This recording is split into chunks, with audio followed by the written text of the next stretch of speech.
Hello, everyone, and welcome back to NECC Week 7 of Valorant, and happy Halloween! Hope you're excited for some great Valorant gameplay before you go out and start trick-or-treating. If you're wondering what I am, I'm that TA that you wish you had a chance with, but there's absolutely no shot. My name is Lois, joined by Vincent, and how are you doing on this spooktacular Monday?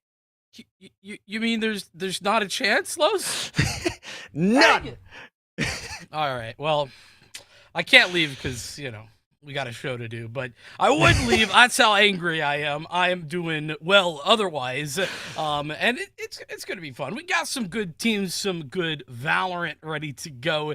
It's going to be a whole lot of fun. Let's talk about what we are going to be up to this evening, though. Our schedule, it is pretty packed, so drop in, drop out. It's all good. We're starting in the emergence with Lees-McRae Gold going up against the Bethel Wildcats. That'll be followed by Champlain Academy, and then UML Red, and then SIUE White and CSP Gold. It's an emergence Monday, if you feel what I'm saying. I totally get you. Now, we're talking about the emergence. We looked at that schedule. We see all the teams that are going down, but why don't we take a look specifically at the rosters that we have today of Lees-McRae and the Bethel Wildcats, because we've actually seen some of these players over on Lees-McRae Green. I think specifically Slim, who has made an appearance. They won't be here today. Mint Squiggle as well has been around the block. Ham as well, an important one to pick up. But today on the roster, it's Hallow, Primed, Wicked, Ham, Finley, Cypher. Yeah, and I'm excited to see more of this Lees-McRae team. We saw that Lees-McRae Green squad in Week 2. They dominated their opposition. We'll see how Lees-McRae Gold fare today. The Bethel Wildcats, on the other hand, it's going to be Ace, Squillium, Crybaby, Cox, and Itadori to close things out. Lots of computer information system majors, some fellow CIS gamers. I like to see that. See, they know exactly what goes on in the game. In game, I think. That's just a big leap. I'm not sure exactly what those majors do. Is that right? Is that close? You're on the right track. It's fine. You got there. We'll leave it there. Let's take a look at the leaderboards, right? I mean, just next slide. Don't look at me. Don't look at me. It's fine.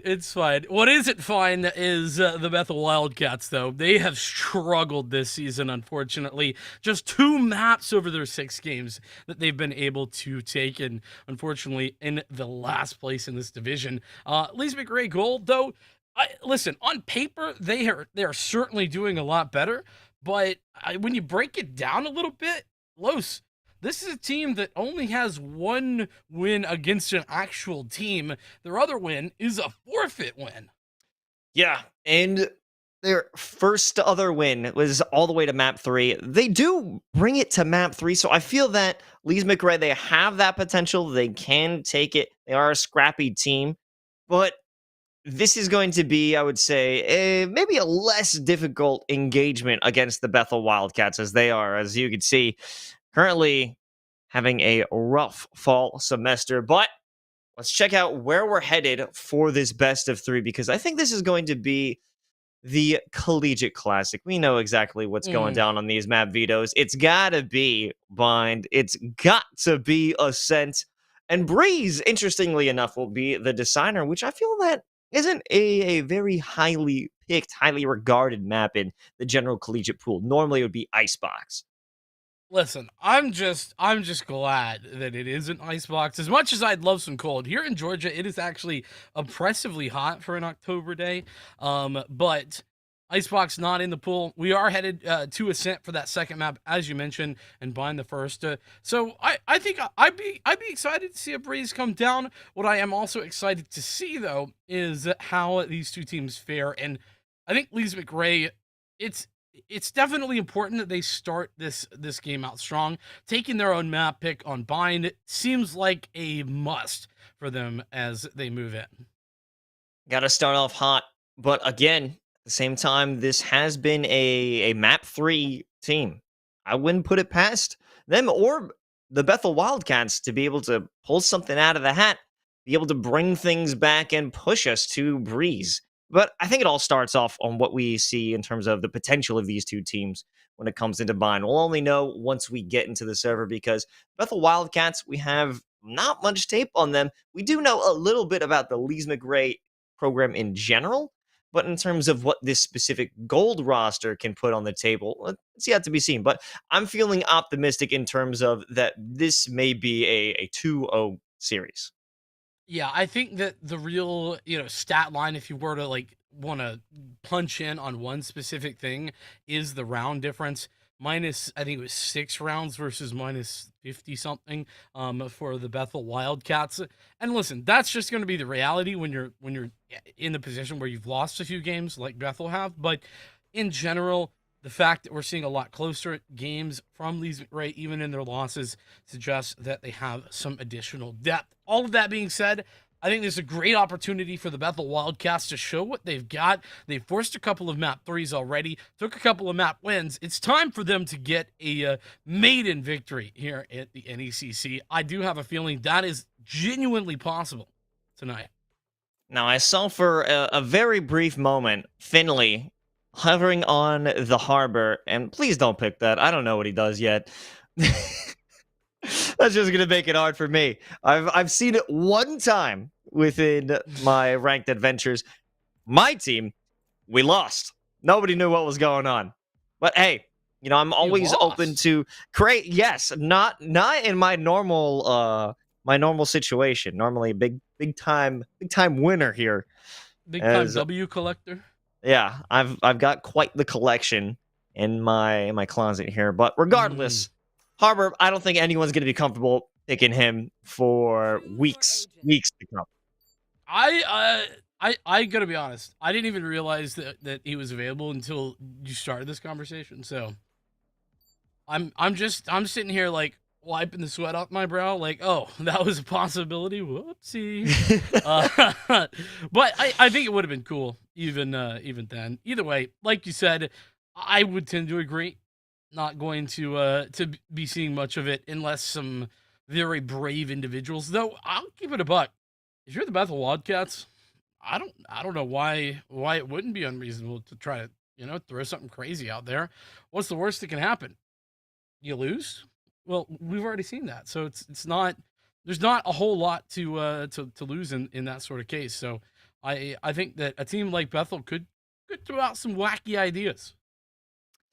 Yeah, I mean, when you take those risks, eventually other teams will be more comfortable, more ready to do it. But at this point, I don't think many people are ready to face off and bring that counterplay to Harbor's abilities because it's still like that big unknown factor. Like, yes, everyone knows what he does. They might see it in casual, but when it's utilized in a team sense where there's a real drive, real direction behind pushes that are coming with it, it's definitely going to throw you for a loop.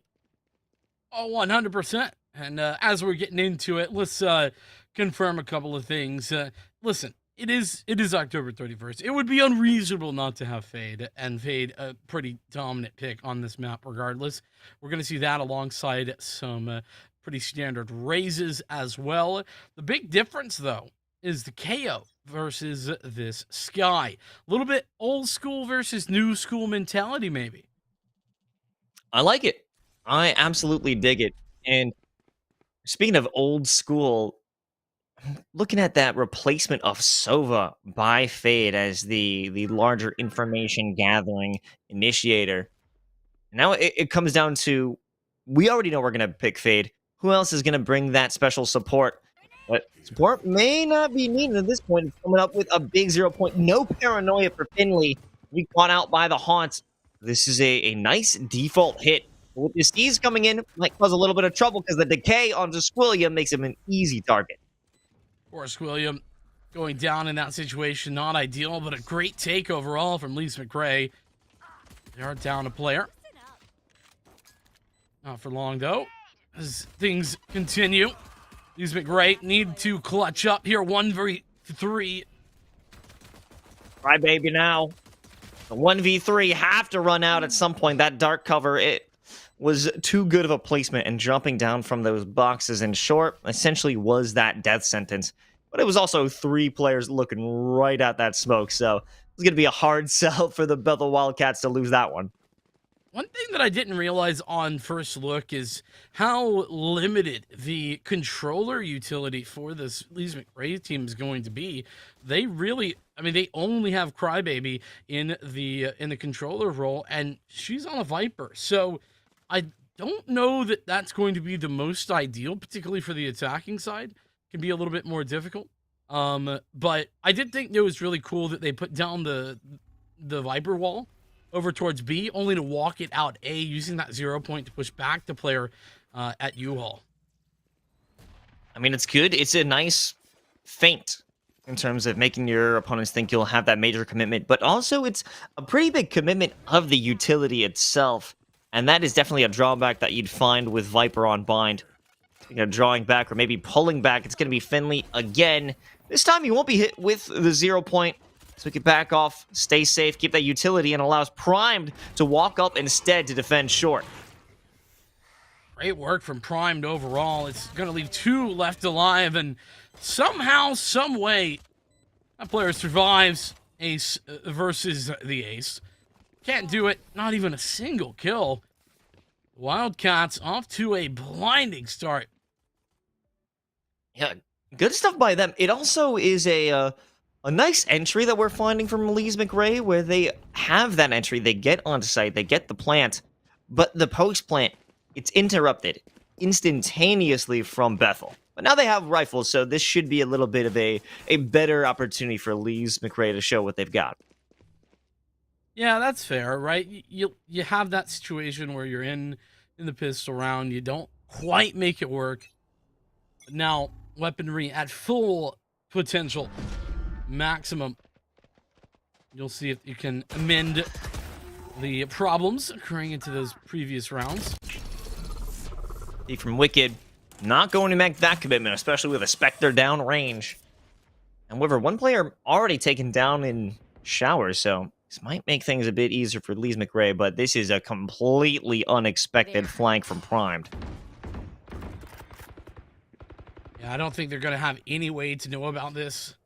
The trademark, I don't think it's... Oh, well, I'm not going to take any chances whatsoever with that. And the 0 point should find some information for the defense.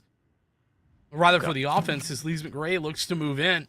This is huge. 3 lined up. You gotta make it count, and it does! Primed with 3. Now an isolated Cox inside of Hookah.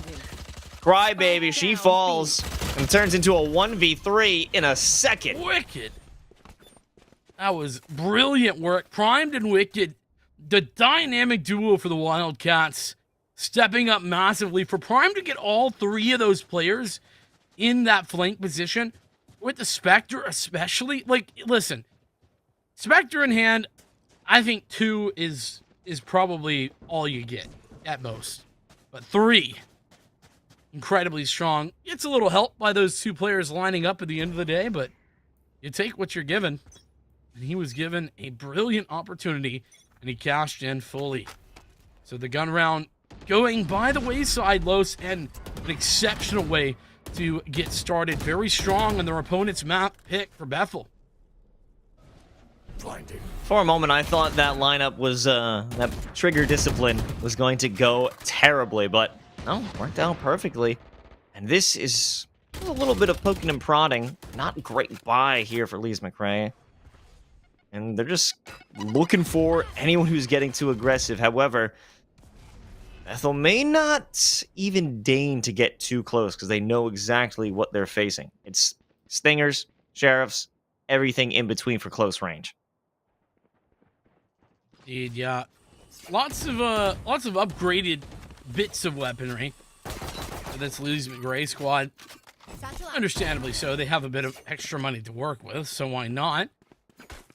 Going to wait things out over at short and then move towards B.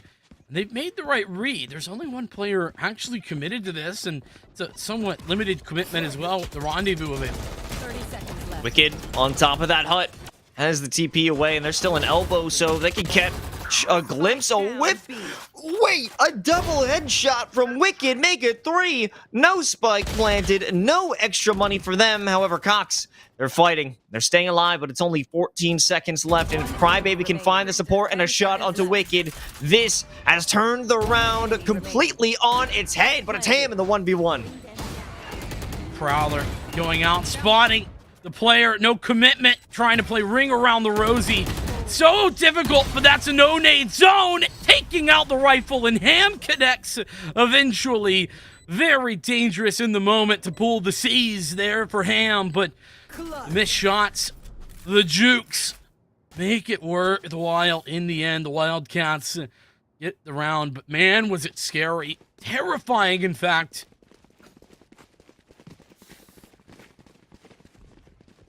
Happy Halloween for your jump scares today. But that was a beautiful moment for the Wildcats, and 4 rounds in a row. This is a pleasant surprise based off of the stat lines and kind of the premonitions that we had about this team. They are doing so well, and the clutch factor that's coming out from the individual players in these moments is certainly impressive. Well, and you know what? I think missing out on some of those established names that you and I were talking about that Lees-McRae have at their disposal but aren't here today might play a significant factor, but Itadori able to find the opening pick there. That is the right direction for Lees-McRae at the very least.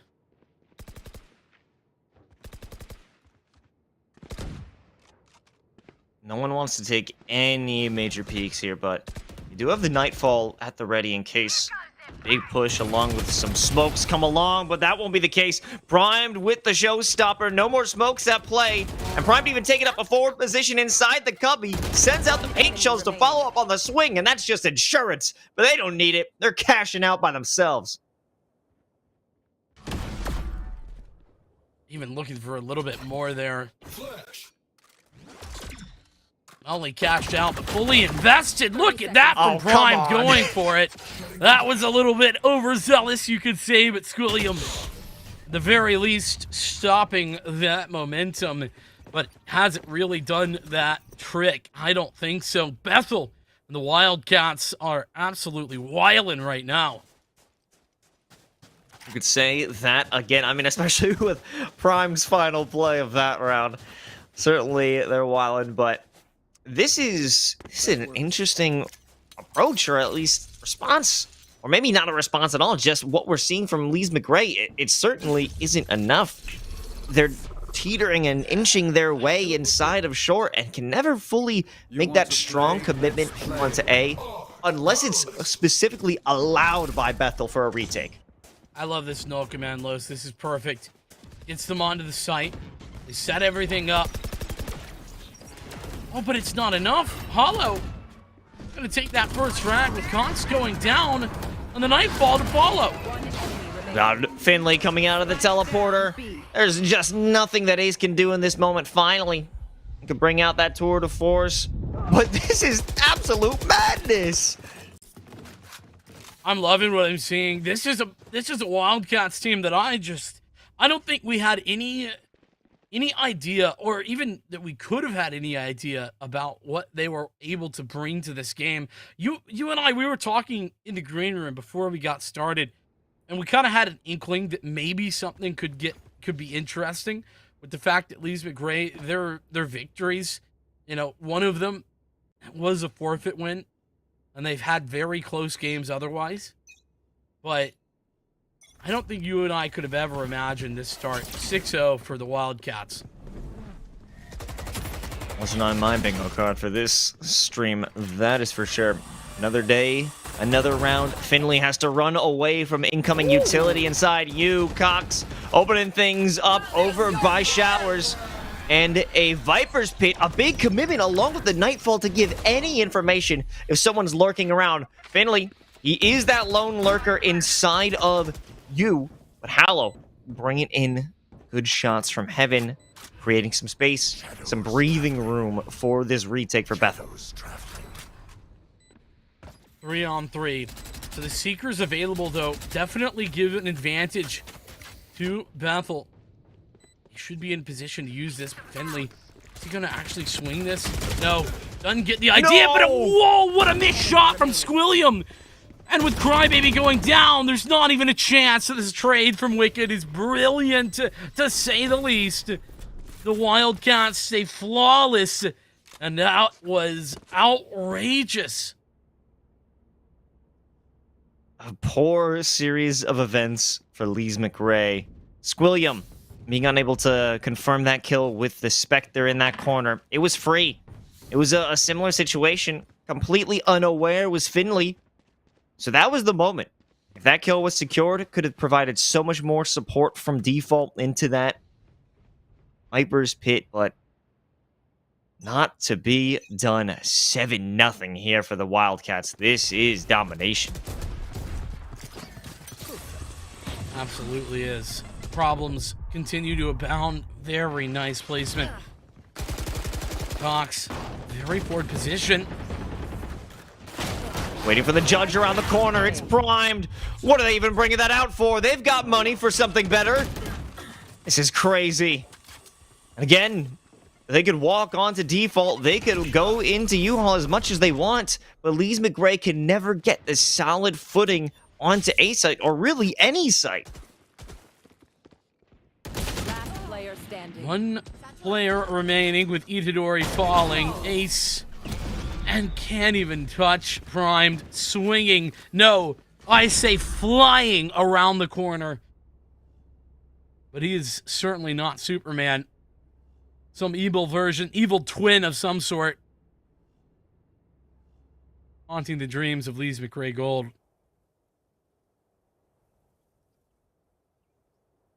Yeah, and time.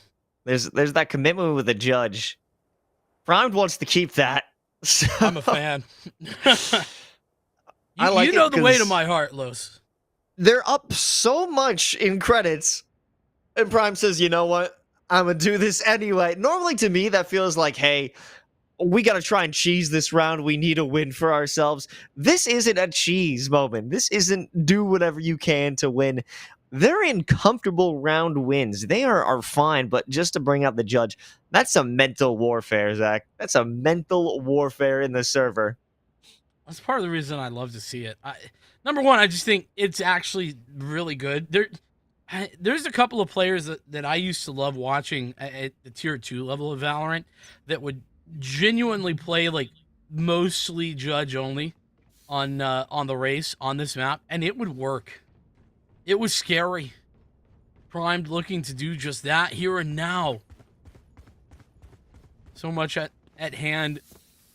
Potential victory. And I said that Lees-McRae needed to, stamp their mark on this series to get things started well.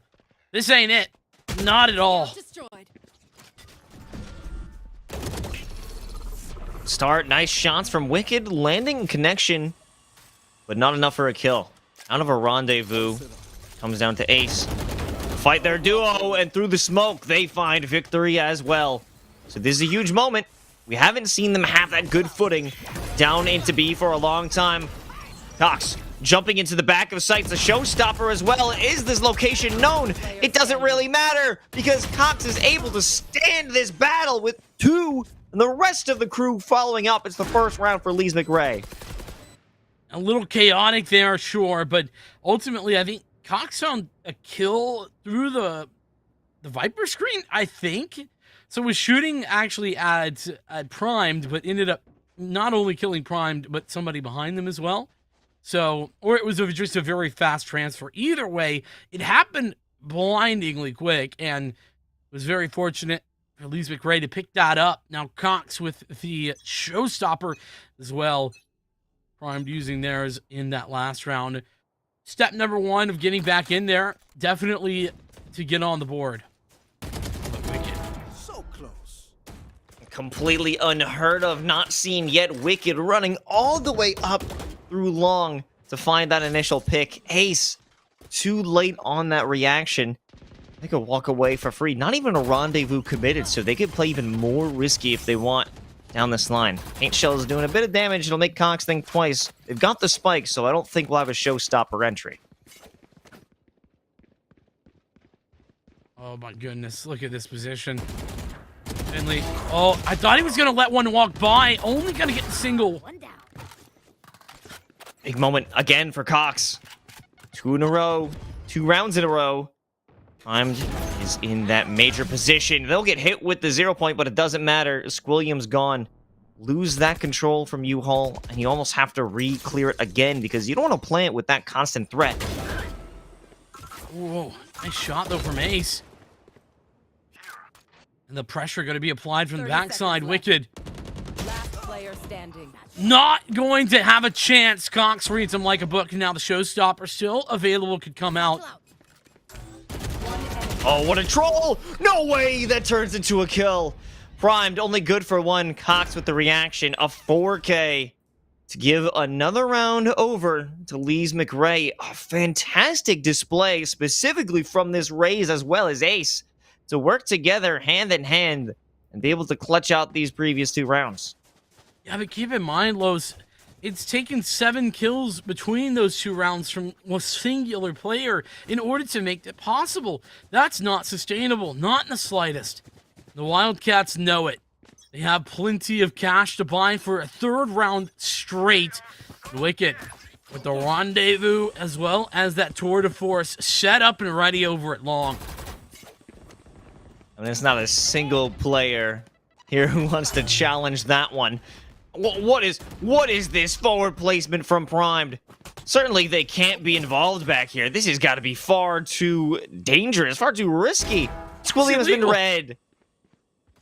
Listen, somebody needs to call the police. This ain't fair. Primed gonna get the heck out of Dodge.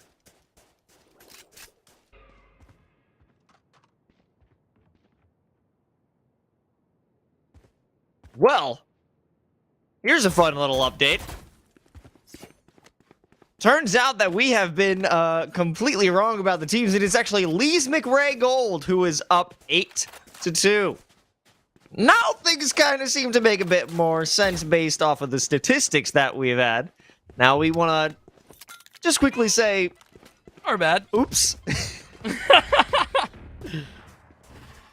seconds left. So we got trolled a little bit. It is Halloween, to be fair. Yeah, trick or treat. These the overlays were made on Mischief Night. All good, but to turn this around, the Wildcats now have those 2 previous rounds. They've taken control of this site, and Ace just evading that Nightfall gives himself a great opportunity. Wicked will make sure that no one does it again. Cox on top of the tube, waiting for anyone, continuing to encourage a challenge. Come fight me, peek me, and they all do, and they all fall. Last round before the switch. Nice work. Bring it back a couple of rounds there. No matter. As mentioned before, though, I mean, I said it was unsustainable, and certainly the performance that Cox was putting on is, but some individuals joining in, well, that turns a little bit more reasonable, makes it much more possible. As we head into the last round of the half, tour de force available. We saw a pretty heavy investment that last round from the defense, so only working with from the shadows. That is certainly going to limit the strategies.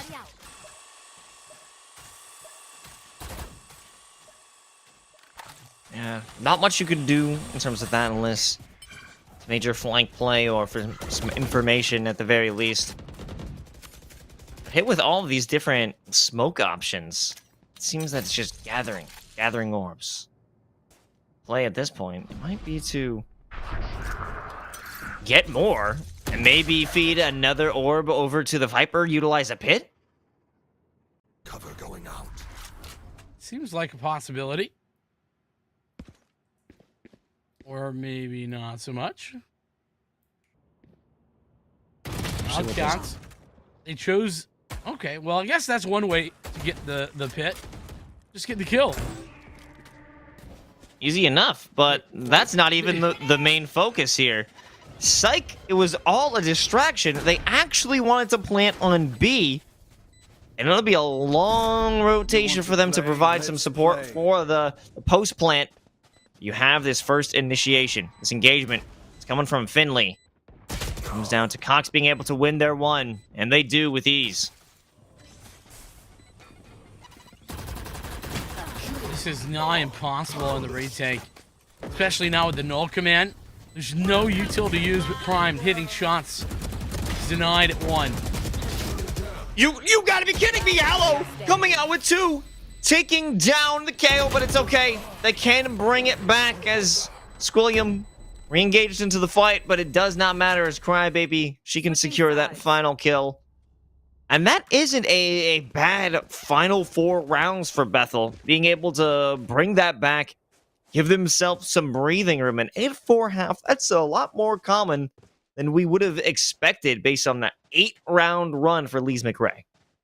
Very fair, you know, like the Wildcats put themselves in a position. Sure, it took a monumental effort from an individual to kind of get the ball rolling, but I think the last couple of rounds, especially that little fake out on the final round, was very much a well concocted play in order to confirm the victory. So if they can just do a little bit more of that, absolutely possible. This pistol round, pretty important though. You would definitely want to be winning this if you're the Wildcats. Oh, Crybaby just being put in such a terrible scenario. Most of the bullets reserved for that Roomba, and none left for their opponents. This is such a fast play. I'm leading with those paint shells. Gonna get the quick plant. And Ace, hoping to stick around and be a little bit of a trickster.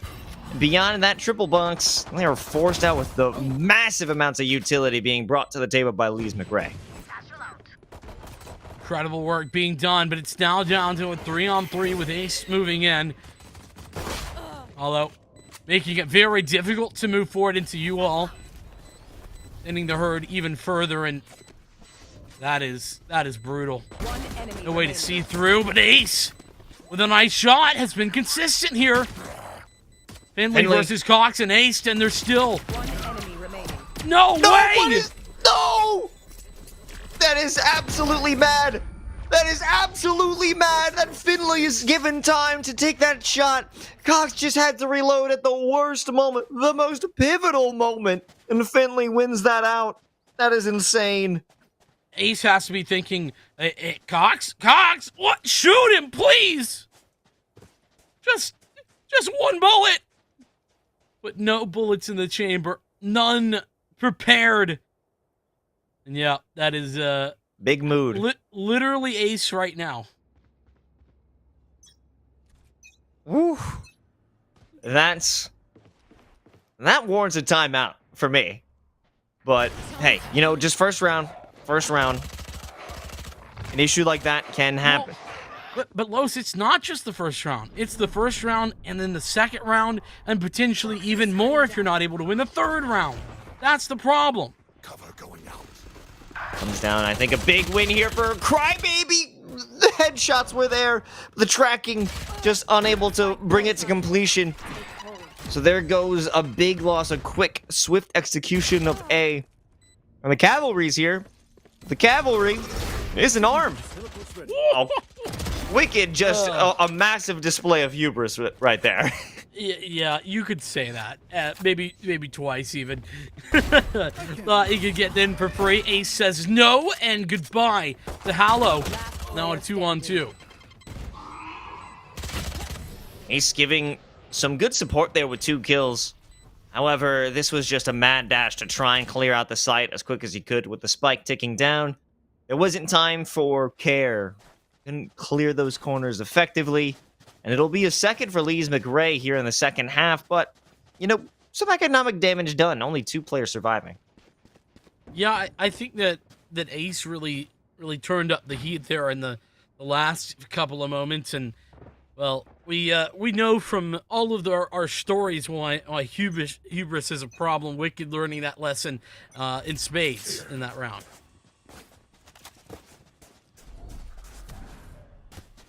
I gotta push up through long, and this does not serve the defenders in any capacity with that toxic screen. That, in fact, lined things up. The short-range weapons were perfect in a close-range engagement. However, what's the move now? You've got primed, double satcheled up, and taken out within moments. Standing. But I guess it doesn't matter that they could walk onto site. They don't get it for free. They pay a heavy price just to show face. At least Sam's gonna do something there to make it not so flawless of a round, but still, on paper, might be different. In reality, nearly flawless indeed. The Wildcats, at least answering back, denying that round. The bonus, it's so important. You force all the rebuys and you set yourself up for potential success. Though, part of the problem, Los, is double digits already for Lees-McRae. They are on the way to taking the victory here in the first map, and it really has been a two-horse race with Cox and Ace. So dead. On the opposition, primed, doing that Much beautiful better work. wall. Yeah. That's what they were going for last round. I was right there with you. That wall last round was not it. New opportunity and a quick call out. In fact, major commitment to this rotation and a delayed push because now they've got a full team to deal with Prime, just sending out what they can. This will be a beautiful paint shell if they make the commitment on that plant. That's got to be a kill. No, it isn't. Somehow, Cox, the paint shells don't make the commitment, the connection, but Ace is certainly landing quite a few of those with the tour de force. A shot through the dark cover comes right back from Wicked, and this is an absolute mess. Players are falling, dropping like flies on the retake. If Wicked can hold this angle, but they'll be timing, flashed, and more, leaving just Finley with 1 HP and no dream and no chance at all to stop this retake. I mean, Ace, once again, doing the heavy lifting. 2 quick kills with that tour de force on the retake. Makes it very difficult, and Finley had no way back in because Cox put a paint shell straight into his face. I mean, he was planting the spike and unfortunately tanked that damage down to a singular health. Like you, I thought it was a kill guaranteed. Instead, it might as well have been with Finley's impact afterward. Beautiful stuff here with what we're seeing in terms of that recovery. And now it is a save round, or maybe they'll do a little bit of a force and some upgraded pistols. This is only a few rounds between Bethel and Lees-McRae. Bethel, they continue this momentum. They could tie it up. We're back to... I can't figure out if this is on purpose or not. Like, is this to give Ace a position here or no? It shouldn't be, but I am confusion. Whatever it is, I don't like it. Yeah, it's weird. But listen, I try not to knock things if I don't understand them. It worked, I guess. He's Sure got a did. kill. I guess you know, results-oriented thinking suggests that's fine. It's a good rotate. Look at this call from the Wildcats. They are headed to bolster the A site defense with 3 players, where the vast majority of Lees-McRae are headed. Nice vision through that haunt. Follow it up. You've got Ace. Cleaning house. And this is no problem. Of course, it's all pistols, but the fact that it comes into a flawless round, not a single donked, that's exactly what you want if you're Bethel. That was a very satisfying donk sound. Thank you. Yeah. Yeah, I appreciated that. This has been great. Hopefully they will appreciate the gravity of the situation, though. We've lost 3 rounds in a row. It's now 10-7. And listen, I'm no math wizard, Los, but that definitely seems pretty close. 3 rounds between them. This is a big round because Lees-McRae have the rifles to work with. They are in position to move forward with the plan, i.e. win this map. Oh, so sweet. Bot on bot. Prime going on there, but it's all over. Primed now can walk in free and clear here in Hookah. But still, essentially no information gained. They know there is a raise somewhere on this site as well as a fade. And I think it's their best idea to fade away because there's nothing. There's no opportunities here. The good news is they have forced quite a bit of that fade utility. I think between the two individuals, they should be able to confirm both prowlers. And now the kill. Itadori gonna go down. Lees-McRae have entry onto A. The site is theirs. The spike planted. And 3-on-5 with just the showstopper. This is going to take a miracle for the Wildcats to bring it back, Los. They don't have any positioning to get back in here. All the angles to clear, and they're all coming from the same angle. There's one idea here that Cox can utilize this showstopper if it's put in the right position. May be able to net two, but it goes wide. Way wide. Finley looking to get an extra angle inside of heaven, but it's a perfectly placed smoke. There is not much of a retake opportunity here unless it comes down from Squilliam and Cox. But now it's just Squilliam all alone in this 1v2, and there's no time. There's certainly not enough. Yeah, I think Squilliam just couldn't actually quite hear the spike and how far it had ticked. Got hit with the Prowler and was just waiting. Couldn't hear anything and was unfortunately the victim of the situation. Prime goes down in the attempt to make sure that there was no defuse coming, but honestly, that's okay. Because back on the board are Lees-McRae. Took some time. A dangerous 3 rounds for Bethel.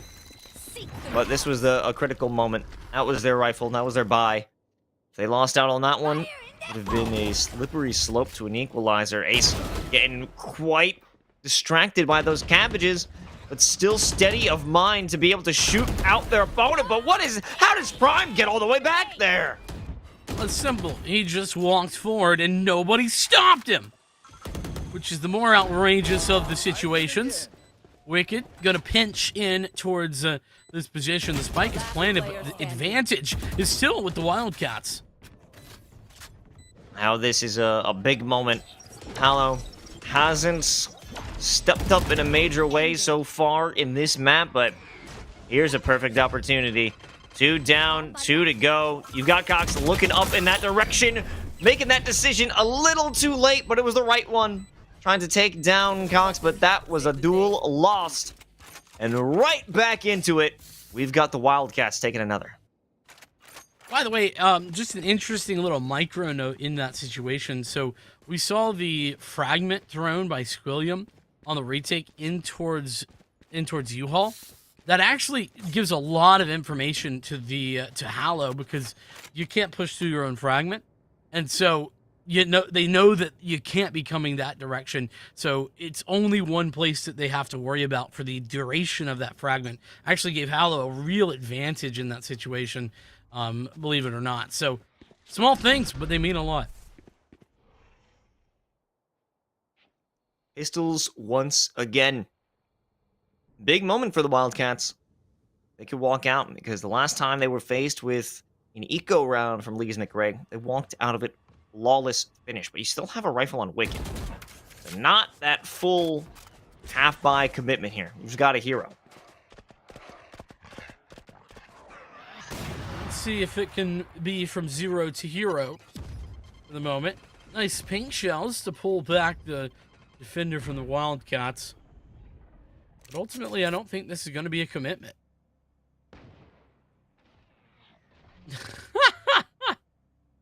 I love that. That was for our benefit. They knew what they were doing.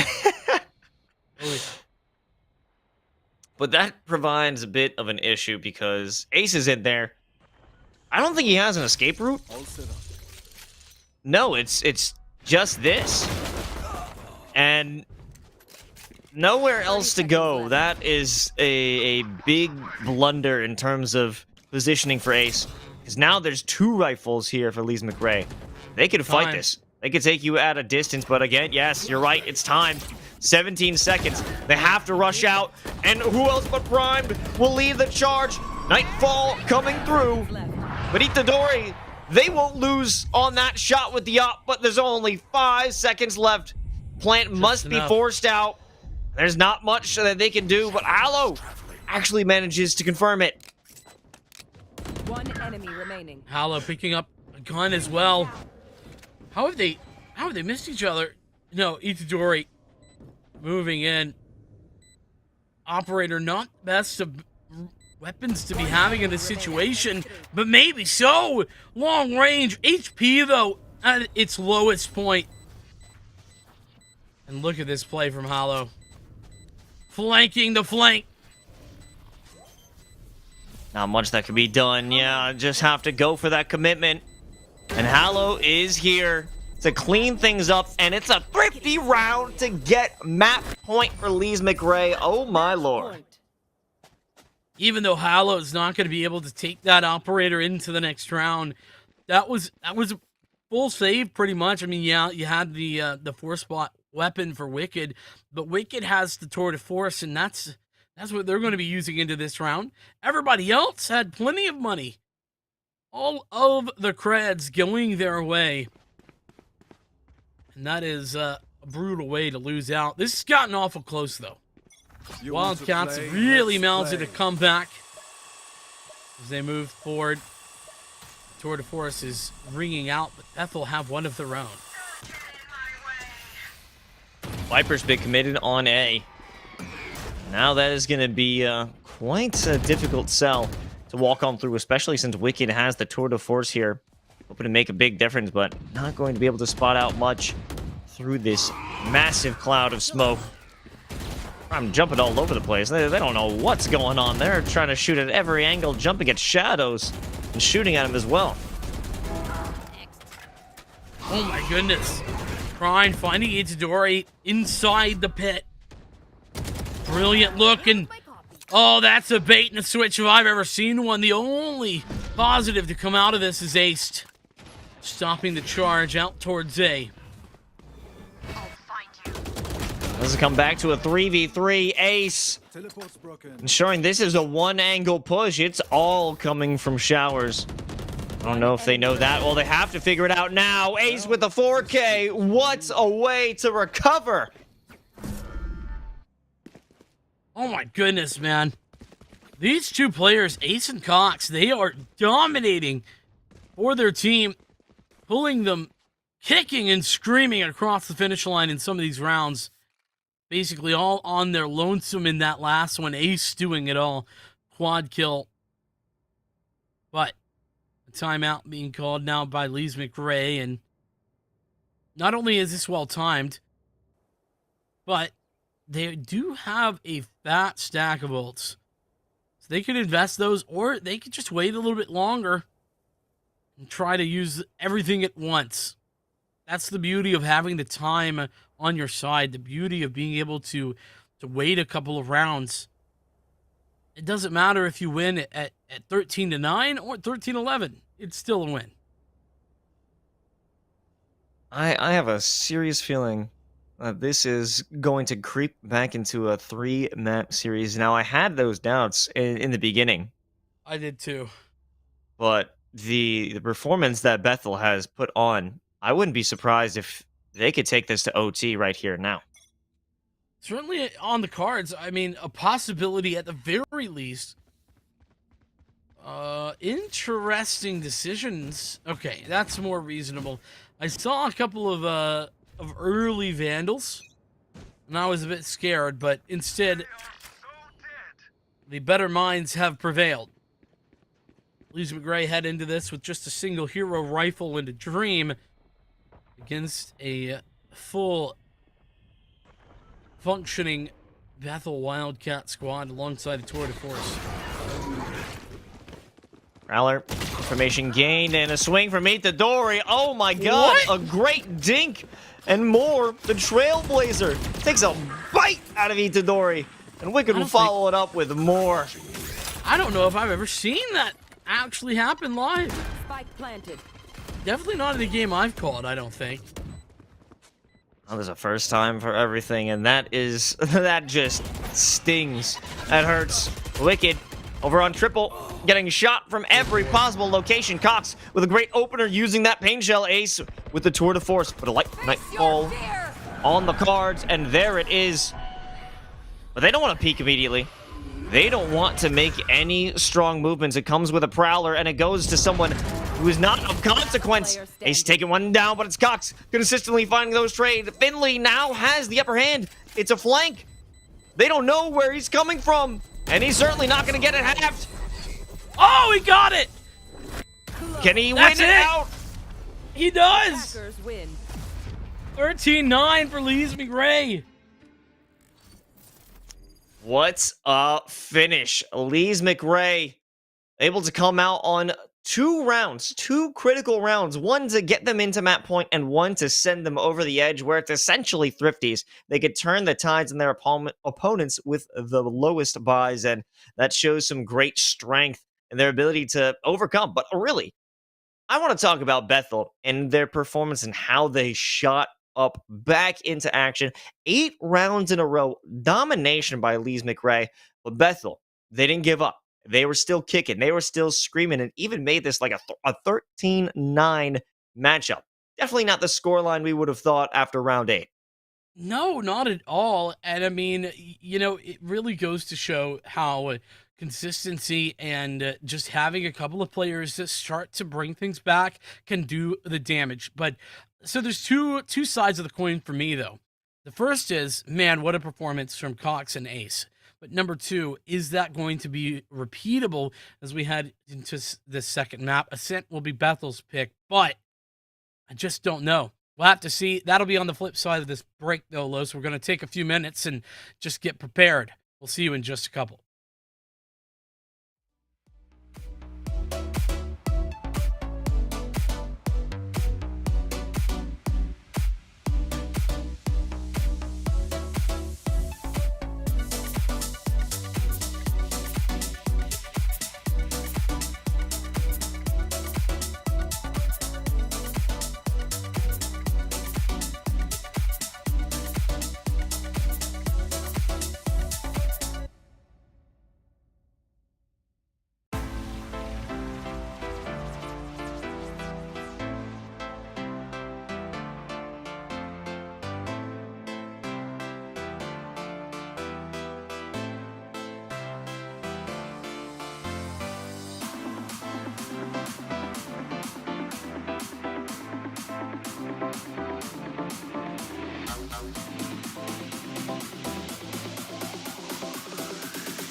And we're back for some more NECC Week 7 Valorant here in the Emergence Division. We got Lees-McRae Gold going up against Bethel Wildcats. And Lees-McRae, they took the first map 13-3, but now we're headed over to Ascent. And that's Bethel's pick. That it is, and I have a feeling, Los. I'm making a prediction. I am stamping a line in the sand here.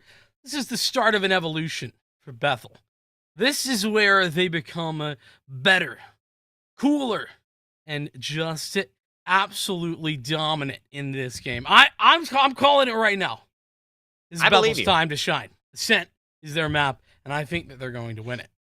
Okay, hey, I've got some serious faith as well. I mean, we were talking about the big-time plays from individuals. I'm going to call back to the previous map. Ace, 1 kill shy from a 30 bump, but that's not the kicker. It's 6 first bloods. As a chamber, I mean, that's crazy. Just running up. Not even, with most of them, I wouldn't even say they were involved with like a rendezvous. It's just pure aggression.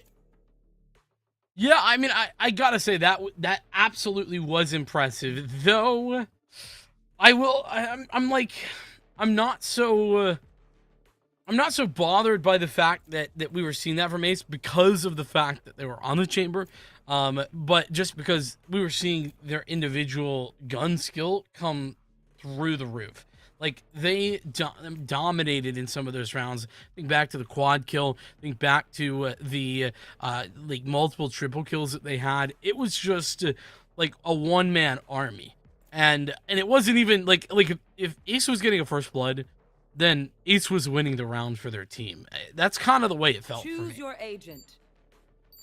Hey, well, I mean, looking at the math on that one, it definitely checks out. However, we've got some changes. It's Ace, the topic of the day, but this time on Jet. So a lot more options, a lot more mobility. And when it comes to getting hyper-aggressive, using that Blade Storm, we might see some magic take place here on Ascent. Yeah, and listen, I think we're going to have to see a little bit better from Lees-McRae than they showed in the second half of that game. They just really struggled to close things out, and if they didn't have such a buffer, I don't think they would have. That's the problem that they had, the closer. That was where they struggled. So, if we could see them either be a little bit more consistent, or honestly, it's fine if you struggle to close maps and you just come out to 8-round leads every map. Whatever. At the end of the day, as I said before, if you get 13, doesn't really matter how you get there, does it? I guess so. I mean, yeah, you're right, but But I don't think. Tell me. I don't think the coach at the end of the day would be like, "Well, you know, you did it." Oh well, see, that's the thing. I'm not a coach. I'm a caster, so I'm like, oh well, who cares? Y'all threw like 4 rounds. It's fine. It's not a problem. Well, no, it's not a problem in the moment, but as time goes on, you know, those 4 rounds when you're coming up against other teams, those 4 rounds could be the decider of an entire game. I mean, that's true, but that's a problem for like future Lees-McRae. Lees-McRae now, they're fine. Just win. Future them could be them now, Vincent. It's We're time traveling. Oh my goodness, it's terrifying. By the way, so is this Back to the Future? Is that how this works? I think so. Yeah. Okay. I'm trying for the life of me to remember what the theme song for that is, but I think it might be like a copyright thing. So we know better probably we avoid. We have to go back to bind. That's right. We get down to it though, and eventually we'll get into the map. I don't know what's going on. We maybe have somebody loading in slowly. They're loading in on their Xbox 360. That's what's happening. Yeah. Oh. It has a hard drive in it. Red Ring of Death possibility. I went through 2 consoles personally because of that. Hey, there we go. We made it. We're good. Mostly. Hey, we're in the game. We're in the game now. Aha! We did. Alrighty. Well, we'll see how things go. Crybaby on an adjusted role, by the way. She was on the controller before, is now working with the Killjoy. Gotta go back to the Sentinel. Shadows traveling. Pretty much similar otherwise, by the looks of it. Calling out for careful. We must have a keybind on that one. I don't know how you bring it up that quickly. Regardless, I'll dash up into tree. And this is a very fast play here for Lees-McRae. They'll take it. It's a bloodless execute. Let's see what the retake has in store. Wicked will be the first one to take a shot. They've got the sheriff in hand, just waiting. I like the passivity there from the Wildcats. Now they need to go, though. Gonna have to take the time. There's many players coming in from Cat. Oh, the wall timed perfectly, though. Oh yeah, that is gonna just waste so much time for this retake. Now they've got it open. They're still down one player, and any entrance that they make onto this site is going to be snuffed out. This is just an unfortunate situation. I guess it's the price you pay when you look for that retake, especially on pistols. Well, and not to mention, unfortunate whiff on some of that utility, too. We saw Itadori try to put down the haunt. That misses its mark. It just doesn't go quite deep enough to catch anybody. And so Finley Cypher was just free to put fire down through the wall there. And all kind of fell apart on the re-entry. Lees-McRae, a good start. And it's going to be a very, very passive attempt for Bethel on this round. They have 5 classics, no upgrades. Might couple of, well, no, not even a headhunter because there's no champion. Okay, quick walkthrough, primed, opening things up. It was a bit of difficulty there for Squilliam as they want to fight against that 2v1. However, Prime with a beautiful headshot wallbang, and this is another lightning fast take once the trigger is actually flipped. Nice little dodge from Itadori initially, and that is a flawless round once again. Beautiful work from Lees-McRae. They are doing very well those first 2 rounds, setting a tone to say, listen, last map, we let things get out of hand. Los, it was our bet. We're going to turn things around right here, right now. It's going to be different this time. We will show you how. But it's going to be Spectres up against the rifle purchase on this bonus. Difficult to overcome such an inequality of the weaponry. It's nice that they were speaking to me directly in that. So it feels good to be seen by Lees-McRae. All right, this is an interesting one. Everybody running up mid. It's like a game of ARAM right now. We're looking at the right title, but how well is that working out for you? Well, the answer is it absolutely isn't. 1 kill secured, but they're hit with the Prowler, and that is the end of that. Bethel not waiting till round 9 to actually show up. Not in the slightest. Beautiful work, and that's looking very much like second half Bethel than first half Bethel in map number 1. You want to see a little bit more of that, but hey, that's where you start. But as I mentioned, right, Spectres, it's difficult to overcome the advantage that Bethel had with their weapons in that round.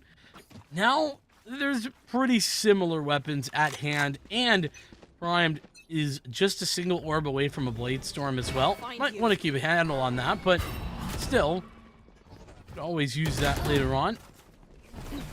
Oh, ripper of a shot from Wicked to open things up. Squilliam, though. Oh, Squilliam with a nice 3K. As Lees-McRae are cut down, but they still take the site until Cox shows up. The Shrouded Step. Where does that land? Is it on top of the generator? Yeah, it is. Look alive and look up. You've got Cox winning out with the rest of this squad, but a big 3K from Squilliam is the real decider. Absolutely brilliant work. I love to see what we had on offer there from Bethel. Right, they started out that round by losing early into the A site, but they weren't phased, and that's something that I think was sort of happening in the early stages of last map. Is they would lose out in some of those early battles, and it would really be difficult to try and come back from that, whether that be mentally or just from a map control perspective. Here, it seems very different. The Wildcats, they've done it.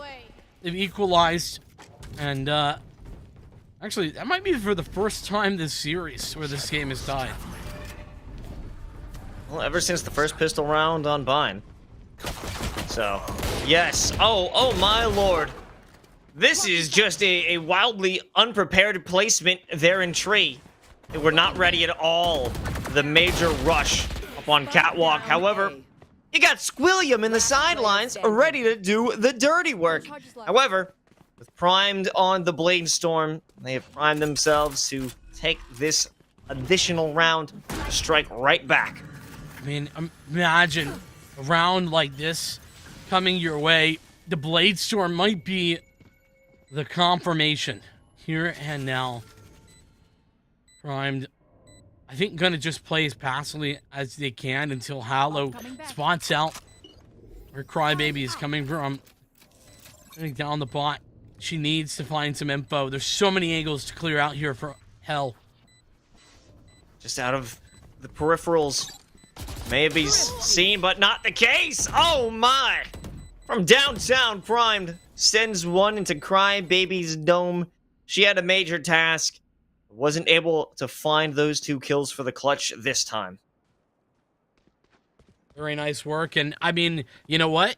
The Wildcats, I was sending them a lot of praise those last couple of rounds because they really impressed me. But I think that just goes to show that you cannot let yourself get caught off guard. Lees-McRae, they take a very aggressive tact. They push very quickly in through mid. There's nobody actually holding on to that, and it's Cox who gets entirely caught out on the catwalk.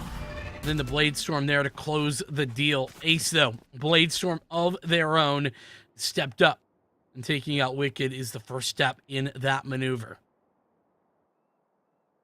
Well, I do want to credit, I gotta say, Squilliam. Although it was the Wildcats who lost control and allowed for a flood to go inside Tree and Garden, Squilliam has some ability to recoup those losses. I found that 2-3 kills go their way when it comes to major rushes, so that is a major cause for some concern for Lees-McRae. They don't want to rush into things because you don't know. You might have Squilliam there ready for you, but this time Itadori certainly wasn't ready for the 3 players down mid. Crybaby in a good spot, but is going to get entirely smoked off. This is an interesting maneuver. You don't typically see so many players commit to these angles because you got to clear 2 different sides of spawn same time. Primed, lurking in towards the site. Is it going to be prepared for the player coming in? Then Squilliam denying the plant. That's perfect. That's exactly what they were looking for. Oh, Cox is on the other side. Primed. They've got some information. They feel it. They can tell. Once that dark cover dissipates, oh yes, he's there for the shot. Barrel spotted. What the kill? Ammo running out of the magazine. And Ham is able to secure the plant. Oh, they thought they had it in that final moment. Not the case. It's turned it on to a 2-on-2 for the retake. Haunt here. No information gained, but the bullet sounds. That's enough. I have to be quick about this one. But this orb is going to stop exactly that. However, it doesn't matter the speed. If Crybaby confirms that kill and confirms a 3rd round. Brilliant work there from both Crybaby and Cox. They just dissuade the Haunt, make sure that there's no information gained off the back of it, and a little bit of a poor swing from Lees-McRae, right? Like, what they should be looking to do there is swing together. Instead, Ham thinks that there might be a little bit of extra time, tries to gather some information. It's punished for it with the low health, and Hallow trying to clutch up, takes a fight. Can't win that one either. So, 3-3. This is a lot more reasonable from the Wildcats' perspective. They're in this, and they are fighting tooth and nail against Lees-McRae. Got to be. They've shown strength, and they want to continue demonstrating it. Squilliam You're up mid. This is an important one.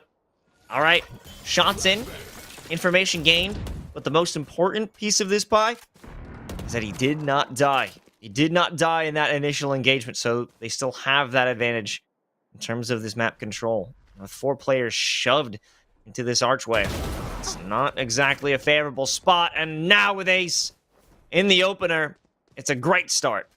That's the tour de force down as well. The other problem is we're sub 1 minute at this point for Lees-McRae, and if they choose the wrong site, it might have this KO on it. William can just press that null command button and push back any potential swing. Fortunately for Lees-McRae, they're deciding correctly. They're headed towards B for the B split. 30 seconds. Everything will be open for them. Oh, but Itadori going in for a seize. And that is a little bit of pain as it cost them their life. However, in this action, it's a full commitment of the lockdown. Hollow, Down B. they wanted to stop this. They wanted to secure the site, destroy the lockdown, but all they've done is destroyed their chances of winning this round. Spike fallen. Finley has no chance of securing a plant. They have to go for a save. Bit unconventional lockdown there from Crybaby, but it works beautifully in all honesty. It stops the aggression, it forces everyone back, and, well, anyone who didn't fall back moved forward, got punished for it via the nanoswarm and the bullets that followed. So, Wildcats take the lead the first time this series. Absolutely amazing stuff from them. They have been on a serious comeback trail from that first map into the second. Could not quite find the couldn't quite find the pistol round or the follow-up, but since then it's been back and forth, but they have definitely had the better 4 out of 5 rounds going to the Wildcats. Yeah, and the previous 2 rounds, they were incredibly close to the timer running out. Well, I mean, the last one was, but even round number, I believe, oh man, my math not gonna be right here. Round number 6 was, what, 10 seconds left on the timer for that spike to be planted? So Lees-McRae is incredibly cautious with their plays at this moment. They do not want to rush into anything because they see the consequences. It's been a strength all around from Bethel, and now with even more caution, it's creating obstacles for themselves because they're also fighting against the clock as well as the Wildcats. Yeah, it's not great for them. I will give it that. The other thing to note, I think, is that Wildcats, it was very much a 2-man show. Like, Ace and Cox were light years above the rest, and the man on top of the leaderboard here, Squilliam, was really struggling back on Bind.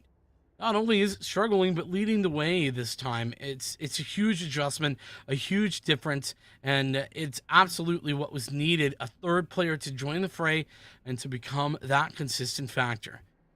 By the way, waiting on Itadori, who unfortunately has DC'd. So, appreciate the patience on that one. We'll get things back underway as soon as we get Itadori back, and it looks like that shouldn't be too long, considering I think he has returned. Yeah, looks like the ping has arrived, so ultimately, that should be the return of the Fade for Bethel. And also, I definitely want to see where this continues, because it's an unfortunate moment that this is where a DC takes place, because the first time out of the series, as you've mentioned previously, that Bethel is in lead. They're in charge at the moment. So what a time to be put on ice due to a DC. That's a great point. I mean, I think that when you get up to the higher levels, that's sort of something that a lot of players have learned to be able to put behind them. But in a collegiate setting, it's a lot harder because teams, individuals, they haven't necessarily had the best or the most experience overall, and so because of that, they don't have those consistent situations where they have been under heavy fire, and so it might be significantly more of a difficulty than other times. Now, difficulty. Will it ensue here? Oh, this is Squilliam playing it back in Garden. But there's no chances given. It's a cloudburst right over into Garden. However, they've made it onto site. And Primed did the dirty work. They've cleared it out. They don't want to commit to a plant yet. And now with this door closing, that actually gives an opportunity for Squilliam to be resurrected. But there's no one close. No one can bring them back to life. I think it's gonna be speed for Itadori. Can they do it? Yes!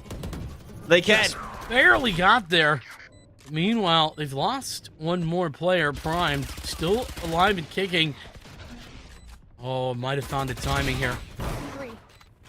It's done just that. 2v2 now. Last player standing. Completely unexpected. All of these angles. Crybaby finding one. They have to know where the other is, but it's a TP from Finley. Crybaby, she's got no idea. Oh my goodness, how has she not heard? Finley getting away with murder right there. That's outrageous. Finley Cypher with a brilliant play. That is what you hope to do as an Omen. That is everyone's hopes and dreams. The Shrouded Step taking the round for Lees-McRae. You could definitely tell that that was a hype moment for Lees-McRae. Just as an Omen player myself, that is crisp. If you do something like that, you have a confidence boost for the rest of this game. The trickery knows no bounds. But we're back at the equalizer. Wicked. We spotted out by that 0 point, but it doesn't really offer much else. Just some information that no one will be rushing up into Cat, which actually it gives Squilliam time to rotate. Time to come back at the back of mid. Primed. That shot connecting, and what an aggressive maneuver. Decides, all right, well, I got two. Might as well pull out the Blade Storm. Even thought for a moment about going forward there, but the health probably a factor. Finley, you said the confidence boosted. Certainly feels like it. 2-on-4 against the Blade Storm, no less. Nightfall coming up. Prime not ready for the quick swing. Who else has been spotted out by that? I'm not sure how these angles are even being established.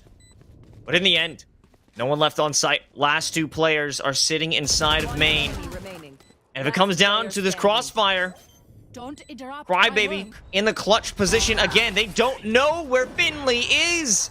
And again, finds the final kill. A clutch 3K for Finley. Maybe some miscommunication in the placement of that Omen. But it's happened again. Very much some miscommunication there. Finley ended up getting the kill. Didn't even try to step across to the other side. Just straight up peeked the same angle, and Crybaby had no chance. It's not her fault. I don't know who it was who didn't give that communication, but she was left on an island because they did not communicate where that Omen was located, and Finley gets away with back-to-back clutches 1v1. Ooh, that's a big haunt. Even if it doesn't catch any opponents, that's multiple gunshots heard. Primed is safe inside the Cloudburst, however, safe for how long? As this lockdown has been activated, yet it is a firing squad. The tactical unit has broke down their doors, and there is nothing to keep them safe.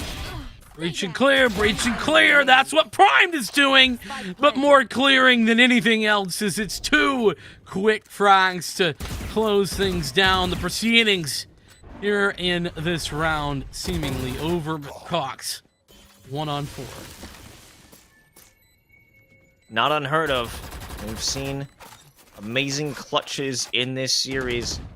Wouldn't be out of this realm for them to find another. However, with the rotation, what is going on here? What a I ham. thought for a moment that the knife was coming out. I have one thing to say, and that is, what a ham.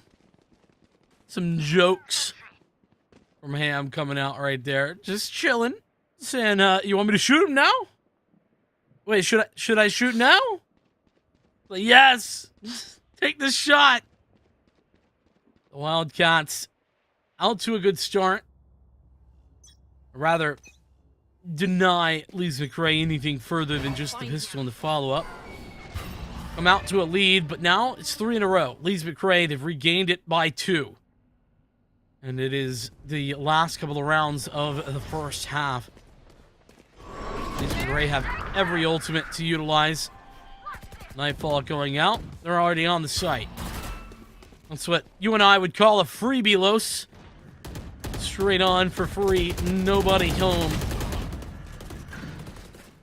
There is some resistance. It's Squilliam as they rush outside of the door in hopes that they could stop something, but all they've done hurt their chances for a stronger retake.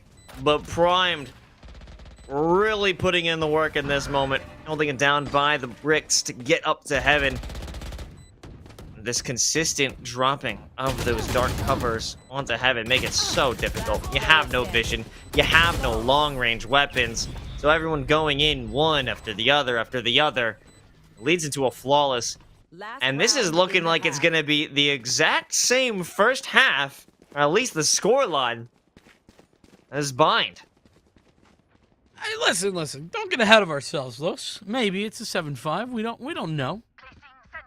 To be fair, the Wildcats, they do have everything in the purchase they could want. With that being said, have we seen a res? I don't think Hallows used that res once. I can't think of a time. I'll find you. If it was ever used, it was during a time where maybe it's irrelevant, and it was kind of like an eco-res, but I honestly can't think of one. But this... Ooh! Primed. Brutal. It's that vision. Backs up to re-engage. Knox utilizing that shrouded step. Do they fully know he's here? They did, but they couldn't do a damn thing about it until they closed the gap. And once again, well, there you go. There's the resurrection. You've got Primed with the Blade Storm. I don't know how many times they've had this thing, but it felt like many. Right, baby. Now in the 1v4. It'll have to be an ace. I think they secured the previous kill, but on the other side of that dark cover, it's Wicked. They won't even think of allowing Crybaby to step any further. Primed is having a game, though. Yeah, that was absolutely insane. Primed was popping off in the first half of the last map, is continuing to pop off now in the first half of this map. All of that said, I think that the Wildcats, listen, they are headed into their attack side, which is the less ideal side, but all they need is a pistol round. I always say it, Los, and I mean, you know, call me a broken record, but 8-4, that's winnable. That is absolutely winnable.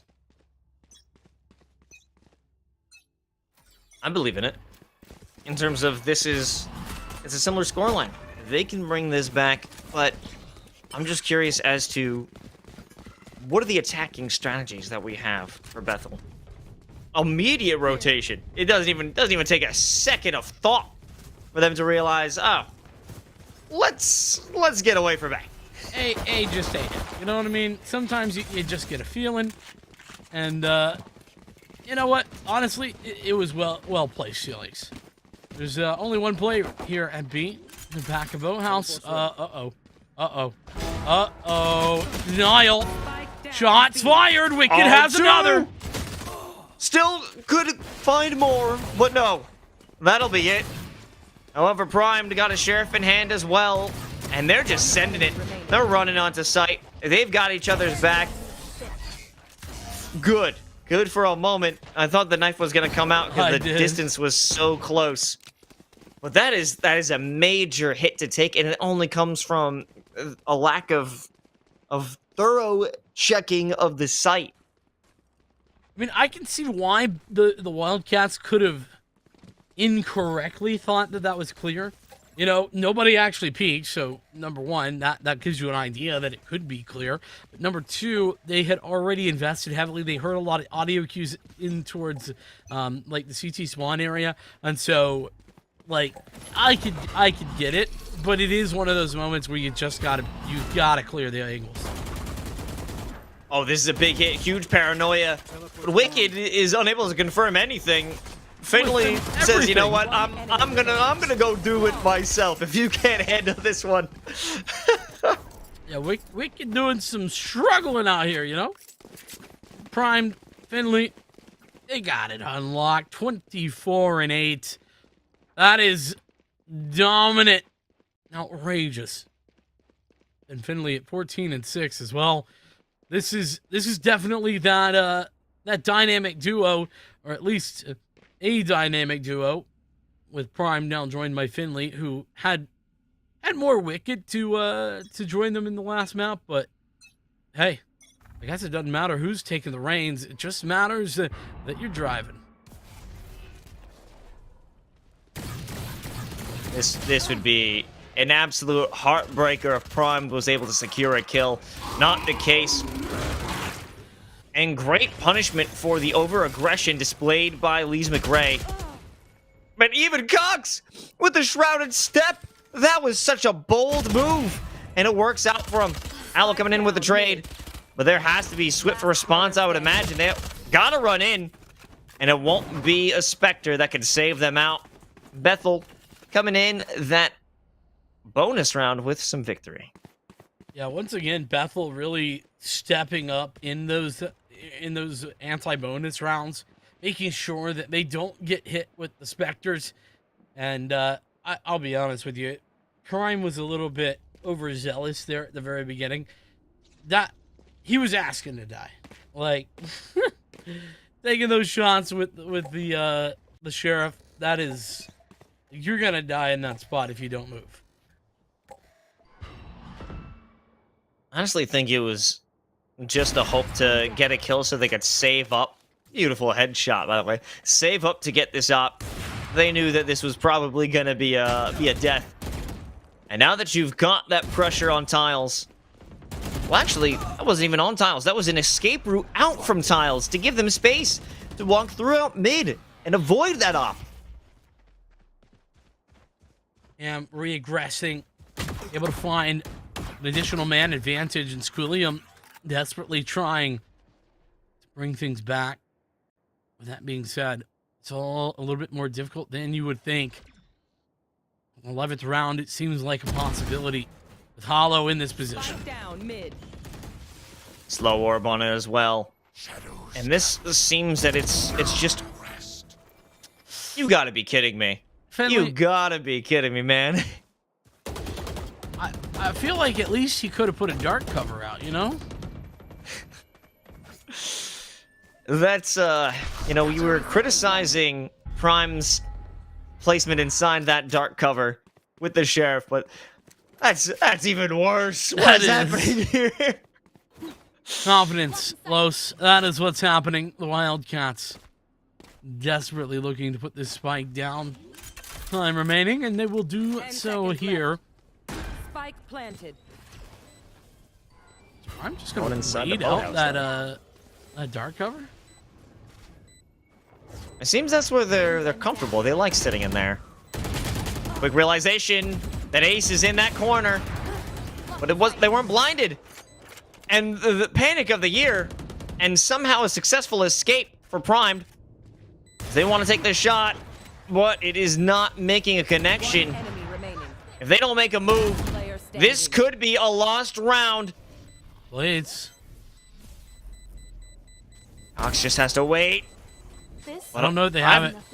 I don't know if there's enough I time. don't think so. Yeah, definitely not. Brian's gonna hop off. And gonna fall as well. So 2 rounds in a row for the Wildcats. Listen, that first one was all Bethel all the time. That second one, you could say Finley did some feeding.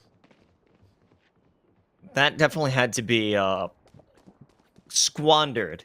They squandered their height in this matchup to no avail. I'm not sure what Finley did with that shrouded step. I understand why Primed was holding on to that operator, but Right. they took way too much time for that retake, and it felt like they played themselves there. Like Prime was going for aggressiveness, right? Like that's understandable. Now Finley, I just don't know. That one, you could call it a bit unlucky. Gets caught in a dark cover, randomly spammed down. Wicked. Especially with the pistol they're working with. Oh, Wicked. What looked like if it wasn't a second sooner, they would have lost out on that headhunter. And that is Bane. Knocked out of the sky, hacked out of the sky with that suppression of the no command. And now it's another free sight for the Wildcats. Oh, Prime is just grasping for any safety net that is offered. There's none.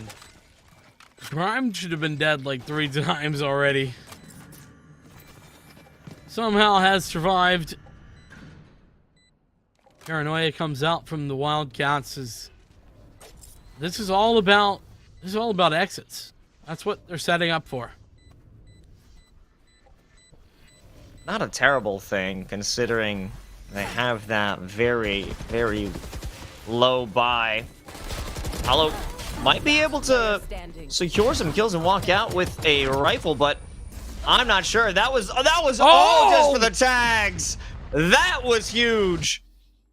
They played the time well enough to take out literally every Bethel member. They all fell. Not a single survivor. That's brutal. Magnificent work there from Lees-McRae. But you know what? This is the start. They're starting to do it again, Los. It is 10-7. There's only 3 rounds between the Wildcats and a tied-up score game. You know, we were talking that they have a few rounds to throw away. I don't think they have those 4 rounds of throwing. That safety net, it seems to be failing. He went back for more. Wicked able to get the 1-for-1. Crybaby, nice trade by her as she looks to grasp this lockdown. Is the only available ultimate. And it's going to be used here. Imagine if Lees-McRae from the shadow of this. Stealing sight. Oh my. That would be something. Paranoia is good. They'll walk away with their prizes. Play again. Primed also laying one down range. So it's a 2-on-4, and they haven't got the spike secured yet. And there's no safety. The second that they hear the spike being activated, they'll realize he's all on his lonesome. But now it's been whittled down to just Cox. 2-on-1.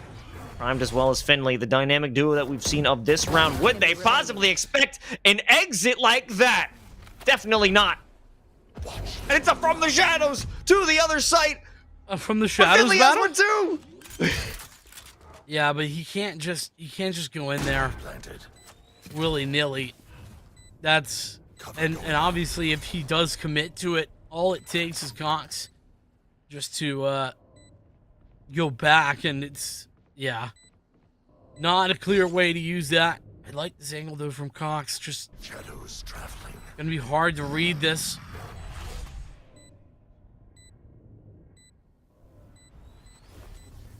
You know, the time is ticking down. You have to be quick about this. And that's exactly what Cox is hoping for. Realizing that dark cover could prove to be an issue, but there's no chance. Cox playing it perfectly. It's 8-10 now. This is in the palm of the Wildcats' hands, and they can take this map. They can. I mean, it's, still going to require a couple of rounds, but they are absolutely on the way there. No doubt about it. With that being said, Lees-McRae, again, that was a 4-on-2 that they threw away. And this time, not so much throwing away. I mean, Cox made a great play there. I think it was alongside Crybaby, if I'm not mistaken. They did a good job, no doubt. But Lees-McRae can't allow something like that to continue to happen. Now this is going to be a real test for them. Looking with the tour of the force. It's a dash in. Clearing out those corners. Oh my! Perfect timing from Ace and Crybaby. And they have dominated this push. No way back, really. Spike planted. Still from the shadows available, but I mean, what are you going to use that for? Maybe just a little bit of information gathering at most. And in a round like this, you don't want to do One that. enemy remaining. William and Ace going to close things out. It's just Finley. 1v4. Pitiful. Ooh, nice shot. That is one thing to do with this sheriff. Not gonna look the right way for the second though, and I mean we're one round away from a tied game. This is it. This is it. This is right on the cusp of success. Oh, Primed bought up the operator though, Los. Primed is getting serious. 28 kills. Want some more. I mean, we've seen the op in Prime's hands. I feel that in this map, it's just not doing enough. Yeah, it's been hit or miss. That's for sure. No one waiting for them. Top of Cat this time. 5 players inside of B main. And again, through the smoke, Primed has been taken out as the first blood. And of course, it would be Ace, their counterpart, Finley on the other side of this dark cover. They'll fall through it too! A major loss. However, Wicked is looking to recoup them. Nightfall to give some safety. Where did that shrouded step go? Oh my goodness, how did he get so much on that? The Nightfall comes down. Hallow brings back one player, primed back in and primed for action. There. My god, these shrouded steps are absolutely magnificent. And stuck in there, they wouldn't expect these deeper inside that corner. This is perfect. If Ace can survive long enough for Cox to realize this position, it is perfect, but it's a 1v1. There isn't much time left, though. Oh, what a rascal. What a devious rascal. Wait a minute! He's gonna stick No it! way! Oh my goodness, Primed calls the man's bluff and gets away with it. Are you kidding me? Lees-McRae gold and Primed. Absolutely ridiculous.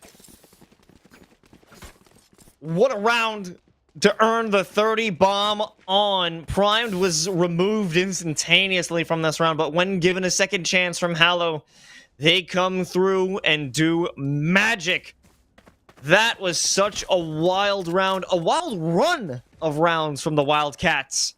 But they have been stopped. They will not be given that equalizer. You say that, but they have just been stopped once with the run of rounds they had. Los, they need to be stopped at least one more time. It's not just a one and done. Squilliam has found the opening pick. Oh my lord. This is just a brilliant back and forth, a brilliant series of plays from Squilliam. And in question, a great player going in for that duel. That was deadly. But now you've got confidence, and Ham has spotted another head. They want to take it. Giving some presence here. Yeah. Ooh, crybaby. She knows. She's aware. Primed, you gotta hit that shot, don't you? Enemy remaining. Last Oh! player standing. Spike The 1v1. mid. Ham and Ace. Ready to run things down. Blades available. Oh my goodness. Swift shot from Ace. And that is callback if I've ever seen one to the previous map. Excitement continues. It's 10-11. The Wildcats might have lost the previous round, but they are back and back for blood. And look at Lees-McRae. They can't buy anything. They are poor. Ham's the only one with any money into this round. It's going to be, I mean, it should be a tied game, Los. That's the reality. That's absolutely what it seems it should be after this round. A lot of focus here on A main. And that was the moment. That was a big moment to try and take out one before you fall. Hallow just on the other side, but maybe they can find something with that smoke. And yes, 2 fall. Turned into a 3-on-3. But this is going to be a mess stuck in the seas. You've got Cox now Planted. in a wild position. Nobody knows where they are, but at least not Heaven with all those shrouded steps they're utilizing. They're a threat, an unseen one at that. Shadows traveling. Henley still hasn't used this from the shadows. Not that it's all that useful, but still. Last player standing. Headhunter, not so successful. Good damage done. Itadori is low. Going out. So, actually, a big possibility here. Oh, playing with the smoke, that's fun. That was a nice thought, a good idea to drop along with it to give you that consistent cover. But the weapons were just way on the side of Bethel. And that's the equalizer. 11-11. Money in hands now for Lees-McRae. So they should be able to put on a better show. Should be. But they are walking up against a pretty big ult bank, and it's high impact as well. The 3 most impactful ultimates in their arsenal. The lockdown not there. Neither is from the shadows, but the rest of them all available and all ready to go. Pretty standard setup from Lees-McRae on the defense. Oh, and there's that from the shadows, just looking for information, and the massive amount of info gained. Well broken again. This time, Hallow has better opportunities to take out the invaders as they walk on through. The invasion won't arrive. In fact, a call for a rotation. At least Cover going out. Spike Face no Carrier fear. is moving in on a rotation. And Nightfall, it'll be a big-time information, at least provider. It'll make them think that they're hitting onto A, but it's actually going to be B. Yeah, this is massive. Some rotations already coming in from the defense, but there's a player there to hold it back. Lockdown as well. Here it is. Oh god, they don't check it! How could they not check it? Finley with 2! And the support on the way, cutting them down all just to ace. That is tragic! One 2 enemy players were remaining. locked in place, but Ace gonna have to do it all. Can't do enough. Wicked's gonna put down the final of those players, and with Ace falling, it's 12 for Lees-McRae, but it's overtime or bust for the Wildcats. They have brought this back. This has been outrageous. The back and forth here at the end of the game. Seems that Lees-McRae have finally brought this to a head. That last round was a major gambit. They sacrificed 4 ultimates in that round. It was all the final push. This time they've got nothing in their back pocket. Weaker buys, weaker weapons, weaker shields. Nightfall is available for Ham here. So they can play how they want. Oh, but the footsteps have made noise. They have to back off now. A great opener for Wicked. Does he want more? He does. But he does take a chunk out of him. Have to back off as Squilliam is unable to finish off the deed. And they're starting at a major disadvantage. Why do they keep going back for more? Wicked. What a dangerous game right there. A double swing ready to come forwards from Catwalk. And it's going to come at the right time. Ham taking 2, Prime the other. This could be it, and it will be. Ham for the triple. 13-11 for Lees-McRae as they close it in 2. What a beautiful effort from the Bethel Wildcats. Honestly, the fact that they were 1 round away from turning that into an OT here on Ascent really goes to show how hard they are fighting. And it is interesting that they are still 0-6, but it does make a lot of sense that they have had quite a few map 3s in their series. But regardless, it will be Lees-McRae Gold coming out on top, and we gotta talk about Primed, right? Like, that was just an all-star through the entirety of this series. They were non-stop for the Gold Lees-McRae squad. Yeah, and I mean, nearly dropping 30 in that first map. then dropping 34 in the second. I mean, come on. That's ridiculous. That's 60 kills, by the way, between two maps. There's not many players that can do that, and I mean that is outrageous. That really is. Like if you just compare and contrast Ace, who had, you know, a very very good series there, nearly pulled off the same sort of maneuvers, right? But even they had 10 less kills overall. Yeah, and it also comes to like a larger team effort pulling up for those initiating kills. I'm gonna read off some. So 4 first bloods off Prime, 4 off Finley, and 5 off Wicked. They were always starting the fights. If there was a pick down range, it was gonna be from one of these players walking through, and that's what you need. You always want to start off on the right foot. And with those first bloods and a major team participation in first bloods, that's how you're going to find those major wins. And that's how they did find this 2-0 victory. Another one here for Lees-McRae Gold, making their total scoreline for the season thus far 3-4. So not bad. So good job for them. But Bethel, they've got a season. They've got some hope to look forward to. I think they certainly do. We saw some good things from them. It's just, you know, gonna have to work on figuring out a way to close out some of those comebacks. They were consistently able to put down some pressure, but they just struggled there at the very end. Nonetheless, love to see that, and I think that, you know, there's still improvements to be made for this Lees-McRae team. We mentioned, you know, some holes in their gameplay potentially. They move up to 3 and 4. I'm excited to see what they can bring as well as we head towards the back end of this fall season. But Los, it's just about time for us to go. Whole lot more action here on the NECC A stream though, so make sure that you stay tuned. We're gonna go get the next game prepped and ready, and we'll get some other casters in. See you in a little bit. Yes. So NECC getting Comey. It also stops that fast retake. We saw the 0 point dropped right at the edge of the lockdown, so we couldn't perhaps have a pop flash through or anything of the sort.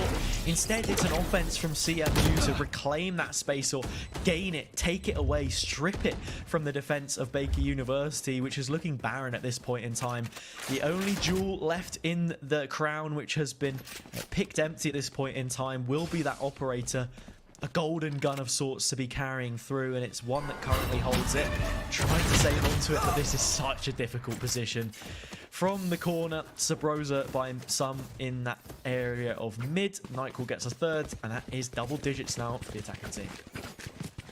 Yeah, I must say, I think NECC's my favourite name out of all of them. I mean, look, I think as casters, naturally, we can sort of fall into that loop of using a name for a quick play on words, like it's a cheap blow. But, you know, once you've done it, you don't repeat it. A lot of these teams, you know, pop up on stream maybe once or twice, so it is good to just get it out your system, I suppose. But, yeah, being named after a drug that puts you to sleep and being as cold as that on the server and killing people left, right, and centre, like, you're dead. It is cool to see.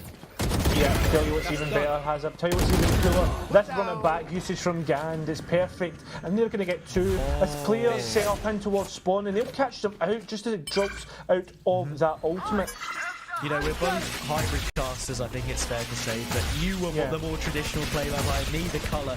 You like the part where he dives in and gets the kills. I like the part that we see as a response here from them. I mean, okay, maybe I like the kills even more. I was going to say, CMU choose to move towards A instead. They completely bait out the rotate off the back of that Phoenix ultimate. And now in a 5 versus 2, with the amount of control that this attacking team have, you have to say we're most likely looking at a save, but maybe Comey thinks they can do a better job. I mean, you wouldn't doubt them. The proficiency that they showed on attack, getting those kills. There's one. Nice one to collect. A nice dog tag to put in towards the collection. Is there another? NECC close by? Nope, does not. Now it's all up to the brim. They're playing like a sentry turret, but that sentry turret will fail, taken out.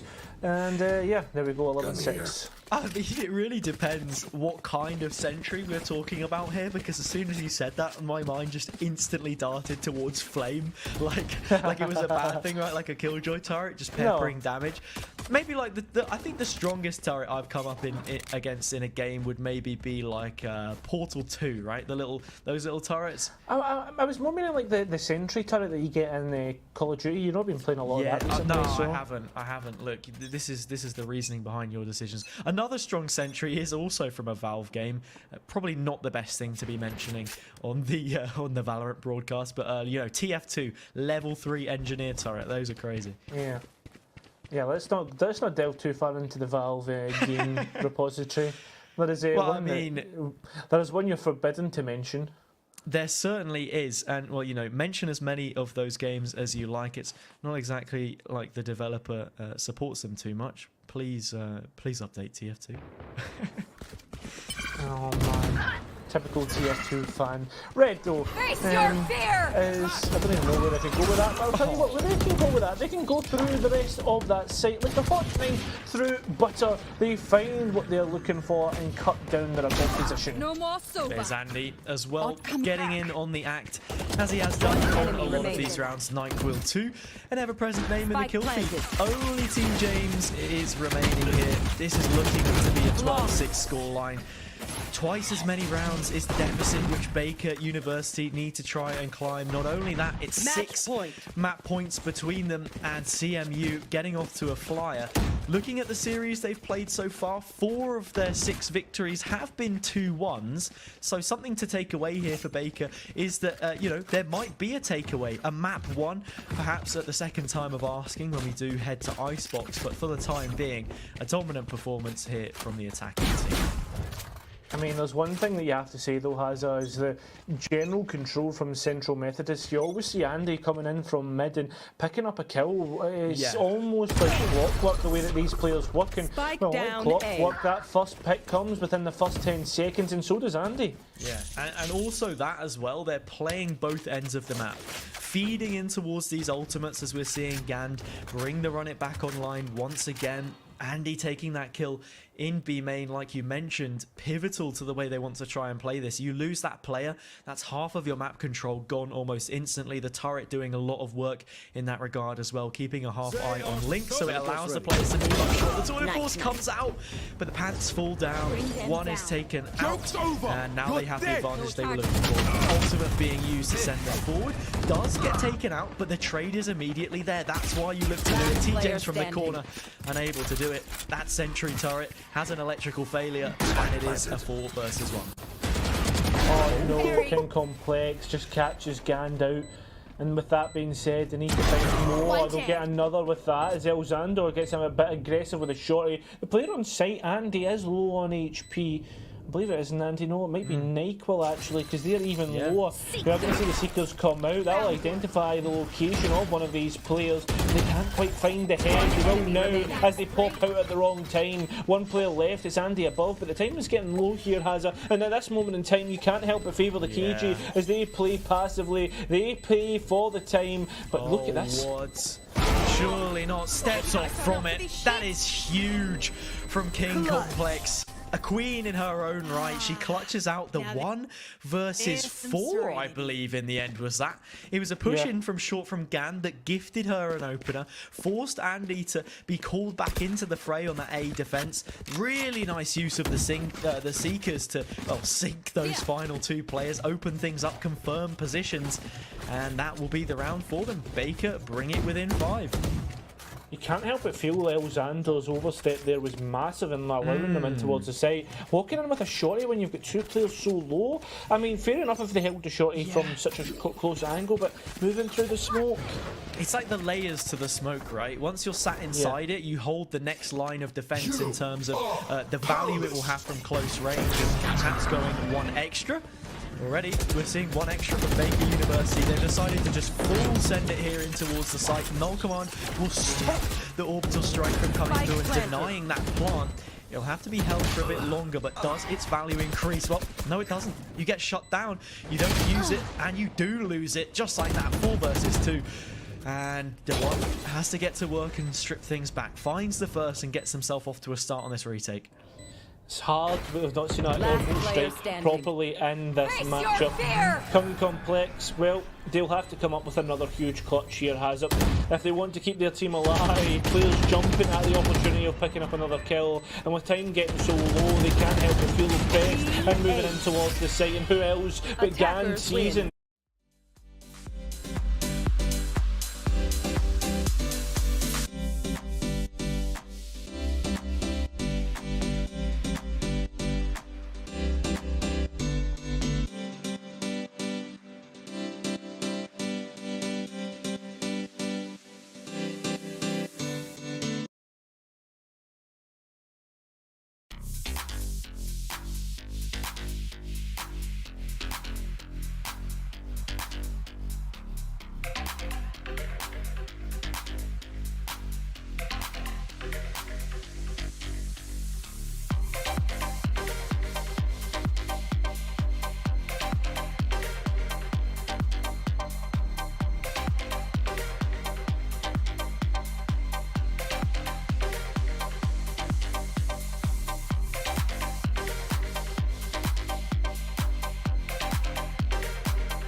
like their best Randy Orton cosplay. They will find the head and RKO it right into the ground.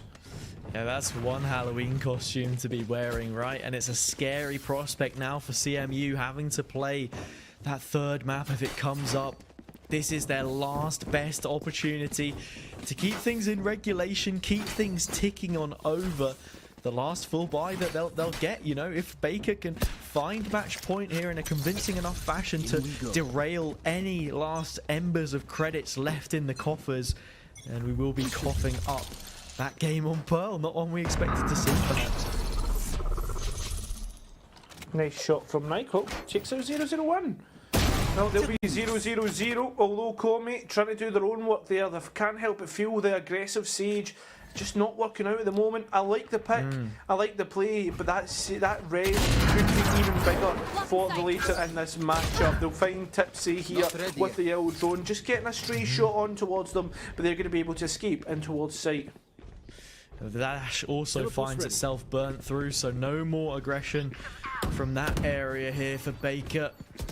Seekers coming through, however, and that will allow players to adjust accordingly to the push. T-James from high up takes one kill and falls back. Now the retake can happen, waiting for the Seekers to come through, looking to follow them up as it tags on towards Andy. Alzandor instead will play them as the push begins to mount. Nike will also want to kill, keeping them within touching distance.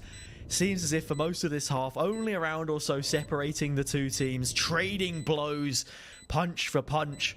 A sparring match, looking to, you know, sometimes go towards the 12 rounds when we think about boxing, but that very 12th round for Baker University will be denied as CMU get back on the board. Yeah, and Nyquil coming up again, 27 and 13 has it. A KD of 2, and I mean with a gap like that, that's huge. It certainly is. Got to wonder what the ACS will have in store for us towards the end, and it is also Nyquil finding that first pick in this round, which helped CMU stay in contention. I think there's a bit of an oversight there from Gand, who hasn't been having the best of games, can't afford to play the way that they were previous on this role of the Sage instead of the Phoenix. Reconning towards mid, not finding much. Viper's Pit towards A, lots of big pieces, big players being thrown out almost immediately. King Complex trying to throw some away with the Ghost, but can't take out Gand, and that's going to be a heal back for them as well. Lots of aggression outside of B from both ends of the map. Baker trying to compress CMU as they continue to burst through. Well, 0-0-1 in towards the kitchen here. Oh, Tipsy had an opportunity on towards Red, misses it out. The Chamber though, will they miss out this time? Of course not, it's Nyquil. They'll send all the players to sleep here. With the Viper's Pit still up, it makes things a little awkward, especially with Comey coming in from the back lines. Alexander will be that first line of defence, but it's all the players set up for a crossfire. One peeks out, one will find Comey being Andy, and now it's up to a player with just a simple judge. Simple it is, but more technically demanding would be the Sheriff if the shot could connect, but that's all theoretical at this point. Inside the computer brain of Red, the shot is calculated from the Vandal. A simpler equation after all, as it is that bit more potent in the gunfight. And we find ourselves tied 11-11. CMU now have some money to fall back on, but the same can't be said for Baker. From leading in this game from the score of 9-11 and being on the brink of sealing things out, realization sets in that they could still concede this one at a scoreline of 2 rounds, as we've seen them traded back and forth time and time again. Yeah, let's see what they do. They're choosing to go towards B, but 0-0-1 with the operator comes up. We are going to get the power list, but the Sova has to escape. No rendezvous, and we are actually seeing an investment of 2 ultimates. That second one being the Raze, which is going to come up massive here in terms of this man count. Not only that, it's a nice ping from the Owl drone as the rotate comes back through, the kill being found, not taking the shortest of exits towards safety, and instead will be exiting the game almost entirely, at least for this round. Such a pivotal one in the way this game progresses. Both teams trying to put their best foot forward, making kill impacts, but still CMU win out the bulk of them. TJ able to trade, but still dropping to the ground. Gand yet again heard exactly what it was we were saying about him, took it to heart, and now we'll be aiming for those players' hearts and heads. in my mind. One I'm thinking enemy the chances remaining. of them winning this one is low, but my heart still perhaps pounding for Tipsy to clutch things out. Goes for the quick tap, but the tailwind gives away the complete game as to how this is being played. Barely any health left, not enough time. This is CMU making it to map and series point. Oh, Hazard, they don't even get out with the rifle, which is even worse, because we look towards this next Match round, point. we look towards that bye, and it certainly will be pots and pans in these players' hands. Yeah, it is, but by the same stroke of the brush, by the same margin, we're going to get effectively full weapons here.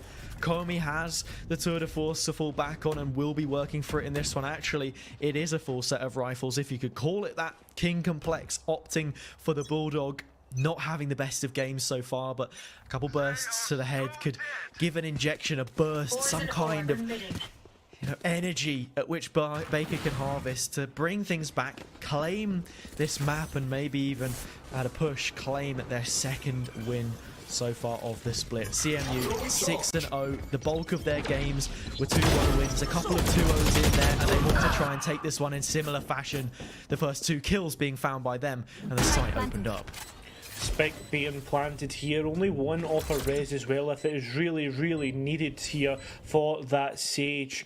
This King Complex could be distracting the players as they swing out. The trade works in favour, and that's going to be massive. The tour de force misses out as the flash drive comes through. It doesn't quite land, neither does the shot. The 0-0-1 will. It's now up to one player. It's Comey to do it all. They tap the spike, waiting for the player to potentially peek out from above, but the Hunter's Fury just denies anything. Oh, the Headhunter misses, but the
even then, looking in the past, looking at what they've done thus far, and looking how they lay themselves out, this kind of same exact composition is something that you would see on Bind.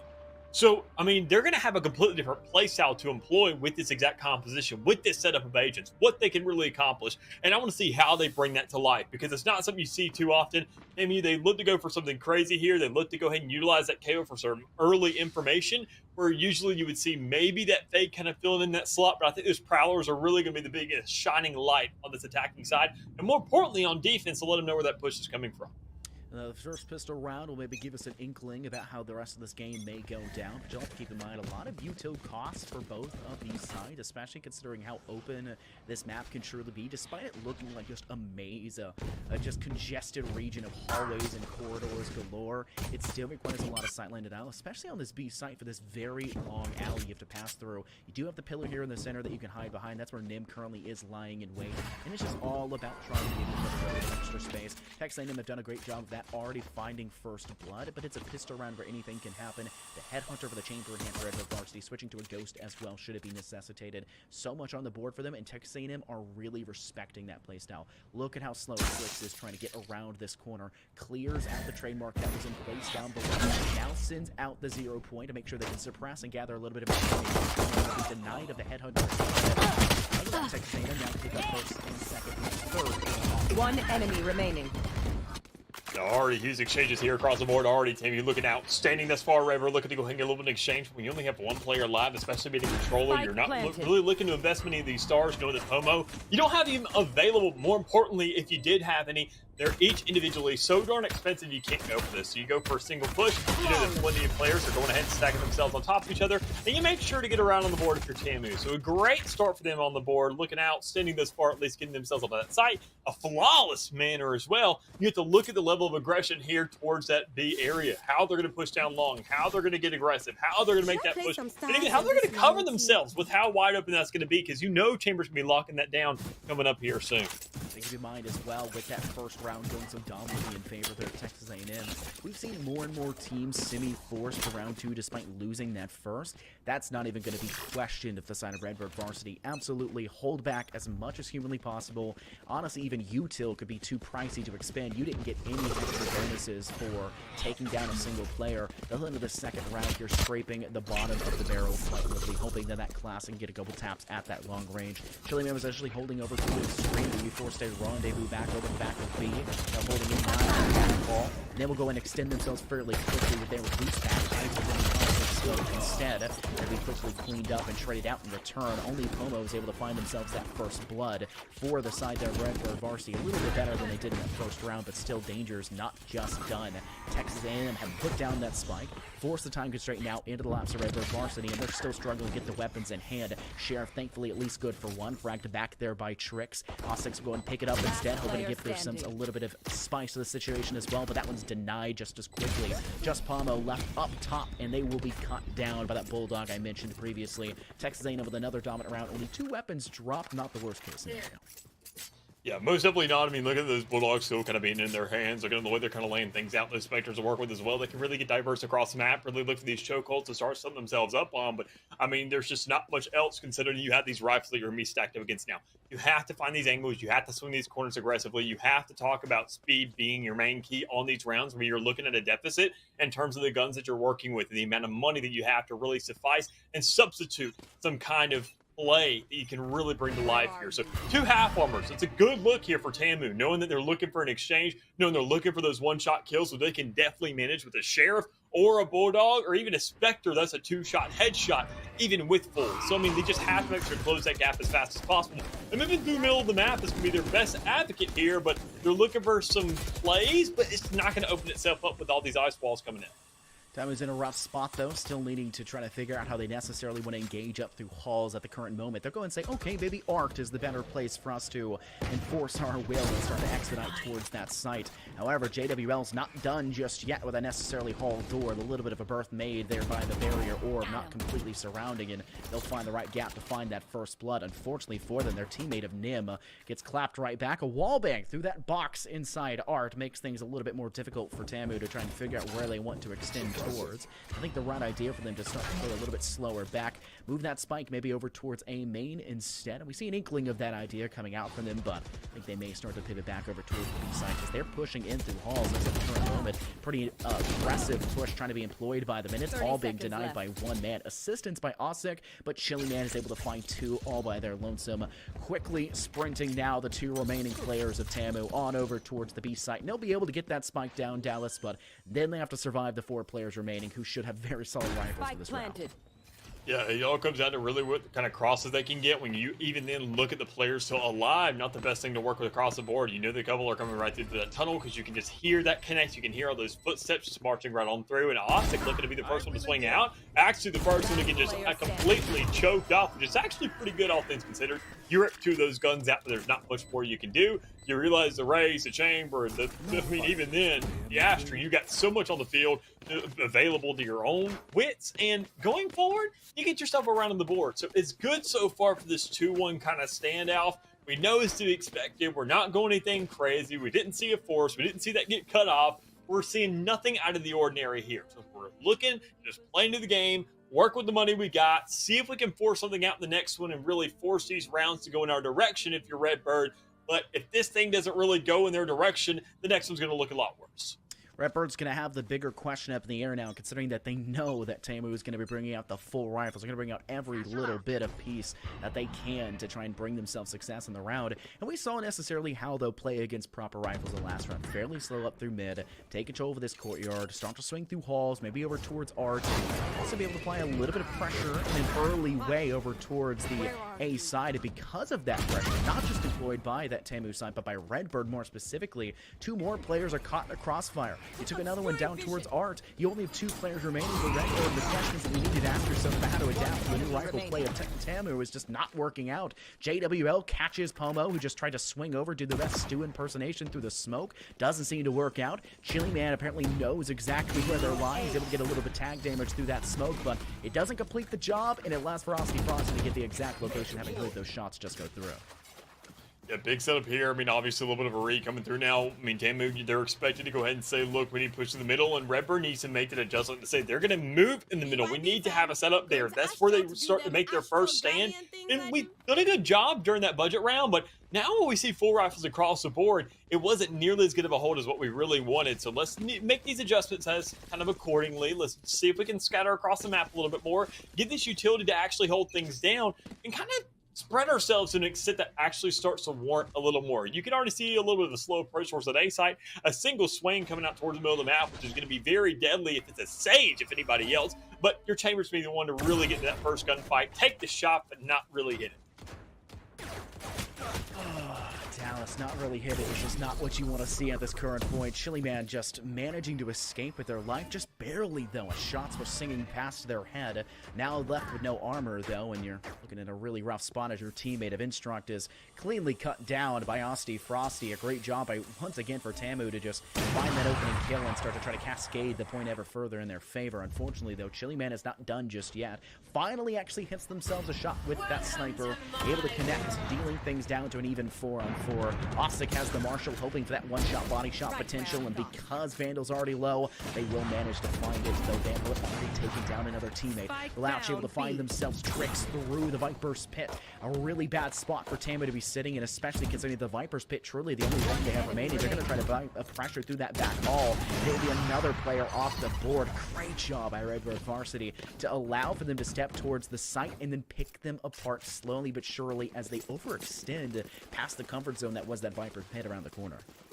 Yeah, I mean, making the adjustments were necessary, getting themselves some relativity in this game, and even then looking better and making these adjustments and looking to find these angles and kind of close in on, especially towards that B site. You've seen that Redbird thus far haven't made the best adjustments. They're working for these retake scenarios a lot. They're not really adjusting for the actual site. And I think they said with how big Pearl is, we can't overextend. Let's hold our angles and see where they're going to come from, but don't really push out. Don't try to fight right off the get-go on spawn.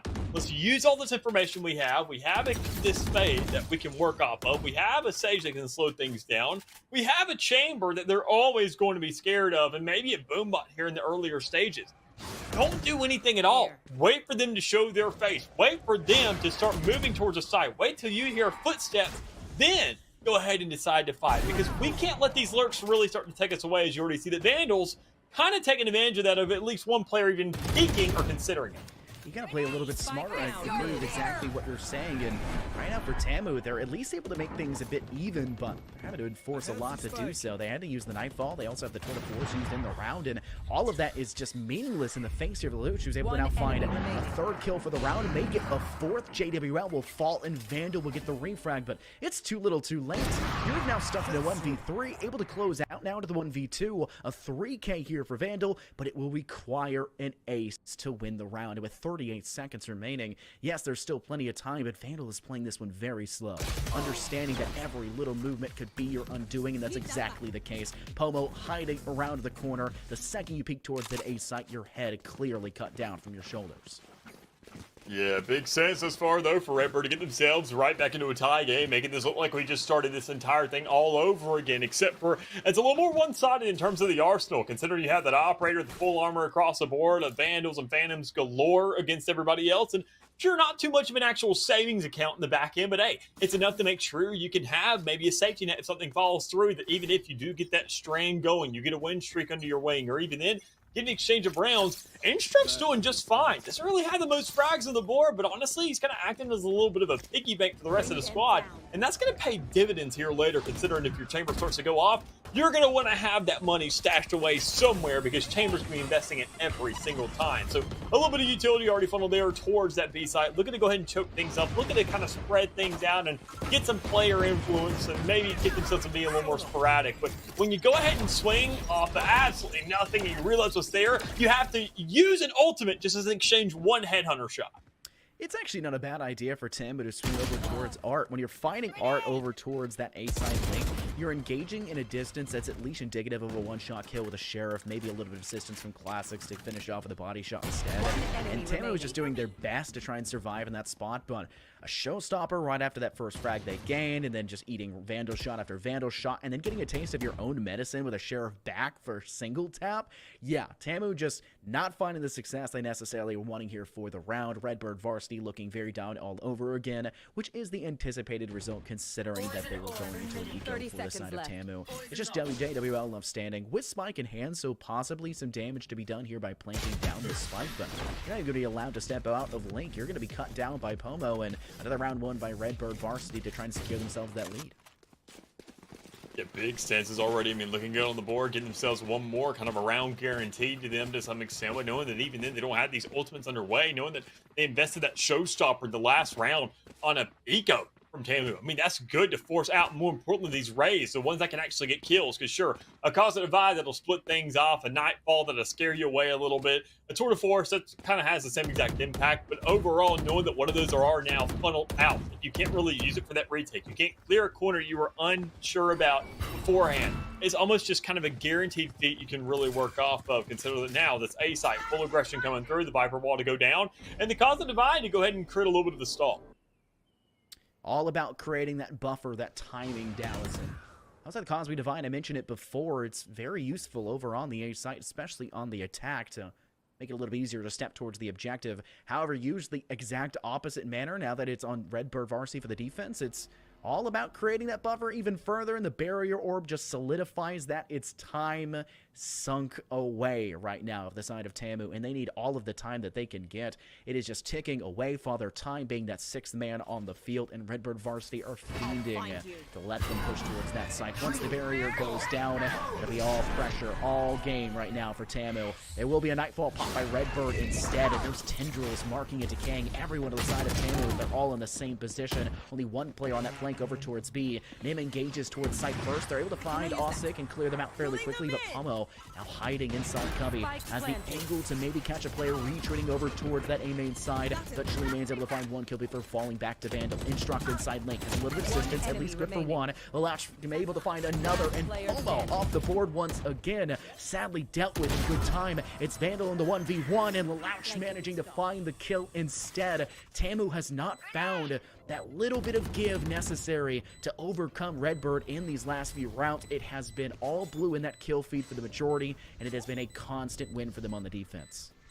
I mean, it's good for them to go ahead and get themselves right back onto this. I mean, all things considered, I mean, we saw the Ultimates invested. We saw only one player standing towards the end.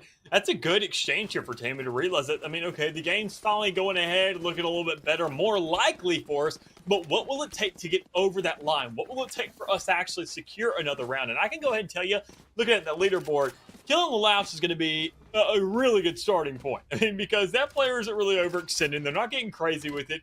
And even then, it starts to really warrant itself, all things considered, when you say, okay, that showstopper earlier, maybe they don't really need it. The Vandals kind of putting in work for them. They're able to get these kills. They're staying alive, saving that money, picking up guns for everybody else, really making these exchanges across the board that says, honestly, so long as I'm doing what I'm doing, there is no consequences at all. I can swing when I need to swing. I can go and get in fights with whatever players I want to. Go ahead and swing onto my face. Let me get a good look at you before you get put 6 feet under. Slow and steady all over again for the side of Tamu, realizing that those quick and expedited pushes they've been trying to employ just haven't really been working out. And even when they play a little bit slower in regards to having a flanking player that's all by their lonesome, going for the 1v1s and isolating individuals, they just can't make it back towards the site fast enough. They need to pray for those 1v1s. You can see that going down right now for Tamu, all the way over towards that B-long position. They're trying to prime themselves to deal with the chamber one-on-one, but a little bit too scared to peek, and I think it's because Tamu are aware that a sniper is more likely than not in the hands right now of Redbird Varsity, and they are fearful of that one-shot potential going back their direction. Latch hiding inside Art, always having the ability to have that hasty getaway, but that is not being allowed as Tamu with Osty Frosty able to find themselves a bit of a wall bang kill. That does give them that man advantage, but you've still got to actually get through this back hall, get through this alleyway, and Instruct is there to meet you. Already taking down JWL. Trix tries to engage a little bit more aggressively, but there is a double duo in that position. Osik may find the frag back, but once again, Tamu back to back, overcoming those refrags, and now has a man advantage for themselves, pushing out towards that alley side, but Link is not going to be the proving ground right now for Tamu as Pablo goes off for another 2K. Yeah, I mean, all things considered, Redbird able to go ahead and hold things down. I mean, 2 rounds under their belt, looking to make it just one more, as Vandal doesn't really have too much space to work with. Doesn't really have spike control either, which is the most important thing. You can't really bring around to life if you don't have a place to plant, really set up for a post plant, and really set up in these cross angles. So, once again, doubling up now the score for Redbird here, looking outstanding, having that resurrection, not really having to force out the tour de force yet, because it's not really considered. You don't need that operator to really come in towards the rear end. You got so many players that are excelling with these other types of guns that you don't want a second player on that operator, so you can pop your ultimate in the meantime. It's just nothing but precautionary. It's nothing but safety measures. It's nothing but safety nets, more importantly, just in case things fall through and you say, okay, maybe I gotta hit a couple quick scopes here right off the get-go if things really go south. But that's not the case thus far. I mean, look at these rounds again and again. Tamu is stuck in this constant revolving cycle of a buy round, then an eco, then a buy round, and then eco, that comes around with losing a lot of rounds back to back. You finally have an ultimate to work with. The Nightfall, it'll get you on a site, but where's the post-plant potential? That's the thing they're worried about the most, and something they have to really start considering of how much they're going to be conservative with their utility going into that.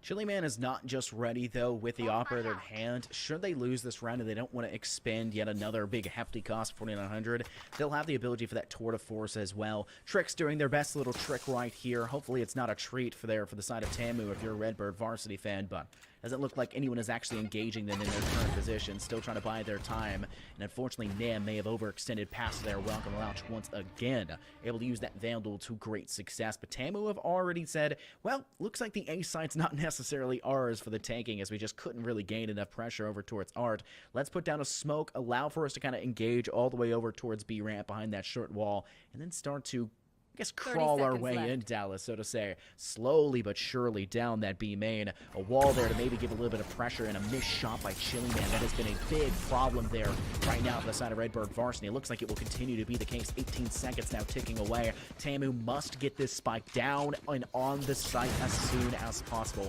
Red time ticking away. Vandal beginning to plant shots going through. It will be denied there by Ostic. Shire was doing the exact same thing. It was Chili Man with the headhunter. They'll find so many kills in Redbird. Varsity will pick them apart at the seams. A flawless round for them as they destroyed Tamu's every approach.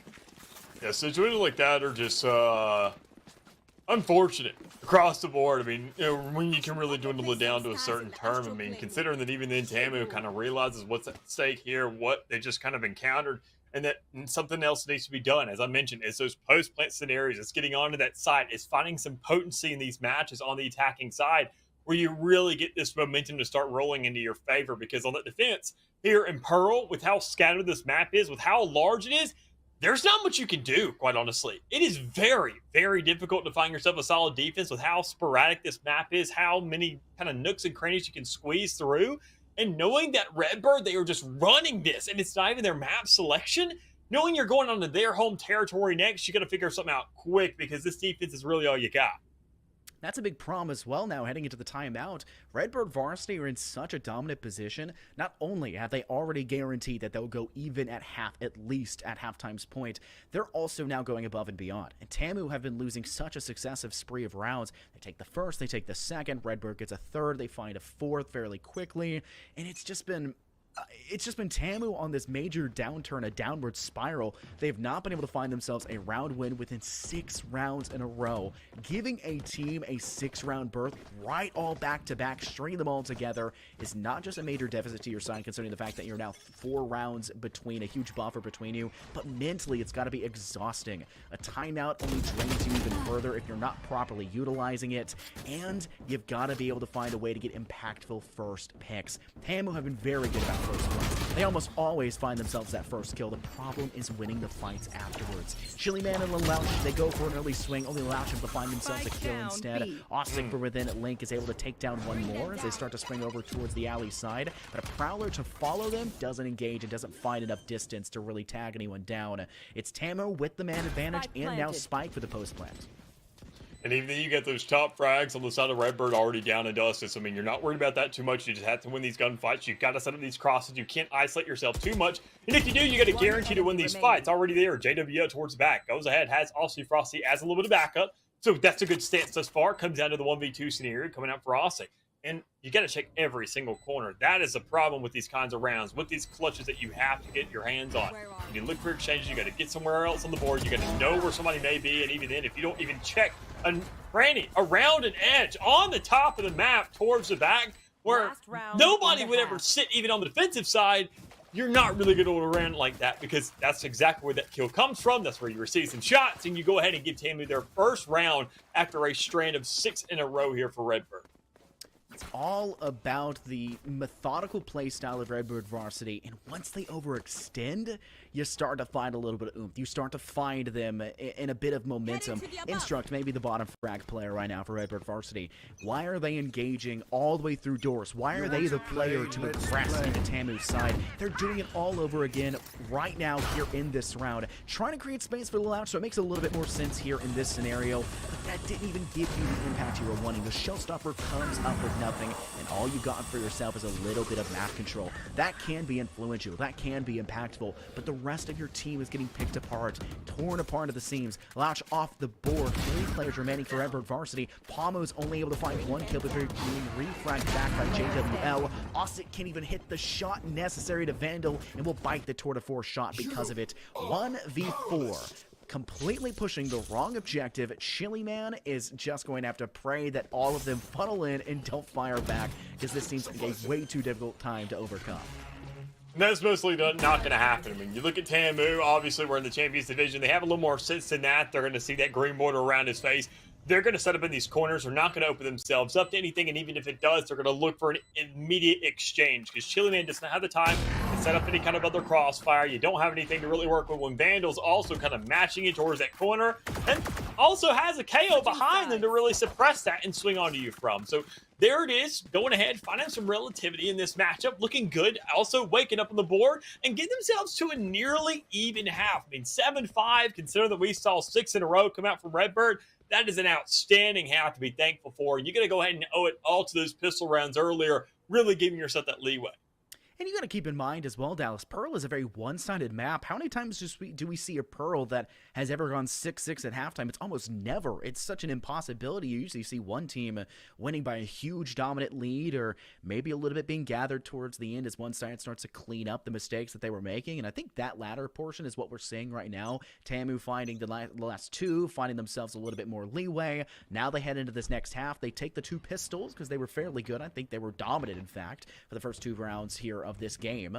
I think if they take these two now on the defense, able to play and kind of placate space by themselves, if they take it, they'll now be tied 7-7. But the problem is they've already lost first blood, and Chili Man has quickly used that rendezvous to great success to leave their one player all the way back over inside of Intact, all the way over towards top of B ramp. But that means Spike, that means 4 other players are already ready to send themselves over towards the A site, and they're going to send their lone Fade in through Art because they don't necessarily have the util to initiate like they would in a normal round. Yeah, big spots here. I mean, on the board already, a little bit of exchanges, especially in damage, but now actually coming through with 2 kills for team. And more importantly, this is what they need to get for these rounds. They got to find these kills, but they're just not really getting them already. I mean, 3 for 1 across the board. Redbird getting themselves on the side. They say, you got the pistol rounds in the last half. We get the ones right here. We don't need that safety net. That's what's going to tip us right over the edge to make sure to secure this map and get it under our belt. When Bethel has nothing but a shorty to work with, there's not too much you can do. You see these ghost shots rain right between your eyes, and next thing you know, you're waking up to another round where you see the Redbird has 8. They have much better guns to work with now, and you're questioning whether or not you really need to be forcing here because things are not looking good. You start following suit in this. We've seen that force kind of come through recently. I mentioned it in that first half, and this is another scenario. It wasn't a flawless like we saw Tamu do for that first half, but still a very good round for Edward Varsity. I think Tamu, being on the defense and being on the bad end of that situation, will say, okay, at best, a shorty in the hands of Nim. They'll already be playing really close as they are that duelist up in your face, and with that raise, they're just going to hold a corner, possibly over towards doors, maybe have them be over towards Link on A. Just allow Redbird Varsity to take space and cut them down and punish them accordingly. And that would work should you see Redbird Varsity play slow, in through mid, in through place, and take control of those inner hallways and alleys. That's completely what they circumvented. They said, no, we'll take control of site, we'll aggress in our own manner. They found 2 kills right off the bat. Nim is in a good spot to maybe find a frag back, but takes too much damage and has a hasty retreat backwards. Still surviving for the time being, but not a spot you want to be in. Tether employed up into heaven, but it does not seem to find its target. Nim will finally fall, but they do manage to find 1 kill. And you do see Austy Frosty tag another one before they go down. That does leave Redbird Varsity with 2 players less and 2 guns less theoretically, but I still think they exit that round very positive, and they may even decide to pick up the little bit of loss that they had for that round because they're on the attack. They can close that distance fast. Yeah, I mean, not even then. I mean, look at Louch already going in and trying to compensate for that. Has those blast packs in the back pocket, is going with the shorty, and the full armor still saying, I'm committing to this. It's not a half armor kind of situation where I'm scared of what's going to happen. If I just go in with the full confidence, at least get one of these players, I get a different gun to work with. That's one more player off that side. That's an overwhelming presence my team can work off of, and that's going to be another round possibly secure. But we already see the team, they're kind of meeting them on that ideology. They're rushing. They're meeting at a war of attrition right towards A main. And honestly, Redbird, they come out on top there. They've gotten themselves a kills. It's a 3v3, and every single one of these players will, I mean, not every single one, but at least 2 out of 3 of them are going to have guns to work with now, really creating that equilibrium. Well, that equilibrium eventually has to kind of fall one way or the other, Dallas, and right now for Tamu being on the defensive, they've at least done a good job of denying Redbird Varsity of getting that plant down. Bit of an exchange between Chili Man and Vandal, but unfortunately the doppelganger will fall there for the side of Redbird Varsity. Tamu gets the upper hand for now, and another one quickly following suit as one by one trickling into that line of sight of that Hun Hunter, and that's exactly where you don't want to be.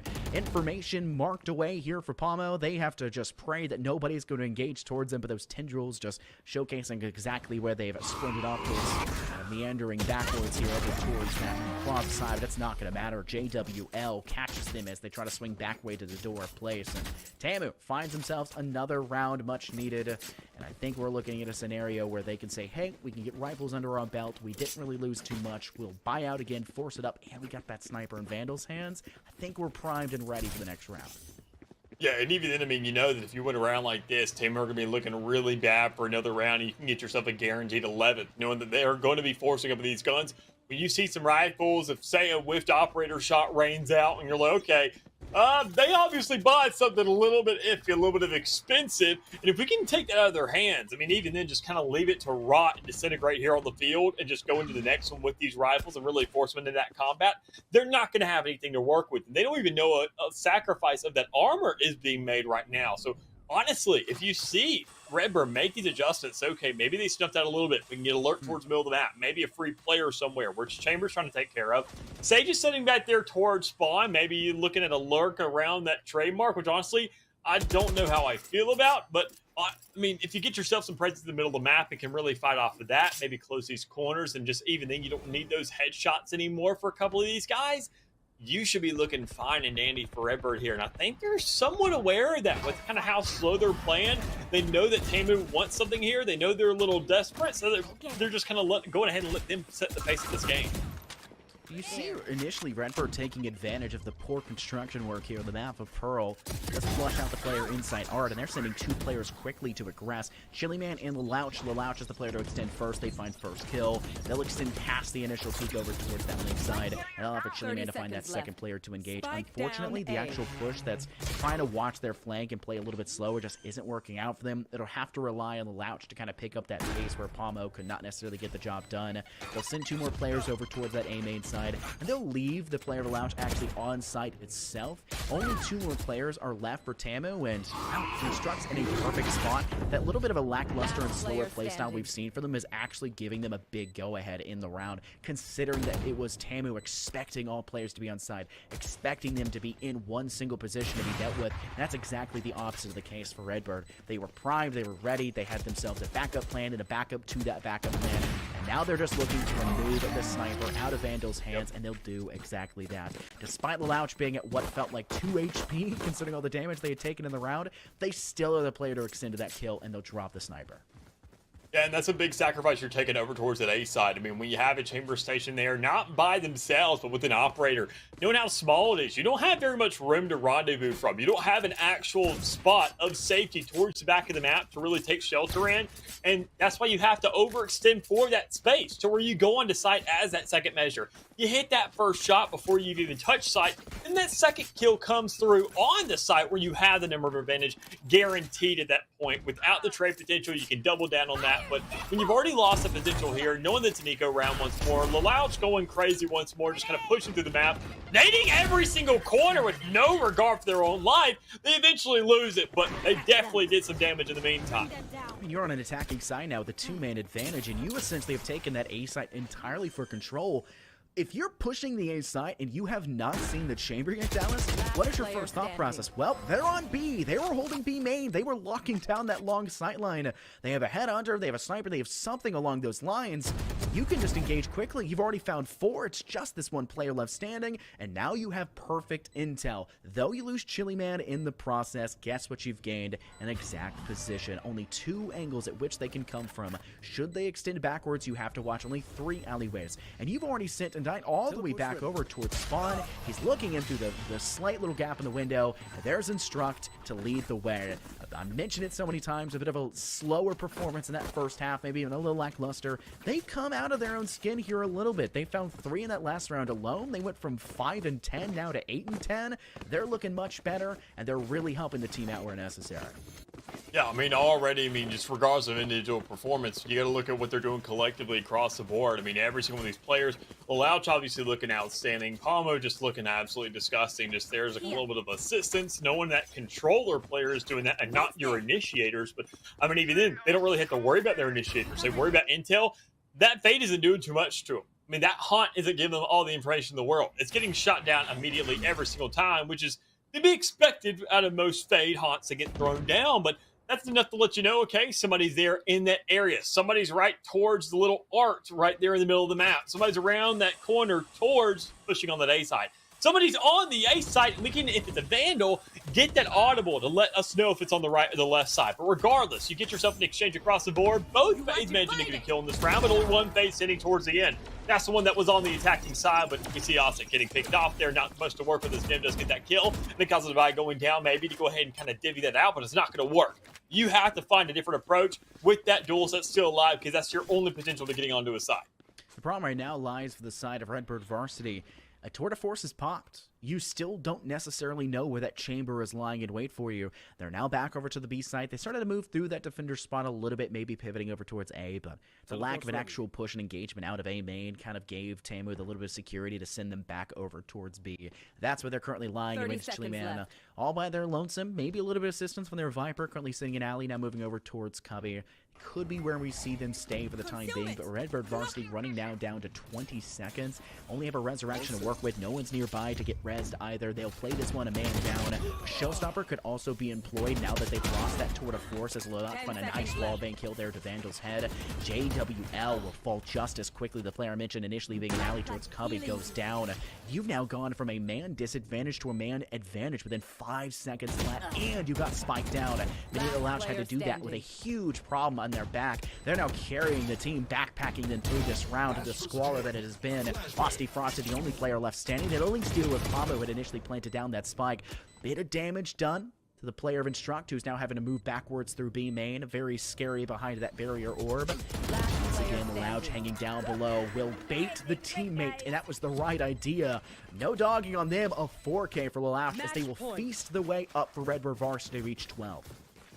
Yeah, huge stance here, match point, and then going ahead, carrying things on once again for Tammuz map pick, and that's a really concerning thought, knowing that even then, the next one you're going on to is the home field of Redbird. I mean, their map pick, Breeze. So, I mean, look at the stance, look at what they're doing. You got to wake up here right now, and you need to make sure to find these exchanges. Considering the guns, you got either a sacrifice of an actual weaponry or armor somewhere, and that's not what you want to be looking at. So this Showstopper, this Viper's Pit, all of it needs to be employed to some extent. And with that Viper's Pit not going down immediately somewhere on a site to make sure you can funnel these players up somewhere is a concern in its own right. Once again, Tamu leaving their chamber all the way over towards the B site.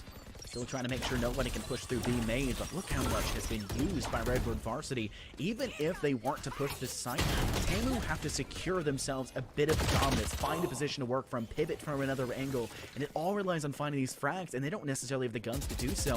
Thankfully, the Spectre is good for tricks, maybe a treat for them instead, but it still only evens the odds. As Redbird Varsity had already found 2 kills by that point, it's only a bit of a refrag.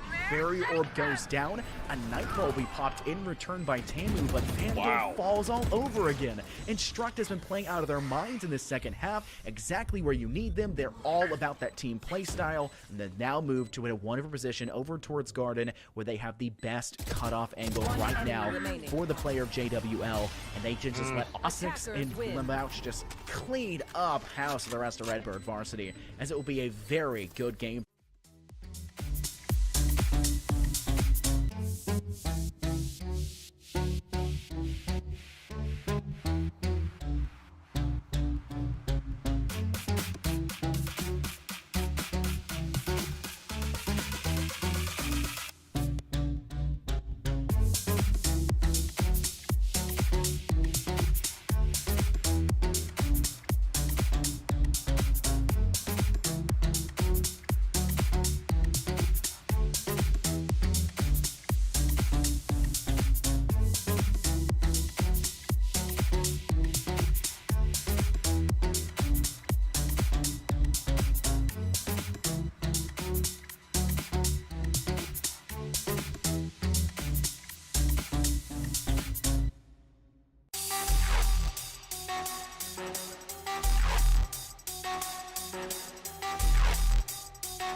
Welcome back to the NECC. More action coming your way here on Valorant. It's Monday. We have another best of three. Our final best of three of the day, by the way. It's SIUE White taking on CSP Blue. I'm Time to Light. Joined alongside me is Orbital. I'm actually a blurry Time to Light. I'll fix that in a second. But Orbital, coming into SIUE and CSP, what are you thinking coming into this matchup? I'm thinking it's going to hopefully be a good matchup, right? We're seeing SIUE currently sitting at the 3-3 record, and as we're entering into the last 2 weeks of regular play, they are currently looking to kind of cement themselves as the top level team, and it's already been identified that I believe they are making it on with a 3-3 record, and with 2 weeks left, I believe there are a couple teams sitting at about 1-5, I want to say. So, yes, there's a possibility, but it's more than certain that they're going to make it in if they really want a hardline, a section and say, hey, we're set to go. Yes, you need to win one more series. Against the likes of Concordia University St. Paul, that's going to be a bit difficult, right? This is one of the teams that's currently sitting at the top of the standings at a 5-1 record, having lost only one series, and that was against Purdue White, who I believe are currently sitting at undefeated record, which I wish we could take a look at that as well. But I think overall it's going to be a big task for SIUE White. They're going to put up a challenge nonetheless, but CSP are going to be looking to try and take this one in stride. Now, I really wish Concordia University at St. Paul's abbreviation was CUSP, because they're really on the cusp of being undefeated. As you can see, CSP Golden Bears Gold are at 5-1, just next to Purdue White. Augustana College Yellow are the undefeated team here in the Emergence Midwest. SIUE White are just behind them, though. While, yeah, it's 2 positions, it's also just a difference of 2 matches. If SIUE White wins 2 matches and CSP loses 2, you're looking at them being tied up at 5-3, and that's certainly possible in this round robin. Yeah, and that's really just playing for placement at that point. And for the likes of SIUE White, you can see that they are pretty much hard locked in, right? With 3 wins under their belt and 2 teams currently sitting at 0 wins across the board, they're a shoe-in. The only question is, who are they going to face? Are they going to face the first seed of whoever is the top dog, or are they going to face, the likes of maybe 3rd or 4th, right? So a lot of question marks in the air for this squad, and at least hopefully today we get to see a very good showing out of them, as they'll be looking to try and tack on another 2-0, as most of their wins have actually been 2-0s. I think all of their wins so far have actually been 2-0s. Their losses have been a little bit back and forth, so they do have some definite bite to them. Yeah, and you're looking at these teams and saying this could be a close match. And if you're looking at that and saying what I just said, you're right.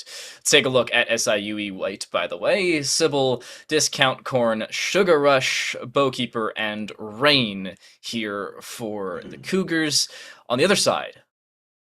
Yeah, other side, we are going to go ahead and have Vista, Volo, Big Z, Goosey, and 6 Stacks. So nice little set of names, and again, a very nice set of majors as well. We can see a little bit of pre-law in there. One undetermined, but the maps are what we're really interested in, right? Icebox, Ascent, and then the decider is Haven, which overall we understand this is kind of the, I want to say the more standard rotation that we're seeing now. That Split is obviously out of rotation.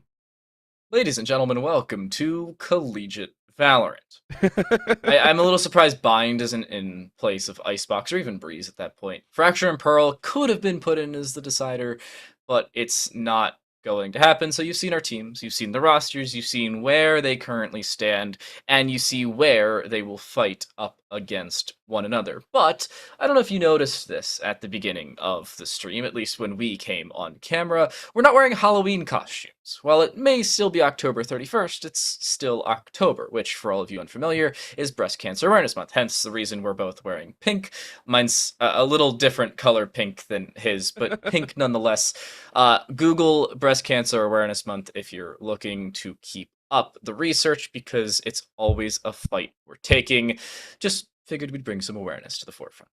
Yeah, it's always nice trying to do that stuff. And of course, if you are out on Halloween right now and, maybe watching the stream on your phone or anything like that, drive safe, be safe out there. Or if you're just sitting at home, you know, maybe try and find a party later on as well. I mean, it's Halloween. Enjoy your time, but please go ahead and enjoy the show that we're bringing you here today. I know that there was a little bit of a reschedule issue for our second match here on the main stream, and if you were trying to tune into that one, hopefully you did tune into the B stream, which I believe is still going on with, I think, their last round going on with the last game currently on that stream. We are starting a little bit later than them, so that timeline is a little bit off, but of course, hopefully we are bringing you all the NECC Valorant action here. And capping off week number 7 is always a big doozy, right? Getting into the thick of things. This is the second to last week that the teams had to really make a statement going into playoffs, and that is a terrifying thing to think about. Yeah, and playoffs always a scary subject. I was talking about these two teams being just 2 matches away from one another. If you look at this and say SIUE White can walk away with a win here, then they're basically just 1 match away from each other. And playoffs are ever so difficult for a lot of these teams to get into, especially across the regions. So when playoffs roll around, that's when you really have to start competing. By the way, the match you were talking about over on the second stream, twitch.tv/NECC2, it's Redbird Varsity versus Texas A&M University Century in the Champions Division over there if you'd like to go take a look. But if you want to stick around here for our Halloween matchup that'll go into the wee hours of the night and maybe into November, well, we're here for a little while. Only for a little while, right? We only say a little while. A while. This could very well go a distance, right? Depending on how teams like to play and depending how they want to run things out. So on average right now, SIUE White tend to run pretty hard into the double digits, right? Looking at their last few matches, all of them end with above, 5 or 6 rounds if they lost that round. So it's not like they're sitting there, kind of twiddling their thumbs. Whereas CSP Golden Bears Gold have completely locked out a team before. Back in week number 1, they completely locked out CUAA Cardinals 13-0, 13-0. So for a team that's sitting at 5-1, wow, they definitely have the strength to completely shut out a team if they are on their A game. That is scary. That is a scary prospect. Yeah, especially in the same I figured I would bring it up. Yeah, especially in the same division as well. If you're looking at 2 teams and saying, oh yeah, this team's a team of Radiance, you're looking at a team of Golds, sure, that's the same conversation. But this is Challengers. This is the exact same division, same ranks, at least generally. So you're not looking at too many differences in terms of skill level until really team cohesion comes into the fray. And that's where this is really met. It's that team differential. SIUE White and the Concordia University at St. Paul Golden Bears Gold heading into Icebox. It is Emergence, by the way, not Challengers. My bad. Thank you very much, Oracle. I feel Icebox that makes it. Yeah, I feel that makes it even worse though. If you're in Emergence and you're like, holy crap, a team is really freaking good, right? Because the ranking system that's currently in place, depending as we get underway with round number 1, it's the idea that, hey, if they're good, if they're around the same skill levels, well, what's the difference, right? What really brings about the difference in team aspect? And you have to take a look, and it's like, well, it's only really team play, right? So the idea that a team might not only be mechanically better than you, but more on a macro sense as well, to me at least, is quite terrifying, because that's very hard to overcome mid-match. Right now we are seeing CSP go ahead, lay down the spike very early on. Volo getting a quick kill on Sybil. Around the corner though, Goosey, I went ahead playing Lucy Goosey around the corner, just saying, hey, I don't have to worry about too much. The Frenzy kicking out for Rain, who was hoping to find an extra shot. Again, very hard and very difficult for SIUE to try and get a defuse off. Oh, and they have Vista flanking in through mid. The communication's just not there. Sugar rushing on the Wiser. And a follow-up onto Bowkeeper. It's Discount Corner 1 versus 4. Sheriff is out. Just 2 shots left in it. But 6 stack off the back of their own shock dart will find the body shot required. And the round as well. Concordia open things up in a clean fashion and basically just send SIUE White packing. They had the spike down early. They found an opening pick. They had a flank as well. It looked so clean and clear in their favor. And SIUE had no response. And again, it's pistol, right? You can always chalk up pistols sometimes to, all right, maybe they do better and play a little bit differently with weapons in their hand. But this is a good sign, again, for CSP Golden Bears Gold, because you could always say, yeah, you're going to make it into playoffs, but you're playing for seeding, right? You want to play for every single game and every single round that you need. Because again, if it gets into a tiebreaker scenario, you want to have the better record, right? You want to be the one at the end of the day sitting at a 7-1 with a massive round differential. So We'll see if that happens here. Again, into the anti-eco. CSP Golden Bears Gold went ahead lining up for their own shots, but Discount Corn finding Goosey looking the wrong way. Volo takes out Discount Corn, and it's going to be kills across the board. Big Z with that Bulldog going to take out Rain, raining them in. Volo takes out Sybil in the Jet Mirror matchup, and it's all left to Bowkeeper and Sugar Rush. Rush getting caught out here. The Sugar High might be dropped to a Sugar Low. A little bit of a problem right there as they are flushed out of a site and forced to recuperate. And this is not a round that SIUE White should have won anyway. Recon Bolt will go in. It will get shot out, albeit by the Headhunter, but shot out nonetheless. This is just looking to do economic damage. Vista finds the kill into Sugar Rush, and the final Headhunter bullet is indeed expired. 6-stack with protection from the toxic screen, but it's Volo sitting up top in front of the toxic screen to find the final kill. It's a 3K for Volo this time around. Back-to-back rounds, back-to-back 3Ks for 2 different players. Vista in round 1, Volo in round 2, and CSP with 2 in a row.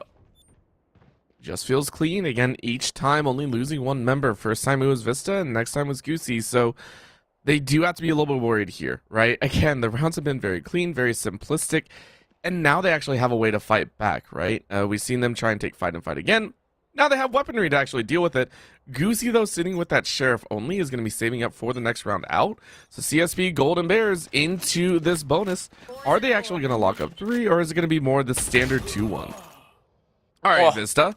All right. Well, it's got to be like a 2-2 now, or a 2-1-2, considering you've lost that opener, definitively so. Discount Corn takes an extra second to shoot out that Recon Bolt, so not only does Rain fall, but Discount Corn's whereabouts are known, albeit they still find a return kill, so a 3 versus 4 still favors CSP Golden Bears Gold, but a little less than it did prior. The one main issue is the fact that, well, CSP not favoring that A side anymore, they're really just focusing around towards B, and Vista has cafe control. This is chaotic. Oh, this is going to be so dangerous. Again, with 2 down, I mean, this is a question around the corner. You get some shots of Vista. Lands the headshot. Sybil, I mean, you're hoping for it, but Sugar Rush now realizing that they are getting flanked and completely cut off. I mean, it's a spot for CSP to be able to lock it down, but Discount Corn landing 1. It's a couple more shots off. Finds another headshot. Next to the 3K. Can you make it 4? Spike is down. You have to play aggressive. They need to play aggressive. Not only that, but they need to play quickly. The aggression can come through, but if they don't have the speed, it's not going to get them anywhere. Goosey's still playing around towards B main, but they've yet to clear out that chamber of whom still resides inside of the cafeteria, the kitchen, whatever you want to call it. It's Vista to find a 4K. Discount Corn was on for the ace, is currently the only team on, or the only player on their team to find a kill thus far in this map, and CSP just definitively walking away with these rounds, leaving SIUE in the dust. And that stings quite a bit. Right, those opening frags, I think, spells a major difference between these two, right? CSP a little bit quicker on the trigger, understanding their angles and understanding their openings. SIU White are going to have to try and figure out some sort of angle to work out here. And again, they are looking at a hero rifle, with the rifle only being a bolty, right? You're taking a look at that Marshall and just saying, I mean, what can you really do here? So SIU White going to have to go back to the drawing board after this round. CSP Golden Bears Gold looking to move up to 4 rounds here unless something drastic happens. Already out for Rain, playing in the backside of what will be a toxic screen up, and the A aggression seemingly is there. They're playing off the back of not only utility, but information as well. The Recon Bolt doesn't find anything, and notably, they actually see the snakebite come down from above, but don't play off of it. A whole lot of delay utility comes in from the defensive side, but Discount Corn is still the first one to fall. The ping on towards the top of screens will allow them to find that opening kill.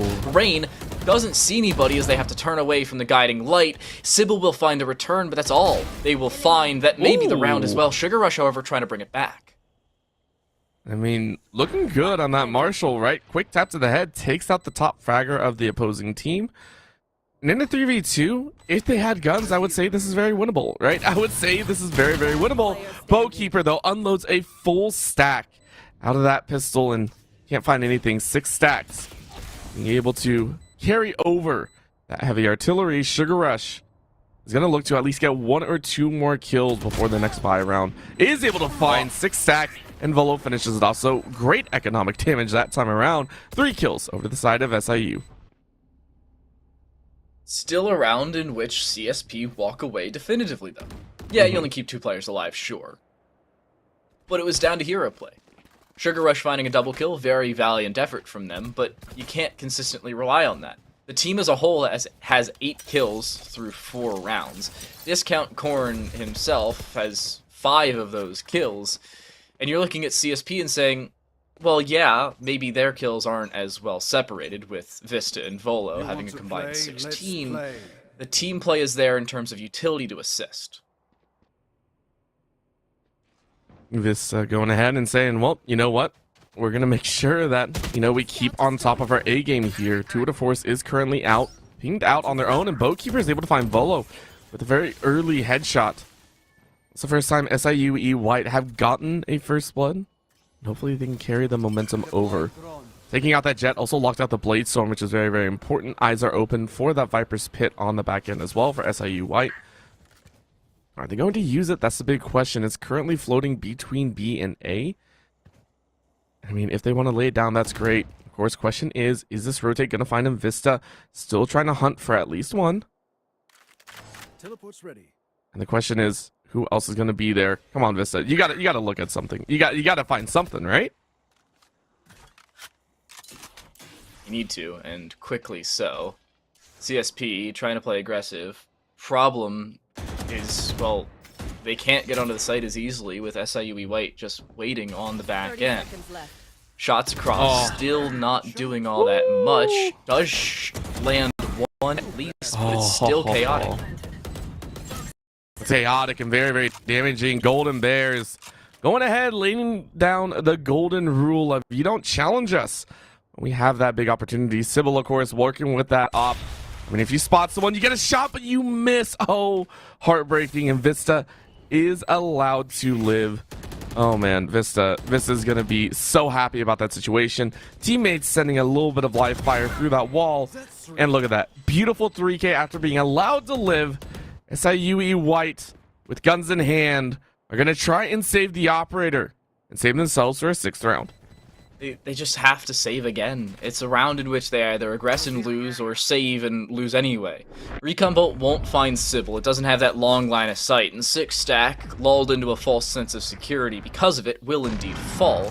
So only 3 players staying alive for CSP, even though they win the round. It's a round victory. That's the most important part. They walk away with a W, and SIUE White, again, couldn't do all that much about it. They find an opening kill. The next kill they find is an exit frag, and that's all. I feel like that's all they're ever going to be finding, right? Yes, you carry some weaponry over, but it's just like all they're picking up are scraps here, right? I think it goes back to what you said at the beginning, right? CSP, Golden Bears, Gold. There's a reason they're 5-1. They feel clean. They feel very clinical in how they play these rounds, and especially Vista, who, even when falling early on, still somehow commands a lot of respect here. You can see here the rest of the team being allowed to open up, go for some of these wide angles and crazy shots. Bowkeeper realizing this might be a problem as Goosey takes out Sybil on the other side of the map. Inside a kitchen here, though, Bowkeeper's just like, I'm the keeper of the doorway and not much more here. Big Z gonna get the plan down, throws down a little bit of poison to block it off, and Goosey picking up a 2K so far. I don't think they need all that much more either. It's another save, that or run in and die. Same situation as it was in the previous round. I don't even think Discount Corn's going to be able to retrieve a rifle. It's going to be Bowkeeper saving over the Vandal and Discount Corn with that Spectre, assuming CSP allow them to do so, and they won't. 1 for Vista, a follow-up as well, a double, and 14 kills in 6 rounds. For all of you mathematicians out there, that is above a 2.0 kill per round ratio. That is insane. This is just like, this is my game, right? This is my game. Exactly. Listen, I had a Halloween party to get to, and I really don't want to miss it, right? Like, I just don't want to miss out on this party. Got to get there at some point, so let's go ahead and lock this one down. 14 plus so much more has already run through the ultimate twice over. As Volo, Goosey, and Big Z just get theirs. Like, that's how far along this is, right? If you're talking about economics, if you don't want to look at the numbers, 2 ultimates have been run through by Vista without a single other one being used by a teammate. Ridiculous action right now by SIUE or CSP Golden Bears Gold. who have been in complete control. Even the Owl drone doesn't stop him out. Rain realizing this is going to be a full A-side push. Seekers go out and melding right in. This actually gets taken down at the start, and Sybil able to get a reset on the knives. Beautiful start here. SIUE White feeling confident here in a 4v3, especially with Vista down, but with that poison pit going down, it's going to be a bit more difficult. They have to head into that poison, put themselves at risk. They want a chance, and Big Z picks up one. Bowkeeper picks up Goosey on the back end. For retaliation, 2v3. Sugar Rush and Co. go ahead and annihilate one. Big Z, last one alive. You know they're in this fog. You see one, you get one. Can you get another? So hiding in and out, you dip out to take a look. And you don't know where they are. All quiet in a 1v2. Up behind, though, it's Bowkeeper. Big Z can't do a dang thing about it. That's not their fault whatsoever either. They were in the perfect position, looking straight on towards the spike, but the element of surprise was there for SIUE White. Not only that, but even if Big Z finds that kill, Discount Corn is there for the refrag. A very well put together retake for SIUE White, and a little bit of over-aggression there for the CSP Golden Bears Gold. They did not have to fully aggress outside the Viper's Pit. Playing around your strengths is all important, especially in rounds like that, when push comes to shove, the over-aggression can cost you. And Volo, I think, probably could have been more a distractor than a fragger around towards screens, but they try and take the peek and they lose. Yeah. And again, getting that early frag on Vista, I think, was a huge point as well for SIUE White, right?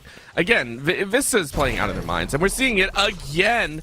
Bowkeeper saying, listen, we can't let this top fragger get out of control, so let's take him out early. 2 to 4 is answering Vista in that back line, and that's going to open up a huge opportunity. CSP Golden Bears, though, they double down. They say we're going to keep going aggressive, and Discount Corn says, hey, we're reading you like a book. We know you're going to fly in aggressive, so let's check those aggressive angles. Big Z down in a 3v5, saying maybe this ain't the route we want to go. No, they could split back towards A, or I like this plan, where you fake the split back towards A and then just stick around B. Now, Goosey's sticking around B trying to find a pick. If they can, then CSP will make the change back the other way. Bowkeeper may not clear this yellow box. That's an issue they'll have to worry about. Bowkeeper, now on the backside of default, will be in a safe position for the time being. The question is, can Goosey make it out alive? They've seen a barrel. Bowkeeper's tour de force has been viewed. The issue, not actionable intel there for the attacking side, and it is still a 3 versus 5, so even if you find a kill on that, you're still in a 1 versus 2 on that site specifically. I do like the toxic screen, however, at least trying to throw them off. I don't think they're to clear Rain out, however. Nope. Rain, realizing that there's a few members, takes a couple shots, is going to get clapped right there, but it's still 2v4, and Sybil says it ain't going to be much longer of any sort. 4 members hard rotating over. Goosey going to be trying to do their best, but being a Goosey here, Lucy Goosey, it can help too much. You look the wrong way and you're down. Another round for SIUE White. Beautiful job to grab 2 in a row. They're going to come back. That's the way to do it. Pick up a very well put together retake and then shut down a push off the back of, well, just hiding. Sometimes the lack of a checked corner can give you not only momentum, but a round victory. And SIUE White have a little bit more consistency around their team. You can count down the kills through the squad. 6, 5, 4, 3, 2. That's what you need. Consistency around the squad. If you're put together as they are right now, that's a way to come back into a map. Vista hasn't found a kill in 2 rounds, so maybe a little bit detrimental for them. I was talking about them having 14 kills through 6 rounds. Now they have 14 kills through 8. Not too much is fully going their way. Sybil looking for an opener. Unfortunately, will not be able to fight. That's just sad, the fact that they're starting to get the ultis online for themselves as well, right? The Resurrection as well as the Hunter's Fury. Both of these great usages if you want to, but 6 sack not finding the headshot as much as they had hoped. Volo having to use that dash out. Nothing found there means that they're going to rotate over to B, so being a little bit more proactive in this instance. I do like it. I do like the idea that, hey, listen, we got to play it out very smartly, and Sugar Rush is going to try and run interference. A little bit of a slow orb, and I'm going to look as Discount Corn swings around the corner and gets a 2K. Heads all around and tried to shoot through the smoke. What a play. Toxic screen, not an actual wall. You need a Sage for that one, my friends. Costing you extremely. Vista's playing forward, though, trying to make sure they can get this spike down. Cloudburst down, a double, now a triple for Vista, a quad as well. Oh my Rain stuck alone in a 1 versus 2. This was definitively in the favor of SIUE White, and Vista has said no more. The dominance has been felled. and they will be felled as well. Rain is dropped, the ace is stolen, but Vista won't care. CSP tear apart the Cougars and walk away with a 7th round victory. Welcome to Heartbreak Central, right? Like, that was... Vista was done. Vista said, no, you are not getting 3 in a row. You are not getting another round. We are stealing this one back, and it's showing now, right? This is out of control. Just to give you an idea, right? The rest of the team is currently sitting at 19 frags. 14, 7, 5, 4, and 3 equals 19. Brain hard. 18 on Vista. That is ridiculous. That is how hard Vista is working to carry this one over. And Vista gets stat checked. The Bucky says, get out of here. Goosey is going to pick up where Vista left off. But Sybil said, hey, no Vista, no problem. Volo takes out Sybil's life. It's down to 2v3. Goosey is going to get the plant off.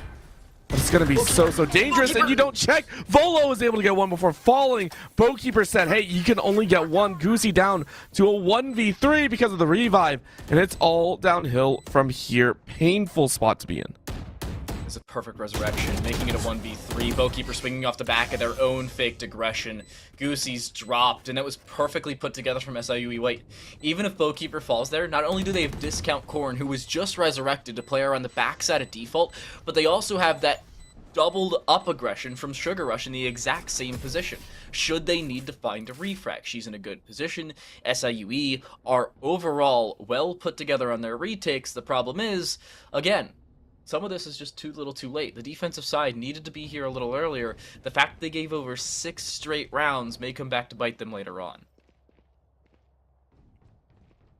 I think that's a wonderful point to point out here, right? No matter how well you play, you know, at the start of the 7th, at the start of the 8th, whatever you want to say, it doesn't wipe away that 6 rounds were given over, right? So if this is actually CSP Golden Bear saying, we're actually not that strong on attack, we're much better on the defensive side, that's terrifying to think about, right? So right now, SIUE White going to try their best to gather up a few more rounds. I think the most that they can take is 2 more. And of those 2, I mean, this is one of them. Discount Corn hiding off in the corner once again, looking for that cross side. And Sybil, who has been playing a little bit more aggressive every single time, is saying, okay, we have a chance. Through the poison, you go.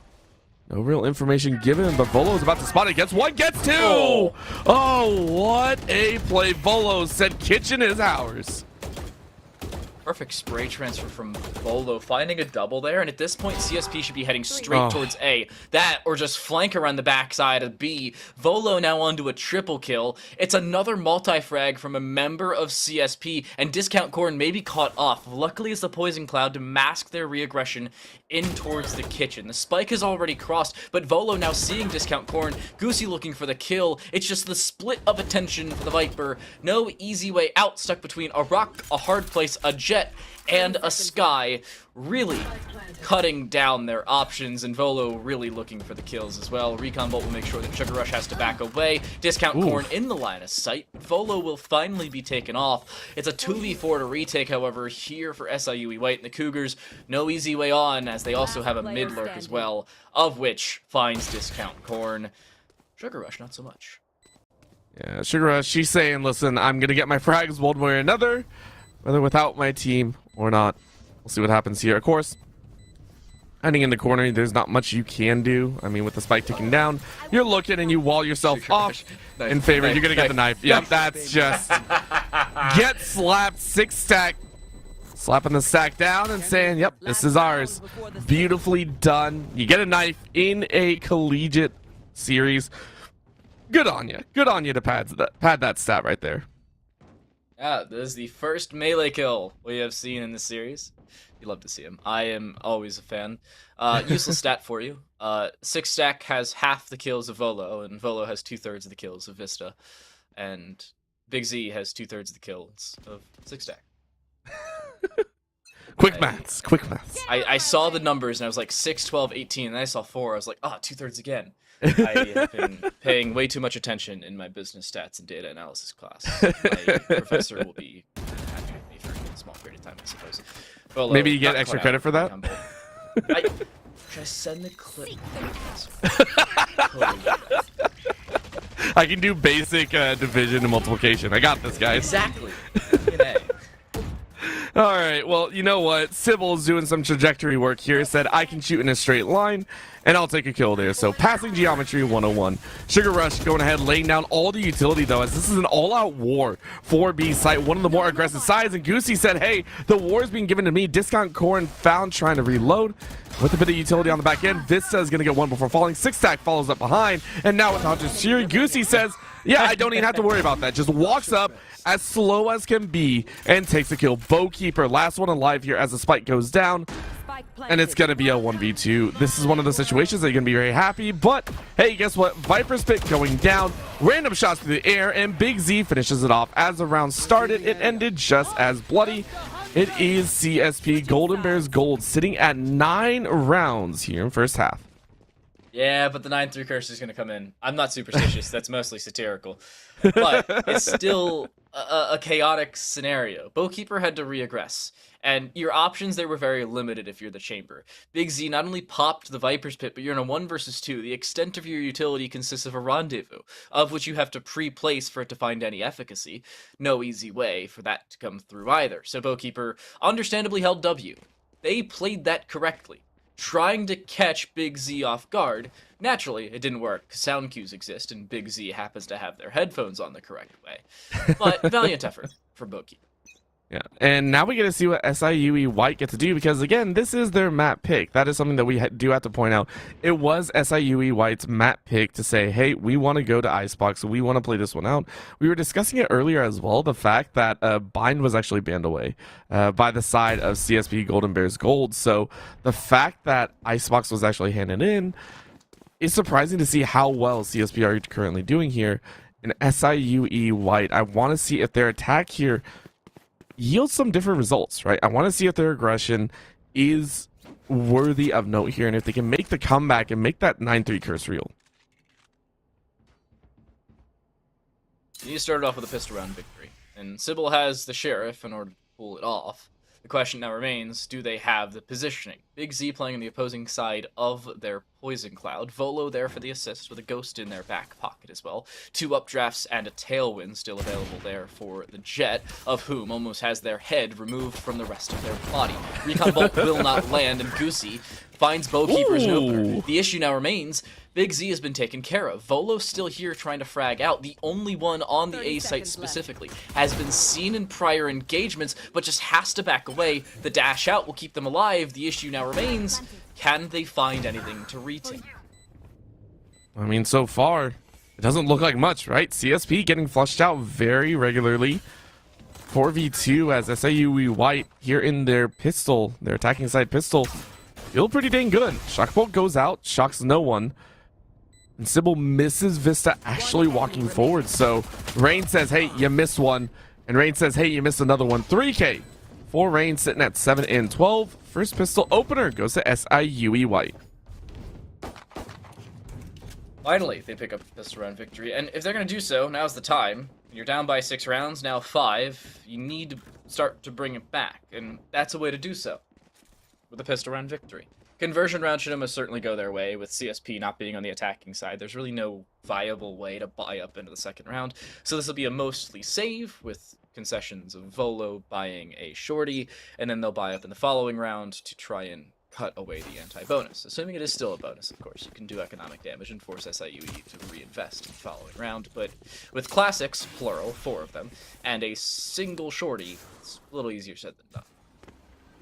Listen, don't knock the shorty. We've seen what the shorty can do at some time. It can be ridiculous. It can be annoying. It can be very deadly. Big Z going, okay, well, I can be deadly, but Sybil got the high ground. And as Obi-Wan would have liked it, got the kill as well. Rain came around the corner. Gave Goosey such a fright. Rain is just hiding around the corner. A couple shots go out from the classic as 6 Stack is able to take 1, but 1 is all they really are getting here. Again, on the defenses, Sybil and Sugar Rush. Clear house. It's a clearance sale on kills as Sybil takes the 3K. CSP Golden Bears fall as we kind of expected here, and are now sitting on that bonus with massive weapons. Yeah, and they have 4 Spectres across the board on the SIUE white side. Not enough economic damage was done, Rain the only one to fall, and that was just to right clicks from 6-stack. I did like the target prioritization there from Volo in the final segment of the round. They saw Sugar Rush and was like, yeah, she's too far. I'm instead going to try and kill Bowkeeper. Albeit, they died to Sugar Rush, no real way to fight against that with a shorty from long range. They only have 2 shots, and they do not have long-range efficacy. Nonetheless, it is still a round victory for SIUE White. If CSP are going to bring it back and win their first round of the half, now's going to be the time to do so. You cannot allow SIUE White to pick up this bonus round victory. Poison's off. I mean, CSP know how easy it is, or I want to say somewhat how difficult it can be to steal a march and get 3 in a row off that pistol. Right now, Sybil laying down some pain here. Big Z taking a little bit of damage. Information is granted over, though, that, hey, everyone, they're on this B side. Let's get a hard rotate. 5v5. Lines are drawn in the snow. Who dares to cross it? Nobody knows. All 5 backed up. No one really flanking either from Golden Bears, so they're going to try and take this fight as frontwards as possible. Just quite surprising. Smokes go out. Information given, and Volo goes ahead and presses forward. Big Z rounding the corner here and catches a very, very unfortunate Sugar Rush and Discount Corn sleeping at the wheel. Rain, though, gets a kill on the back end. It's all down to 1 as Vista gets a 2K, and that'll be the round. Golden Bears use that recon bolt to peak efficiency. Not only that, but they also play around their strengths. They understood they had long-range advantages, given the fact it was a single Sheriff and 4 Spectres on the other side. There's no easy way to take long-range engagements against rifles across the board when you only have SMGs, and 4 of them, alongside a single Sheriff. The only opportunity you really have is that Sheriff, and if you get too long of range, well, you only do 145 damage, and your opponent stays alive, and you slam your desk after dying. CSP double up the rounds of SIUE White, albeit they tripled up the rounds of them just 3 rounds prior at the halftime split. But they're still looking dominant, and they find an opening pick here, of which they don't, they being CSP, they could walk away. The issue now remains, they've lost that opening advantage, and now here comes SIUE White. They're not wasting any time, right? Sybil just bounces forward, finds another headshot on the Goosey. And again, great openings by SIUE White. We're starting to see this aggression come out. We're starting to see this very forward momentum-based team be able to carry on and show why they deserve to be a little bit higher up in the rankings. Big Z gets caught on the back end again with the pistol in hand. You can't do too much. It's going to be a quick plant. SIUE White get the plant down on B with all 5 members alive. This should be a save as well. This is the round. CSP is running away. Sybil does hear Vista, but Vista in return has now heard Sybil. The issue remains, there is still the Sova alive looking through that kitchen window. Ooh. Vista's reaggressing. They are not fully saving here. Hold the phone. They want to try this. I mean, hey, go for it, I suppose. Recon bolt's available. Vista with absolutely no utility remaining. They will swing the spike itself. It's a 1 versus 3 here for 6-stack, however, with no utility left over, and having to walk through a slow orb. There's a sage wall between them and the rest of the site. You tap it, you're trying to do economic damage, force SIUE White into your line of fire. It's not going to happen, however. Cougars will walk away with a round victory, and the Golden Bears, while yeah, they win the anti-bonus, the first real gun round costs them, and they lose in and of themselves. They also lose the Vandal. 6-stack gets over aggressive. I don't know if they're going to be able to fully buy here. 6-stack really should have saved that over. I mean, they're going to get out with some bare bones here. You can actually see it swapping out with a Bulldog for Goosey. So they are able to buy, right? And that is, again, as you said, very surprising, especially since the weapon was actually lost at the very end. What they're probably tapped out on is utility base, right? So you saw Goosey opt into light armor at the beginning to pick up a Vandal, but swap to the heavy armor with the Bulldog in hand. So really prioritizing a little extra health and saying we're gonna need it. Sybil again going on the aggressive, misses a jump to the top rung, and instead decides to try and fold down and realizes their own mistake. So having been spotted out and being seen multiple times trying to make the same move, pays the price very heavily, getting healed up by their own Sage. Still a 5 versus 5 though, so no real harm, no real foul. Sybil very lucky to be alive, will back away with 7 HP, and now go running for the hills with whatever health remains. I think they really want to wait for that heal to come back online. The healing orb has a very long cooldown. Sibyl's going to be a little bit more patient in taking their fights. Vista, if they were to swing, would find a free kill. There's Sybil. There was Sybil. Sibyl's dead. 7 HP, really one shot to any weapon in the game, even a well-placed sneeze. The sneeze was good. Beautiful sneeze. The perfect sneeze, if I might say. Opens up the opportunity. I don't know why. Golden Bears, though, taking a look here as Rain is still sticking around on A's side. They get the frag and quickly back away, which is surprising because Golden Bears actually got strung along. So, little bit of a dance. The ballroom waltz is currently leading with SIUE, forcing Golden Bears to play to their own tune. Bowkeeper realizing that they have a little bit of a flank opportunity, rotates a little bit further behind. As the heavy plant comes down, 10 seconds left, and they have to lay that plan down. Oh, great peek around the wall. Great kill by Vista. That's exactly the opener they needed as well. The toxic screen will go down, so half of your protection is dropped away. Albeit the wall will be there for the next 20 seconds or so. Recon Bolt won't find all that much, considering Bowkeeper's current position. There is still the rendezvous to play around. They look for an opening kill. They'll find that as well, alongside a second, and get able to back away. Goosey being flanked, as they are the flanker, guiding light around the corner, but it's Rain to drop them from behind. A 1 versus 3 for Big Z. They will find an opener. Looking for a second, will drop Sugar Rush as well. Has the Viper Spit available, but just wants to stick on the spike. Hunter's Fury will be popped, but they've got it to halfway. Hold the phone. Rain may not have this. There's a big problem. Rain's lost a round. Oh no, oh no, Rain. He's got it. Too That's far so away. Rain didn't pop it immediately. Big Z was able to get it to half. They knew that Big Z was low, but Big Z played around the fact they had the early engagement onto the spike. And while, yeah, they knew the fact that Rain had the Hunter's Fury available, they got it to halfway before it was popped, and before a first shot even went in. Rain went too long. And the fact of the matter is, Big Z sitting on 6 HP couldn't take a single Hunter's Fury shot, right? Like, that's even crazier. You were not allowed. If that Hunter Series was popped just a second earlier, would have been a 1 round, right? Would have been a round back. All said and done, SIUE White still have a lot of ultimates to work with on their own, right? That Hunter Series was just 1 of 4 with the nice Sybil. Very confident now, actually challenging Vista for top fragger on either side. And looking for a little bit more. Knives are not going to work, though, as 6 stack lays down the law. Spike planted. 6 shooter, no less. But it's still CSP having to retake. Well, yeah, they won the previous round. They won it by the hair of their chinny chin chins and weren't able to fully invest into this round.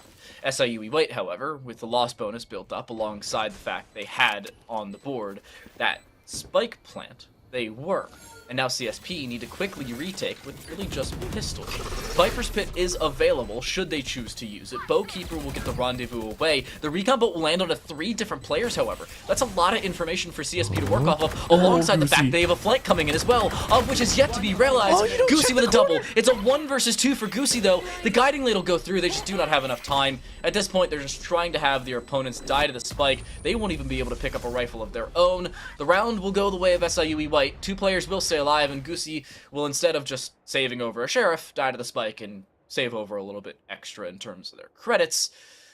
CSP will be able to buy, but it's SIUE White take the round. Oh man, and these last few rounds, SIUE White have felt a lot more coordinated, and I think it all comes down from Sybil, right? We have to give credit where credit is due. Sybil took a page out of Vista's book and said, if you can be aggressive, so can I, right? And the fact of the matter is, Sybil has way more mobility when it comes to some of those aggressive fronts, right? As a duelist, you are moving in, you are creating space for your teammates. It is working wonders. The fact that they have clawed back from a 9-3 standing to 7-11, I think is amazing on everyone on the side of SIUE White. Whether it's their map pick or not, whether they win this map or not, I think this shows a lot of gumption for a team that is trying to make themselves stand out moving into playoffs. Hello. Avoids the owl drone. I say that and then is seen by the owl drone and then dies. So when you hear floating drones, back away, kids. Bowkeeper switching onto Vista and actually transitions onto them as well. 6 stack does find a return and gets out with their life, but only barely. 30 HP left over for the Sova. And a 3v4 retake as CSP look to solidify their lead and put themselves on a map point. The issue, they just don't have the manpower, honestly, nor the utility to do so. mean, they're willing to take a shot, but Sybil says, nope, no chance for any of you. You won the last, you won a few rounds this half, but this is ours right now. You can see it. Golden Bears only need 2 rounds, and yet it feels so far out of reach. Having to work here into a bargain bin buy or a save, one or the other. SIUE White have continued to ramp up the aggression continuously. We are seeing them get quick plants down. It's almost no stalling, right? You talked about it earlier from CSP side. Press W and go for it, right? SIUE White have taken that playstyle and moved it to the extreme, right? These last few rounds have felt very quick and felt very fast tempo because they are. SIUE White are rushing, getting a couple frags, laying that plan down, and forcing Golden Bears to react appropriately.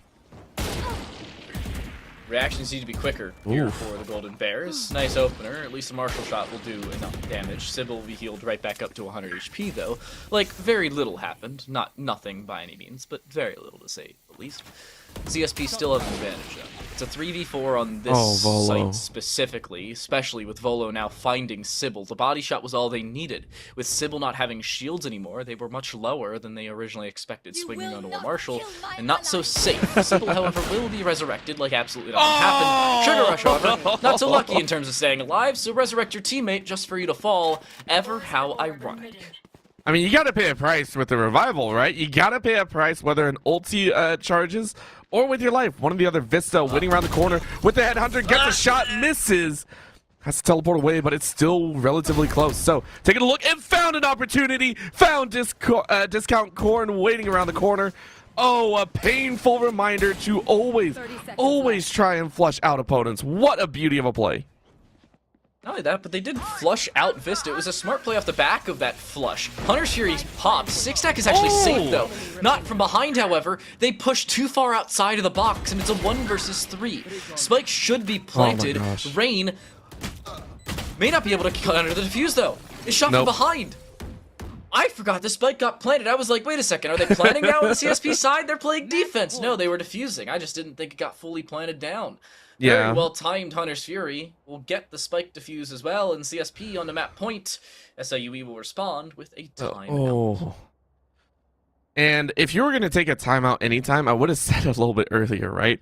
I believe this is still a gun round for SIUE White. I think they have enough to buy up. I think they're going to be fine here.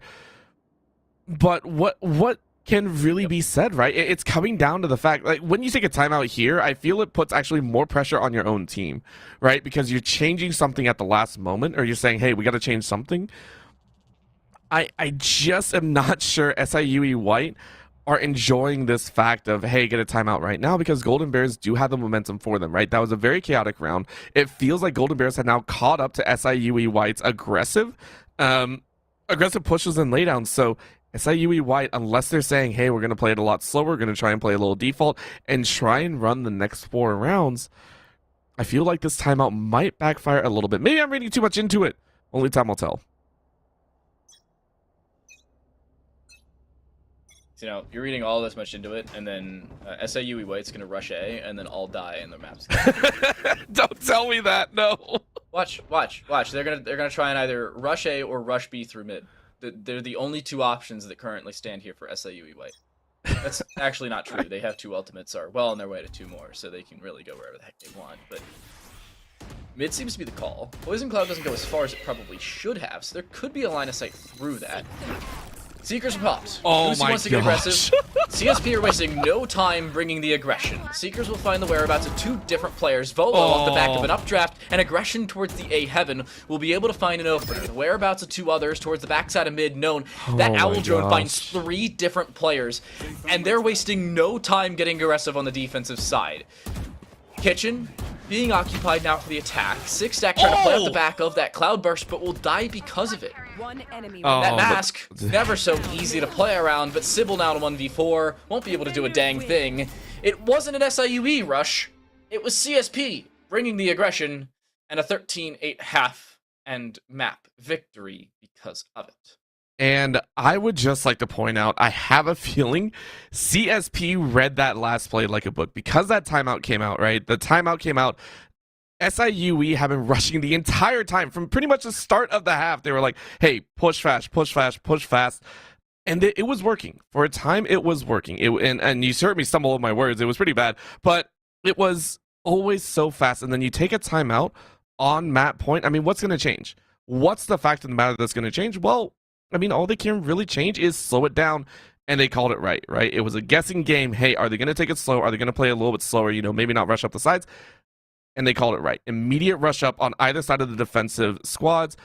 Clapped in, went around in a pincer maneuver, and beautiful flush out in the middle, right? There was no way for SIUE to be able to make that work for themselves unless they came out with phenomenal gunfights. So well done by CSP to take map number 1.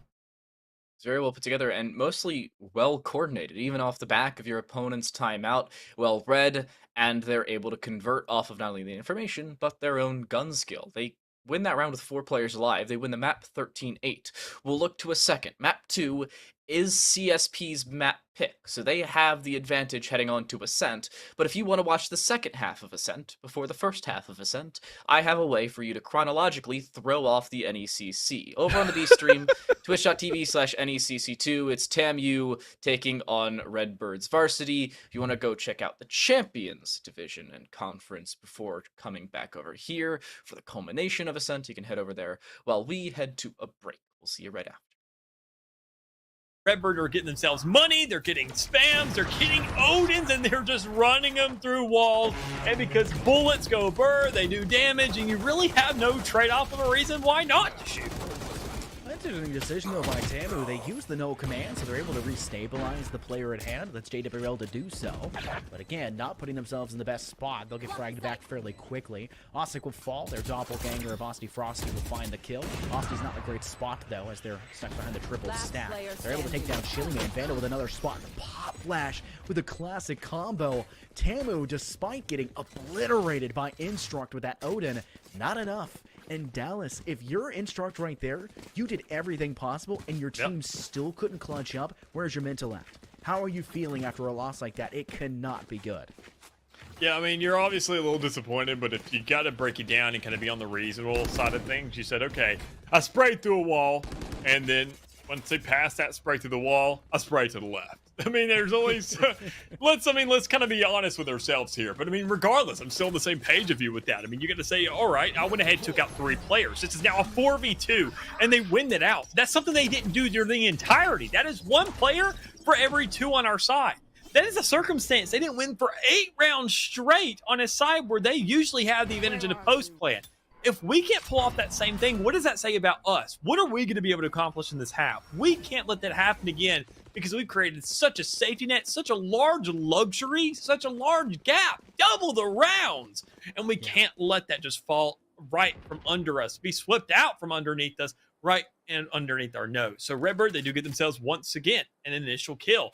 And we were trying to figure out a positioning here on the map. They're now sitting at double digits. Will this be the chokehold? Will this be the checkpoint? It comes out of whether or not these other 4 players can really scrap it together. They do not have the ability to place a smoke as the Omen was the first player to be dropped. That means Instruct has free line of sight towards that B main. That is just the wrong idea to work with, but they don't have that control. They don't have the smokes to work with, so they just have to play with what they're left, and it's not much. Instruct with a great shot there to cut down 1 player. Though 1 did squeak by, let's keep that in mind that Osti Frosty has managed to make their way over towards the market. Osik, who is bottom of the leaderboard for the side of Redbird Varsity, has transitioned now over towards Small Staircase on the B objective. Looks like they're priming a hot for over the top, and that will in fact be the case. But Osik is very rare of where it's going to go to, and will clear it out pretty much instantaneously. Nim sends a paint shield over the top, and once that Cosmic Smoke goes through, that's actually a great jumper for the Tamu side. Osik on side, short stack, and there goes Chili Man for that 3K. Just nowhere to work from, nowhere to go, and Redbird Varsity had a very nice round to close things out. Is that 10 at the start? The first team to reach double digits, like we've said before, the gateway that kind of keeps them stuck, keeps them in a buffer, or is it the one that's going to be the end-all be-all? They're going to close things out. It looks like it's going to be Redbird Varsity with a bit of a comeback. Yeah, I mean, without it's kind of back and forth, you already see the 1-for-2 kind of ratio already let on the board, and that's going to go ahead and reign true if we don't see somewhat of a differential, if we don't see a 30, if we don't see an extra round save to create that cushion underneath yourself, knowing that, okay, let's take a round, let's stack a round, more importantly, and say we can follow things up, because we don't want to force up again and again and again when we don't have the resources to really fund that expenditure. So a tour de force for both sides, a little bit of a matchup there towards the middle of the map. No shots really made yet, no shots hit, but I mean, we did hear 1 go ahead and be taken at minimum. But already you need to figure out what can be done here, because on the attacking side, there's not much you can do. Chili Man, meanwhile, just chill towards the back. Wait for players to swing you. Same thing will allow. You're going to find 2 players. That's ultimate use, maybe for a round that you would like for a post plant, maybe now use to go ahead and say, now it has to be in a clutch. Last player standing. Well, Ascent Spike down, holding B. steadfast on that B site and just waiting for 2 more to come into their line of sight. They're loving sight, so to say, and it's another scenario where they don't really have the kit necessary to cut down sight lines. Tamu even tried to go from a different route, so to say, but Osik read it ahead, wasn't playing over towards Defender Spawn's gateway, and instead was playing up on that market platform. Right idea, good situation, but now once again Tamu just lost too much to overcome it. Just Vandal all by themselves, that tour de force in hand. 2 shots have already been shot, and no one has been at the other end of it, which has been the problem child right now for the Tamu side.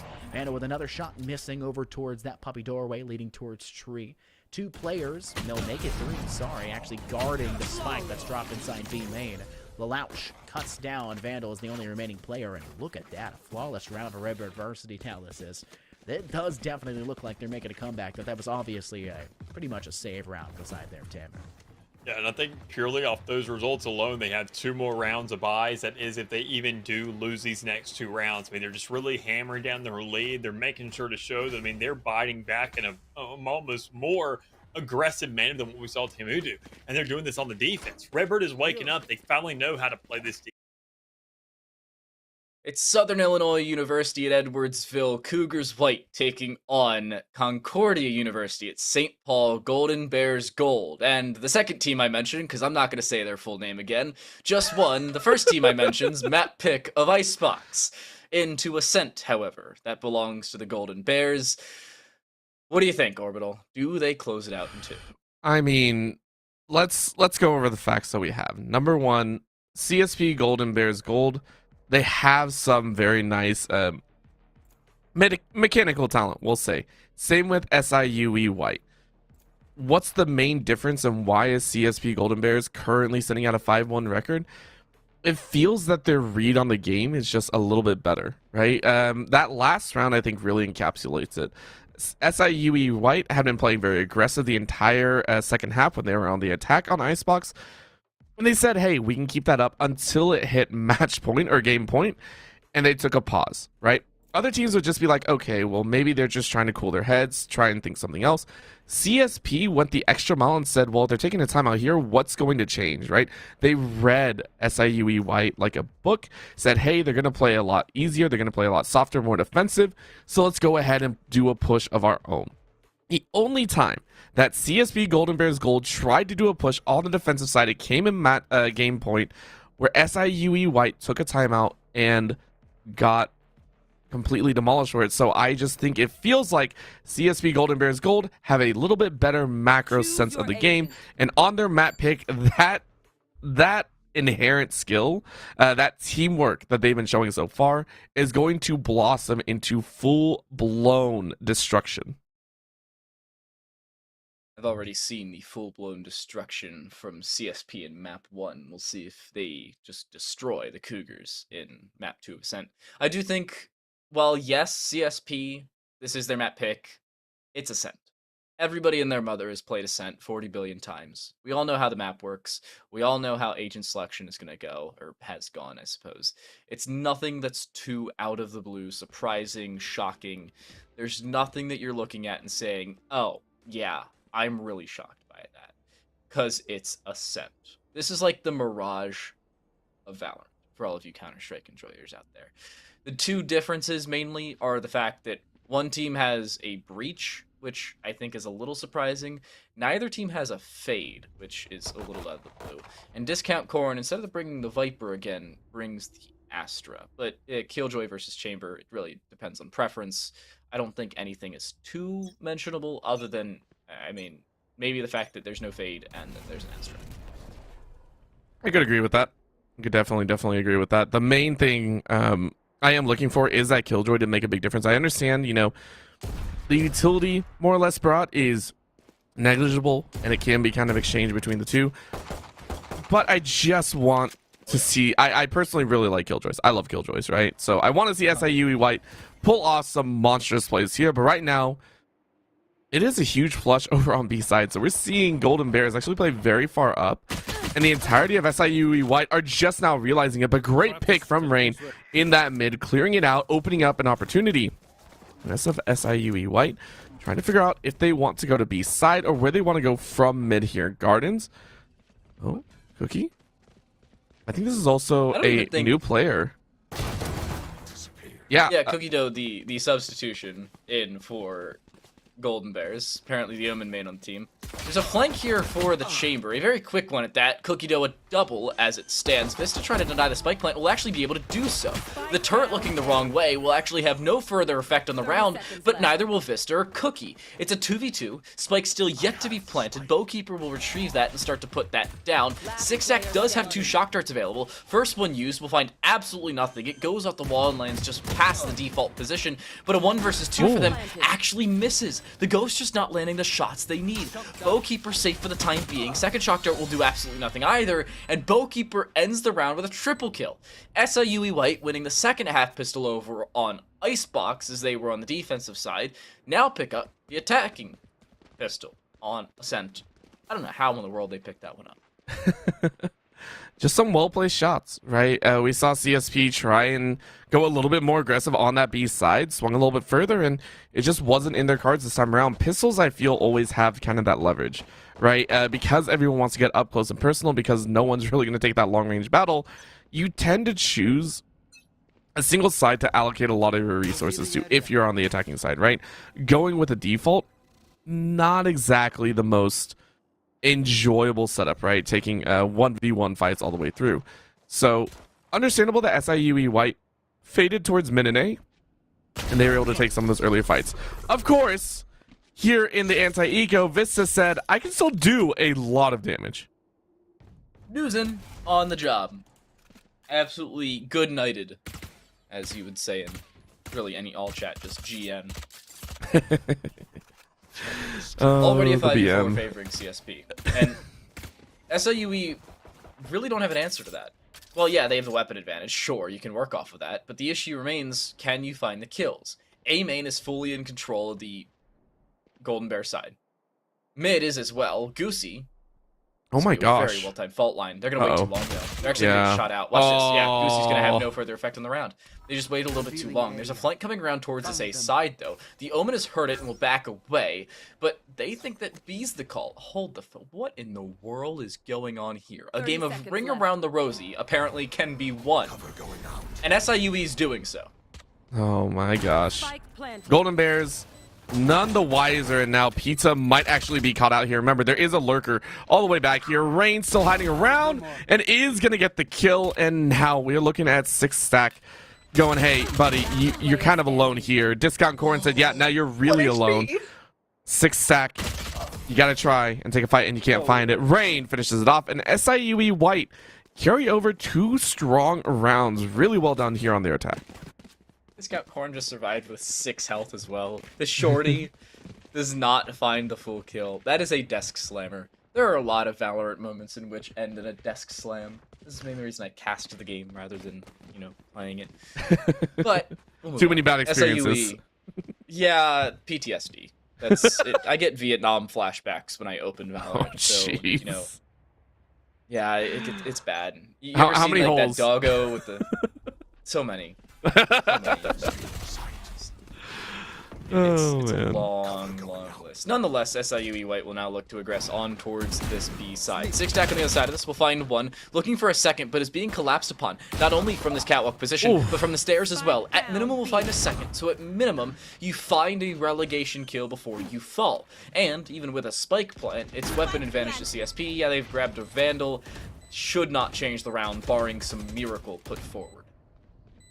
I think they're very happy again in this bonus round. They're excited, right? This is again the CSP that we are waiting for. This CSP squad saying, look, this is all we need to do. We need to play our game. The opening rounds tend to fall in the same direction, so as long as they get it into a standard fashion, they're very happy. Sybil, though, getting one more before falling means it's just about how we expected it to go.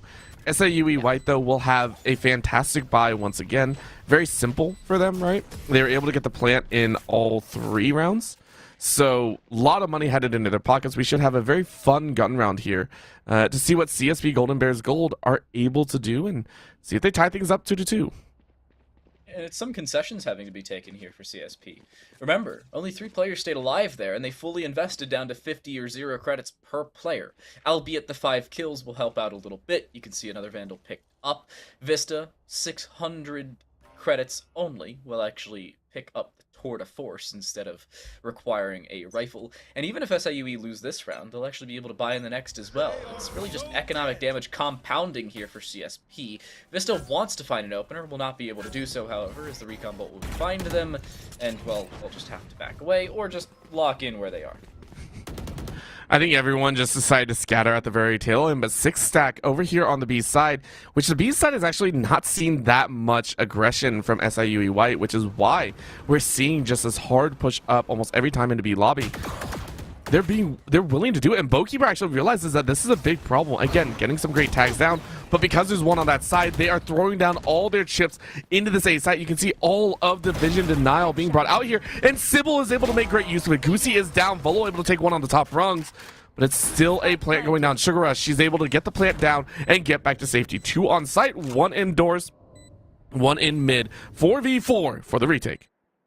And it's a spike plant again, that's the most important part. It's a retake required, but Vista finds Bowkeeper, looks away at the worst time, and that's a Vandal that can be retrieved as well for the retake. You never want any semblance of an operator, whether it be the tour de force or otherwise, on a retake scenario. Dark cover will be used around towards the backside of main, but it's a double and a triple overall in the round for Sybil. Up towards heaven, the dark cover from A main will relegate that position. Vista finds one, looking for another, but switches to the tour de force. It's an ace for Sybil, switching on to every single target, and SIUE White will solidify their lead and advantage as CSP again will be able to buy, but chaotically, to say the very least.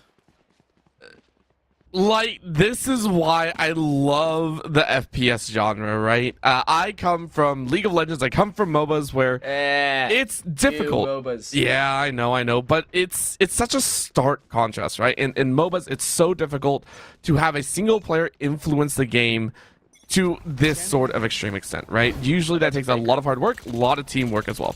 In this instance, though, Sybil is just popping off here. Volo now going to try and do the same. Finds Rain on the back corner, but Sybil is ready. Got an ace last time, looking for a few more kills. And again, it's a bonus round. It's a save round for CSP Golden Bears, right? They're not going to be able to do that much here. Just launching volley after volley of just straight up pistol shots. You're not going to find that much. What's surprising, though, is the fact that Golden Bears have actually been able to corral SIUE White into this B main area. And they're not leaving, right? This hardcore pressure up from the Bears is actually keeping them in range. And Goosey is actually able to find Sybil. 6stack is able to find Bokeeper. No way. No way they get this thrifty off. Oh, jeez. 6stack. Finding that, but it's just down to a 2 versus 2. Oh my and gosh. actually finds a long-range kill. Oh my Another gosh. as well. The Stinger was always a coin flip, but apparently this time it lands on not only heads, but bodies as well. CSP win a thrifty round in a chaotic scenario, to say the very least. And SIUE White, I'm not going to say they were torn apart, but they were torn apart. I will say it. I don't care. Yeah, like, I mean, that's fair, right? You have the guns, and you got routed by pistols. How did And a you... stinger. What? And a Stinger. Get out of my I don't way. get it. Like, we saw... Okay, well, What? this is back on one now. Hold up. Rain, why do you throw in a recon bolt and then not wait till the recon bolt pops to swing, when Vista's expecting to wait until the recon bolt pops to back away?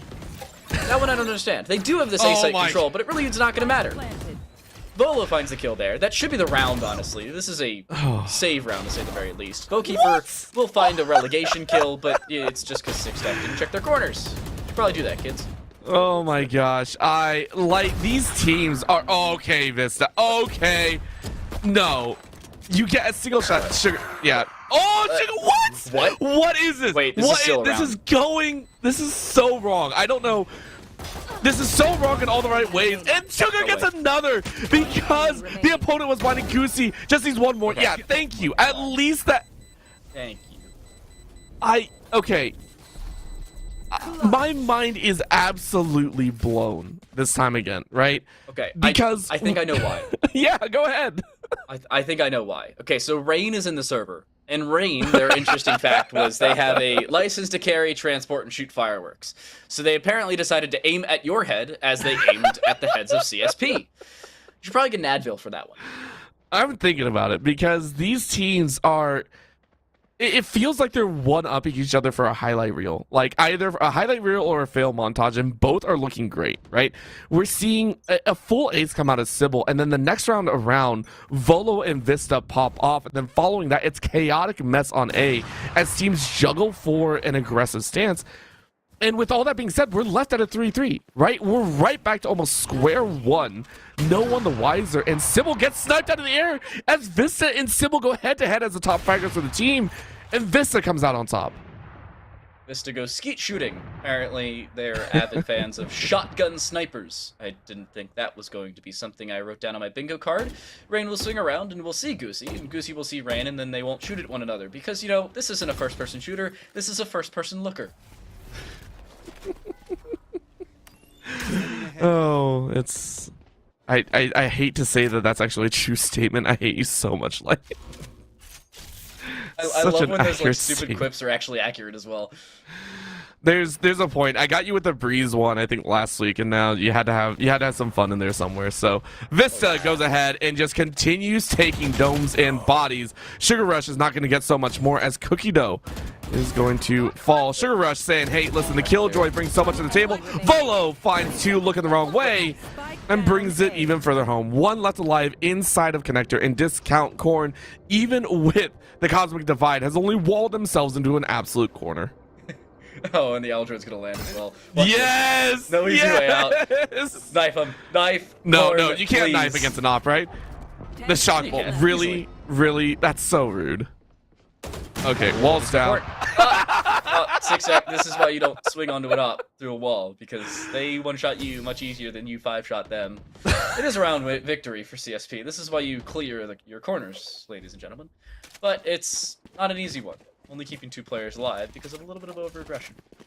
I feel that was so well-deserved for 6-Sec, though. That was... You drop an owl drone on someone's head, they're not going to be happy about that one. Like, you drop a drone on someone's head, and you're just like, Roomba why? Stomp? Yeah, Roomba Stomp with an owl drone. Again, not something I had on my bingo card. Imagine if you actually could do damage by, like, tapping on the head. It's just, like, 1 damage all the way through. Imagine. Please, developers, don't actually put that in. I would be so salty. I would be absolutely so salty. A B rush is looking like the play, or at least a B to mid is the angle, and Vista said, nope, not today. You do not get an absolute chance. They're still going. They double down. A swing's not going to work as Discount Corn finds a stinger kill. Yeah, they found that stinger kill because Vista decided to hold W with an operator. Don't do that either. Like... It's not recommended if you'd like to keep your HP. 6-Stack decides to back away more into the recon bolt rather than just hopping in front of the half wall. There have been some confusing decisions made in these last, like, 4, 5, I don't know, 8 rounds, including this one. Lockdown will be used. Should be a return in terms of the Hunter's Fury to deny that, but they will want to push immediately so. If they can catch that Sova off guard with the Hunter's Fury popped, it's almost a certain free kill. The issue, they're waiting too long, and 6-Stack will have that available. They can also just shoot it out straight through the wall because they're not planning at a safe position. This is not good if you're on this attacking side. You should run. I mean, they're just waiting a little bit too long. In goes the attacker lockdown, and it is going to be played as hard as possible. 6-Stack is actually going to fly away. They're actually going to give ground, which I'm curious about this one. Cookie Dough was able to find one before falling, so a complete give of the site, not using that Hunter's Fury, as you said, and giving space. It's down to a 3v3, and now the Hunter's Fury comes out because they're going to deny the play. Oh, do they get actually this by carrying? No. Still going to be planted. Couple seconds left. Rain now looking for that swing. The Odin, though, sprays and catches a dome. Discount Corn, you're not happy about this. This is the Rolling Thunder. This is Sugar Rush's death, as it is going to be a 5th round for CSP Golden Bears Gold. You know that round ends if 6-Stack actually hits that third Hunter's Fury shot as well? Yeah. Because their teammates consist of Discount Corn with an operator inside of main, and the aggression from CT. That's it. There's no easy way to get that spike down if you die. So a little bit of good limbo, I suppose. Gymnastics classes were taken at an early age there for Sugar Rush, but still unfortunately dropped. Well-timed Rolling Thunder. I think overusage of ultimates in that round because you have a 1v3. Why do it against a Spectre when you know it's a Spectre and you know they're on low HP, considering you've already hit them with at least 100 Fury Shot?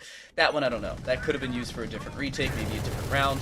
Nonetheless, it's not map changing. They should be able to build up at least one more Rolling Thunder before the end of the half. There's still 4 rounds remaining. Not the end of the world by any means. Vista, however, will back away with their life and their tour de force still well and truly in pocket. Volo, however, dropping Sybil, who continues to aggress with an operator around tiles. I believe, if I recall correctly, the definition of insanity is trying the same thing over and over and expecting a different result. Yeah, this is Sybil, I think, getting a little bit frustrated with how the game's going, right? They had such a great opening, being able to take quite a few rounds, and now being encompassed by Golden Bear's defense here. Not a great feeling, so a little bit difficult here, and there's got to be a point where you say, hey, reel it in, you're a top fragger, we got to have you alive for a lot of these moments. Let's see what they can do. Of course, after losing that first opening, Golden Bears are still wondering where the actual aggression is going to be at. So am I. I have X-ray vision. I have no clue what the heck they're going. They could go A, but then they could double guess or second guess themselves for like a 4th time and then just back away towards B. It does seem like A is going to be the finishing target, though. Vista does have this rendezvous available alongside the tour de force, but again, it's a first-person looker, not a first-person shooter, and they just take too long to fire. Hesitancy could cost them long-term. They should be able to get this spike down, but here's where the Rolling Thunder will be useful. They use a little bit too early. The recon bot will find 3 different players' whereabouts on the site itself. It will spray down the door, spray down blood, and the spray down below may land as well. For some reason, Rain decides to use the Hunter's Fury right off the bat. We'll have to cancel it, and we'll actually find 1 kill. The follow-up almost onto Goosey, but they run out of ammo. We'll have to reload the Vandal. It's a battle of right clicks. Rain will reign supreme, but then will fall. And CSP win the round. What the heck is going on? Yeah, Rain shouldn't have even gotten that kill, by the way. That was in the middle of a reload on that Vandal and swapped to the classic, danced in and out of the smoke, and said, I'll still get the right click off. This is a point that we have to admit the teams are kind of going Hail Mary, right? The teams that kind of opted to say the fact that team play is kind of out the window. There is a moment where you identify that the game is just getting out of hand, that a player or players are going to play at a very high tempo, and you have to adjust accordingly, right? Some of these plays are not going to make sense, and that might be exactly what the teams need, because sometimes if you don't know what you're doing, neither can the opponent. It's just absolute chaos, and it works sometimes to your advantage. Vista, of course, getting 1, but the hard swing from the rest of the team nets a 1-for-1. That corner, though, Sybil, you got to check your corners. You did check your corners! That was yelling angry Orbital, not yelling excited Orbital either. That is my favorite Orbital thus far. I don't get mad about most corners, things, kids. but it's like it's the 3rd time that's happened, I think, just like in this game. I believe the story of this series is XYZ finds a kill they probably shouldn't have for a myriad of different reasons. And then they end up staying alive off the back of it. In some magical fashion. So, welcome to Valorant, I suppose. Par for the course around here. Sugar Rush getting aggressive. Seemingly, SIUE White want to go A. The issue remains, there's 1 player around towards the backside of tree, and A main is currently occupied by an operator, of which they have yet to clear as a squad. There's no reason for them to watch around towards main, and well, they don't, and they fall because of it. 1v5, Volo adding some style on top of it, finding double digits for themselves in terms of kills, and at minimum, a halftime victory for CSP as they pick up their 7th round, and SIUE White, understandably so, off the back of that round, will call a timeout. And you know what? I was wondering which team was going to rein it in and give us a little bit of team coordination, right? I was wondering because it honestly, there are very few times where I say things got out of control. Both teams were out of control at that point. Chaotic rounds.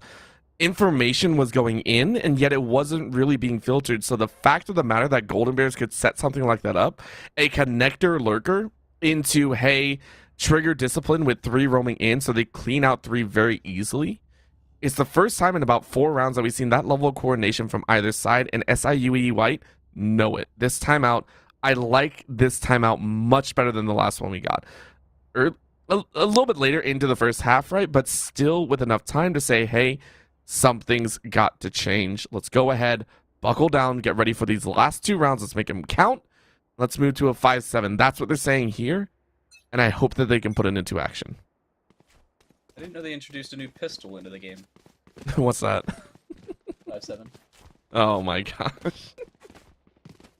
I come from Rainbow Six and Counter-Strike. Oh. That weapon exists. Yeah, It probably exists in a few other games. Anyway, terrible jokes around name puns aside, we'll move on.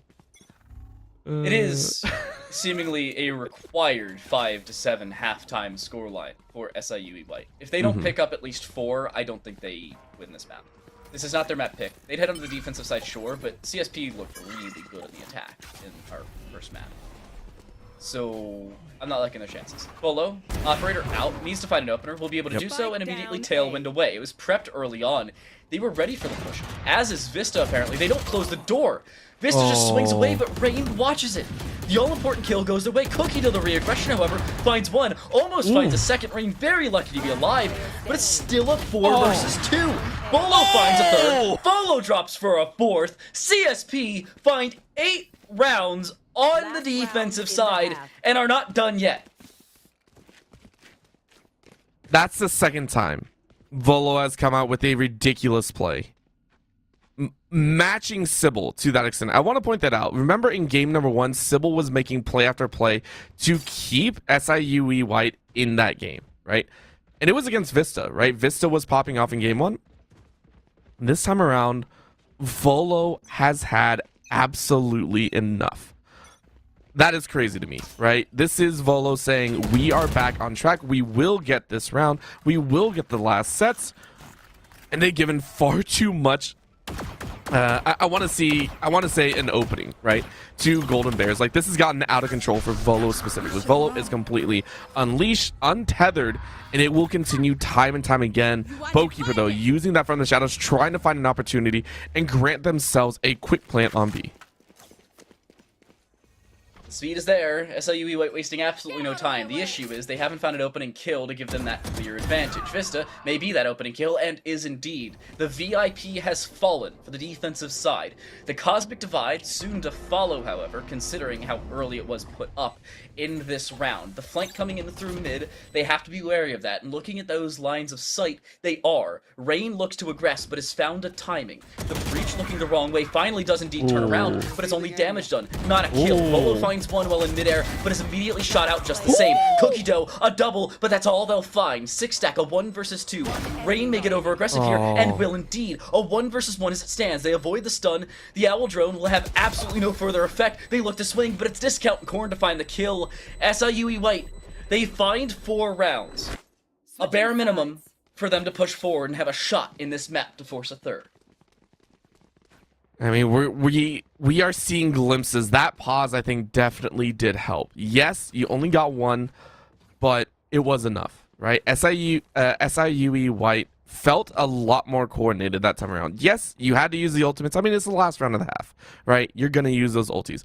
But it was well thought out and well coordinated. From the shadows to scout out the back of Boathouse, using that attacker lockdown to cover all of your entrances, and then the defensive side. Very nice rotate going in from Rain, who has looked much better as well, right? We talked about Rain having some cheeky mistakes at the beginning.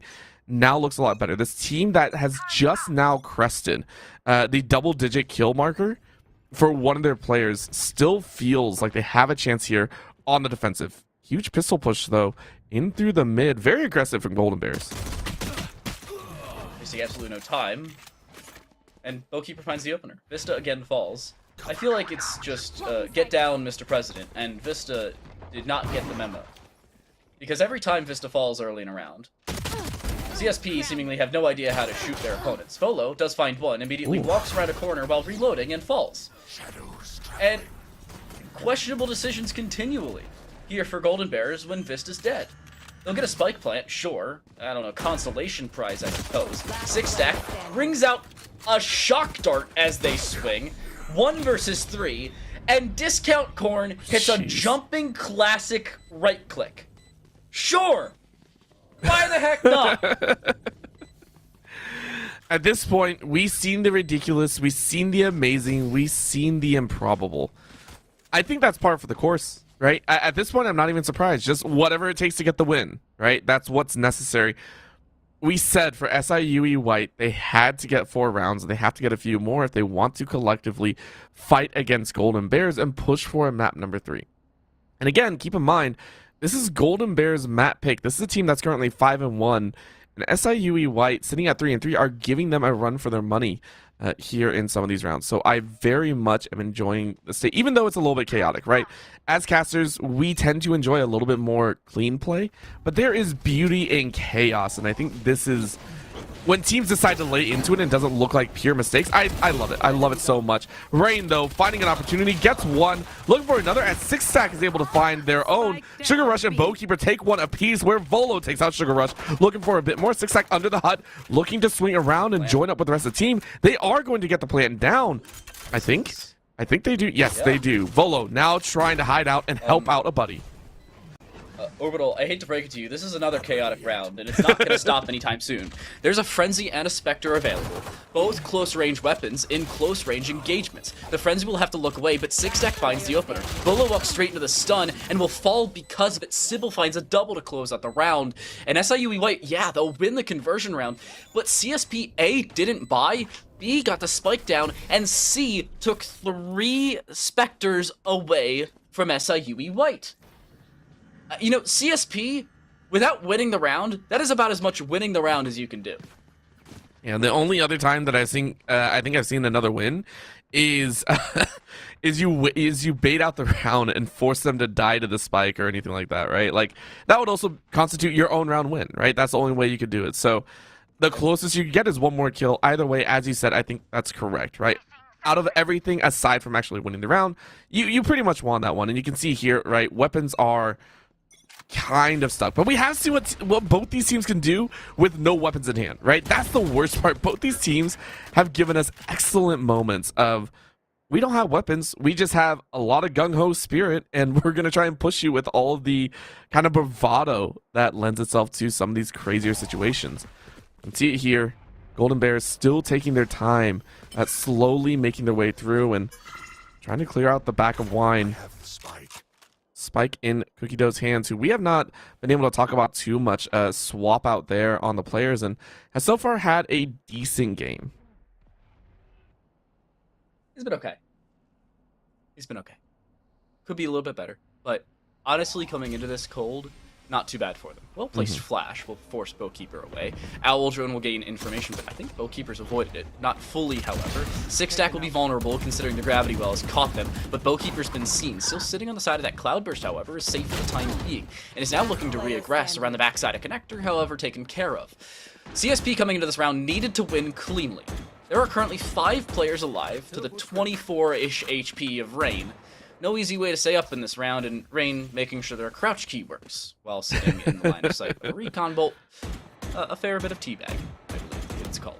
Nope, I think Rain might have toggled sticky keys by accident. You can see him standing there like, oh wait, I might have made a mistake here. Let me quickly readjust that. Short in hand, just hoping someone decides to face check, and it's not going to happen here. Very well done by Golden Bears, again, for their own side, right? Oh, that's mean. Just having fun, right? Just having fun. But talking about moving into the next round, Golden Bears have set themselves up for beautiful success. Six Stack waiting for that moment. Gets a great shock bolt. Clear them all out, right? SIUE White are going to have to walk into this understanding that they're up against a full gun set. And even if they win this round, it is going to be full guns again for Golden Bears. They want it flawlessly. Very well done.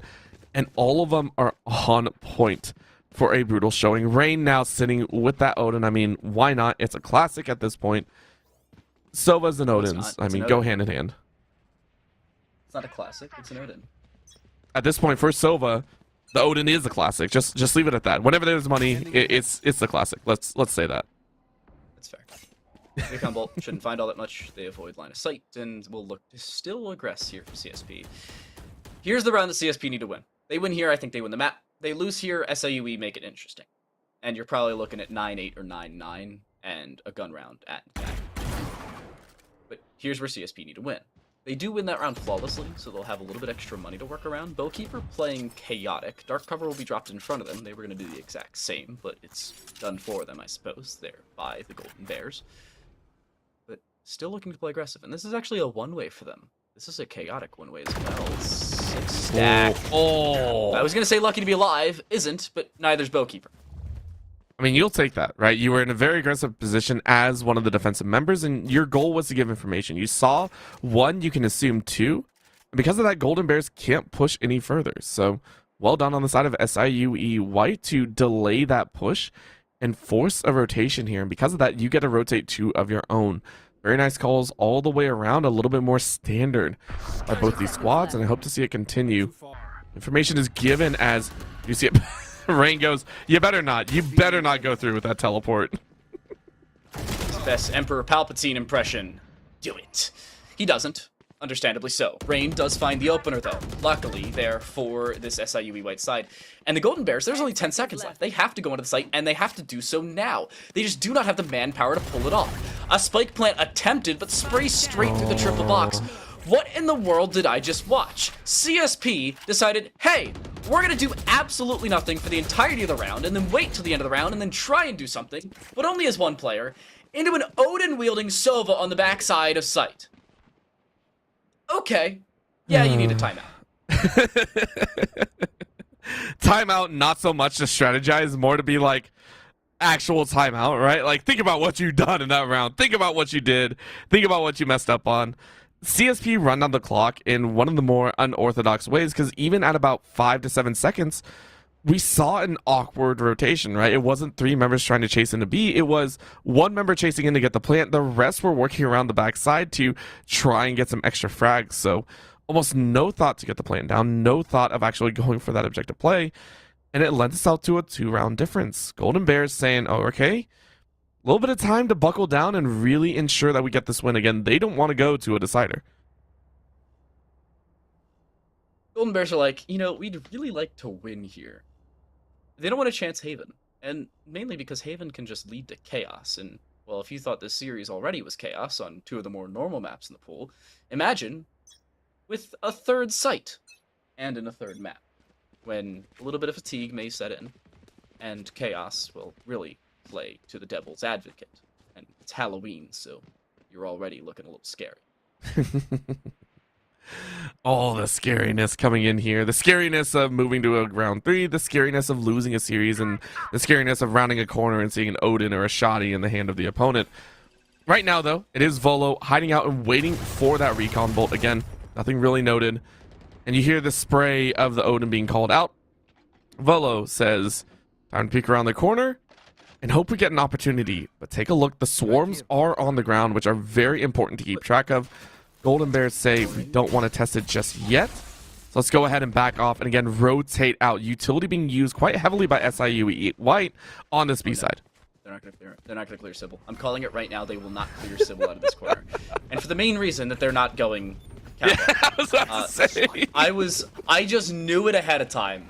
No worries, they don't have to be screamed at by angry Orbital that's excited rather than excited Orbital that's excited. Aggression here. Rolling Thunder will find 2 different players. No, only one. On the backside of triple. Sybil finds the opener, though, around the catwalk position. Discount Corn isn't cleared, though. Oh, they were my sent gosh. sky high into your line of sight, and you still don't clear triple. A double, only found for Discount Corn, however. This round's still certainly in the grasp, but Rain with a double from the backside of heaven, through the wall no less. Volo had no shot in that round. It was either Sybil or Rain to kill them, and Rain takes the reins on that one, and CSP are cut away. I don't even know if they're going to be able to buy here. Sui, SIUE White, are now looking to pick up a tied-up scoreline for the first time since it was 0-0 on either map. I'm Angry Orbital's coming back, everyone. This is Discount Corn was not flushed out of that corner box, which granted is much harder to flush out there, right? You're not really going to be checking that. You're looking at Heaven, you're looking at Connector, right? Understandable.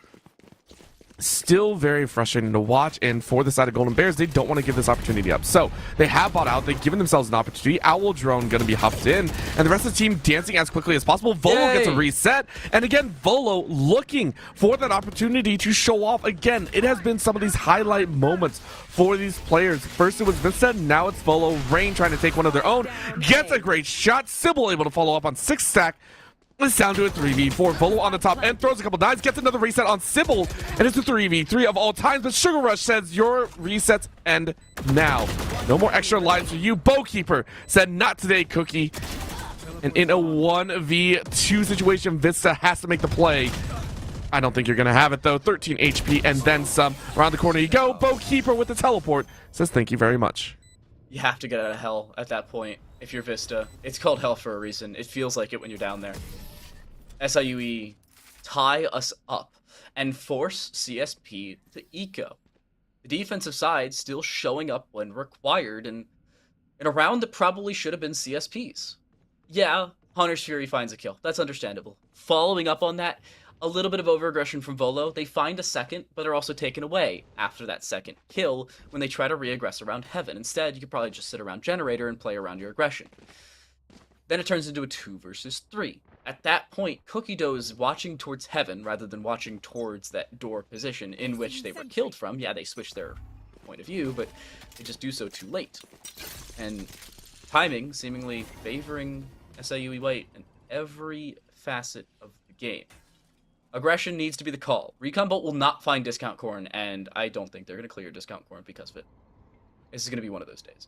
It's going to be one of those days. I'll save myself the breath. If they do check the corner, I'll be very, very happy. If they don't, you know what? Whatever. Let's see how well they do and how quickly they can react. It goes a little bit of information. They dash, and yep, there it goes again. Discount Corn, pick it up to, still allowed to live with a 3K. CSP Golden Bears gold. The honey pot has been turned out. All the honey is gone. And SIUE White in a 5v1 may have done it light. They had given themselves a lead for the first time in quite some time. Not if 6 stack has anything to say about it. I am huffing copious amounts of copium. It's not gonna happen. No. Flawless round from SIUE White. And let's take a look at the money from CSP as the round switches over. They'll be able to buy. They're not out of this one just yet. No. They win here, I think they have a shot at the map. If SIUE White wins here, the map's over and we're going to Haven. It's a similar situation that CSP's in, just inverted, and they're on the back foot. 4 rounds later. It's one that I'm extremely surprised to see. Again, everyone always likes to say, you know, map pick is very important. I think that's true. At the same time, there is a situation that there is a reality that you have to realize, which is everyone practices the same maps, right? Everyone understands the same, and you can't go in thinking that it's going to give you an overwhelming advantage. Right now, though, Vista saying, hey, give us an opportunity. We'll have that chance, and it's going to be Vista again. In these situations, Vista has been a little bit quicker on the draw. And if there's any time to pull out that top fragger mentality, it's right now. A time to streak back in their own, and they move as a squad. It's been a time since we've seen this. Discount Corn in the top corner, and this time flushed out properly. No 3K from the corner. It's 2 down on SIUE White.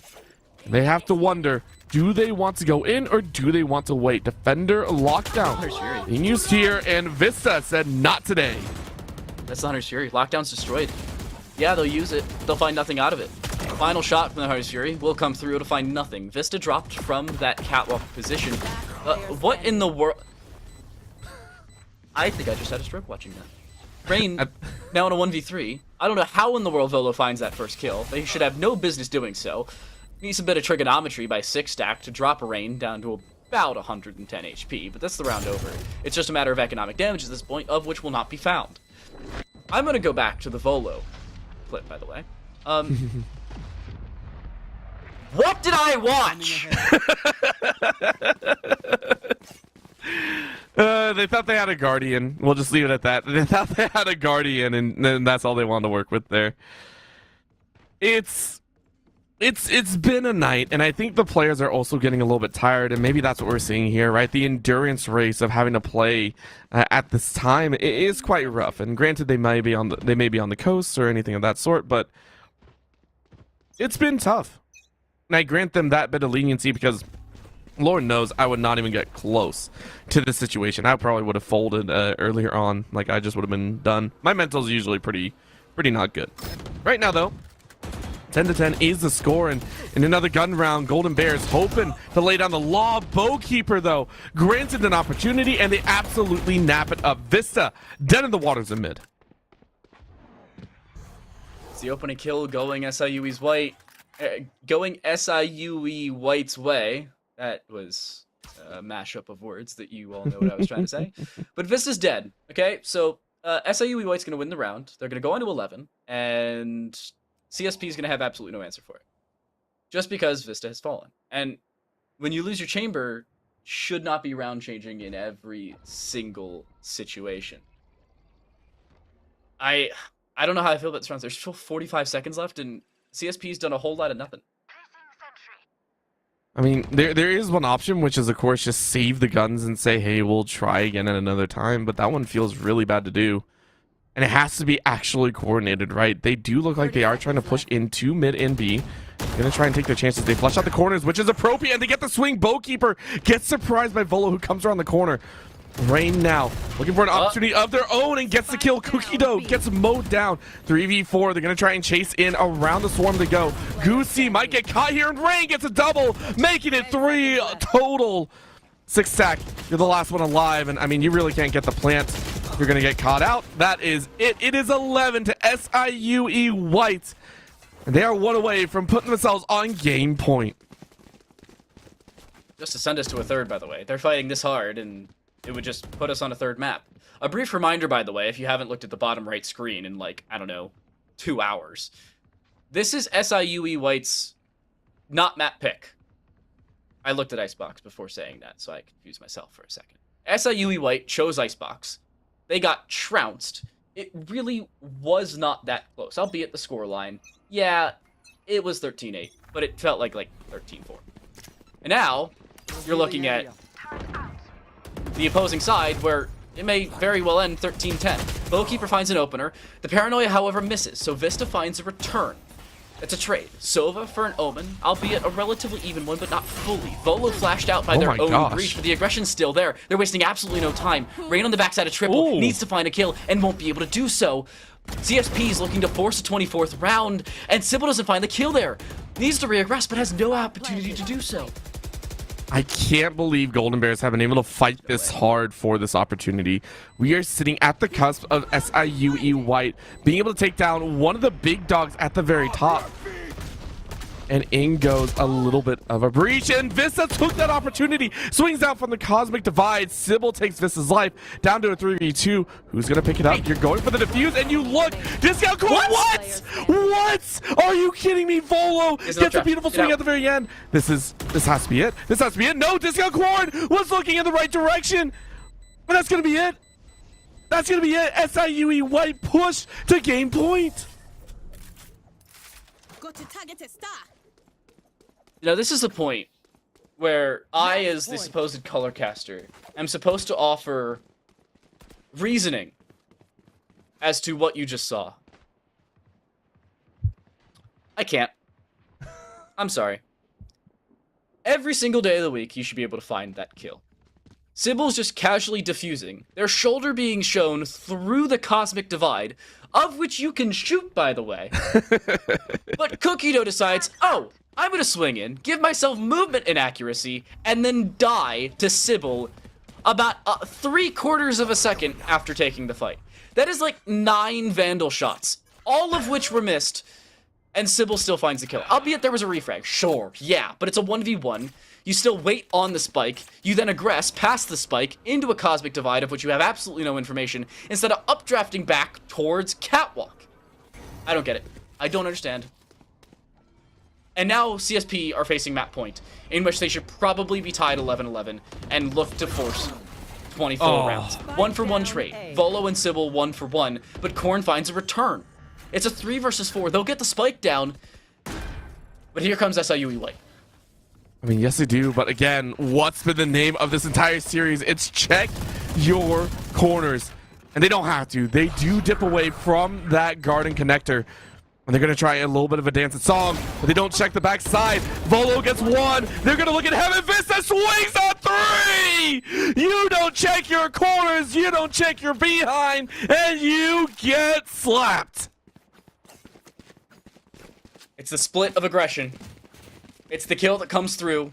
Volo, if Volo does not find that kill, the round goes SIUE White's way. If Volo falls there, you have 4 players sitting in Heaven, one of which is bound to look through Garden. And CSP had brought it to within 1. 1 round away from overtime. They have an ultimate advantage. They have an economic advantage. Everything they could ask for in terms of purchasing power they have. Other than just a single Vandal on Vista, of whom, luckily enough, has the Tour de Force built up. 2 of 3 ultimates already utilized, neither of which have timers on them. SIUE White will almost be certainly soon to follow with a Bladestorm of their own. The only ultimate in this round that will be used, that is not a lethal one, is from the Shadows. And even then, it's not really a guarantee. There's no requisite to use it. It is not really round changing. I mean, we've seen it used once, and that was on the side of SIUE White. And right now, CSP Golden Bears, as you said, round-changing ultimates, this Bladestorm, this Tour de Force. But the Jet actually got rolled out a little bit earlier. We did see a couple sprays go through the smoke and tag him out. So sitting on low HP, you don't want to enter in, but you have to. You're the entry. You're the duelist. You got to make something happen. Sibyl's not going to pop their own Bladestorm. Is this knife versus knife? Is this actually knife versus knife? No, they're calling it off. What is this? Are they actually going to rotate all the way around? No. Vista able to find Brain. That is huge. A massive pick on B. They drop the Hunter's Fury. Vista closes the door, retrieves a Vandal, wants to get aggressive, but doesn't have the Tour de Force out. The spike is being planted over on this B side. The From the Shadows, the only non-lethal ultimate into this round, has been used to near perfection. A return from Sybil, though, out of thin air, finds a kill. A 3v4 retake, as CSP need to stay alive. Cookie takes a decent bit of damage, but will back away with their life. Volo, inside of main, is yet to be cleared, is looking to swing on 3 players through the catwalk position, but is taking too long. Sybil, another. The refresh of the knives. The right click will come through as well. Volo from behind. 1, 2. Sybil gets it to Hap, though, looking for a third. It's Volo to keep them alive. A 1 versus 1 as it stands. No updraft available. Bowkeeper, the shot misses, but they still have the spike to Hap. The shot for Ring. It's a 4K from Volo. We're going to overtime. CSP stay alive. No third map on the board. Overtime. You know what? I don't care. I'm done. I got mad earlier. I don't care. That round made up for it. I will say this, with all the mistakes that have happened, with all the things that we have gotten so upset over, the minor things, the angry, hey, check your corners, the hey, why did those bullets go crazy? It was leading up to this. Quite honestly, I was not sure of what Golden Bears were doing with that swing, but they played it about as well as they could have. And SIUE White did the same. It was an appropriate swing in with 4. They knew they had the advantage, and they tried their best. But Volo, at the end of the day, what did I say? The players are stepping up. A 32 bomb as we head into overtime. Sybil finds the opener. SIUE White, the attacking side, has started off with a bang, and most importantly, an opening pick. Goosey gives away the fact that Gardens is currently occupied. CSP have lost their advantage, that being the defense. The door's closed, metaphorically shut, and physically shut, as they are shut out of the sight. It's a 5v4 retake, 5 favoring the attacking side. Vista will shut the door down, and actually find an opener, and actually take out the Nanoswarm as well. No, that's huge break open. Vista, again, this another player that's been playing so well, and you can see SIUE White trying to hold steady. They're saying, give us a moment here. Goosey up on the top rungs of heaven. What can you do here? Sugar Rush hiding underneath the Raptor. Sugar Rush now completely blinded out, and 6 seconds able to take advantage. The 2-man play is breaking into the side. Vista able to swing on 1 as well. They clear out underneath. Vista able to swing on 3. Discount Corn though able to pick up 2. And can you get 1 more? You need to clear it out. You do. Time. Crossfire works. Is there enough time? I think there's enough time. Oh, There's yeah, just he's got it, barely he's got enough. Oh, plenty of time. What a job, Golden Bears, in the last few seconds, able to run up around. They are in OT 13-12. One more to take the entire series. Match point in OT. The Golden Bears were facing 2 match points in the previous 2 rounds, not including, obviously, our most recent. And now they've turned it around. They have slapped the Uno reverse card down on the table. The +4, just to add, I suppose a technical +1 if you count the round as just a card. And now SIUE White are up against the ringer. A reminder, by the way, CSP made it an 8-4 halftime split on their attacking side, as did SIUE White, but they just lost their attacking first round. Vista, decent bit of damage done, and it's Vista to find the kill. Sugar Rush on the backside of site, none the wiser as to the aggression of the chamber. A 5v3 for CSP to close out the map. Vista took a Hail Mary shot, sprayed through the long hunt wall. I just want to point that out. That was a blind spray, got a hit registry, and said, I got the kill. A beautiful opening, one that Golden Bears made golden. Might as well be platinum as Vista gets a shot on the back. Bowkeeper is going to find Vista, but Goosey is already there. Down to a 1v3. Discount Corn has to make the most of this discount. It's a 90% discount is what you're hoping for. You need that 90% off to make this a full buy. You need a chance here. Do you look the corner? You don't fast enough. Volo finds it. From 2 game points to taking the match 14-12, we have our winner. Discount Corn walks into a Black Friday sale and is cut away in terms of produce. It's chaos put forward on a silver platter. They make it a gold standard in terms of play and walk away with just a platinum medal. Olympics be damned, we have a new one for you, CSP. They go up to 6-1 on the season and look to walk away up against the current undefeated #1 Augustana, I believe, in our following week to try and make it 8-1 and a possible 3-way tie for first place. 7-1, actually, because I don't know how to do math. Orbital, I'm going to put a time restriction on this one because we have a little while. But your final thoughts on the series could probably take the next calendar year or so. Easily. Shorten it to like 3 minutes. Oh, I will absolutely do so. #1, 3-3, no one cares. 3-4, no matter the score, whoever makes it to playoffs, everyone seems to be ready to go, at least in this Emergence division. Emergence, a lot of people look at it and say, hey, there's not much action. There's, it's teams starting to emerge into the scene, right? These teams starting to develop into full rosters.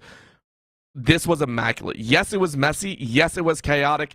It was fun. At the end of the day, these players played out of their minds, and I honestly hope to see a rematch in the playoffs. That's what I want to see. Well, hopefully that comes to fruition. To close out the show, my least favorite part, however, with what it brings chaos, even when the end of the show comes to fruition.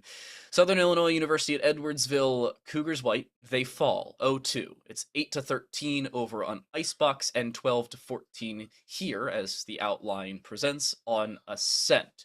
It's a very surprising, at least in the fashion it came through, victory from Concordia University at St. Paul. The Golden Bears Gold do indeed make it a 2-0 series win, albeit by the hair of their chinny chin chins, but a series win nonetheless. We have Rainbow Six Siege tomorrow, and while yes, today we may not have been wearing Halloween costumes, tomorrow Fellow and I will here on the main stream.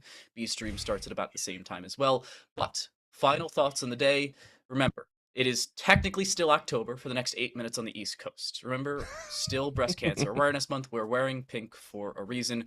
Google Breast Cancer Awareness Month and donate as you see fit, because it's always the hidden enemy that we fight against. Thank you ever so much for watching. Remember, more first-person shooters along with MOBAs and Rocket League throughout the week, right here on NECC.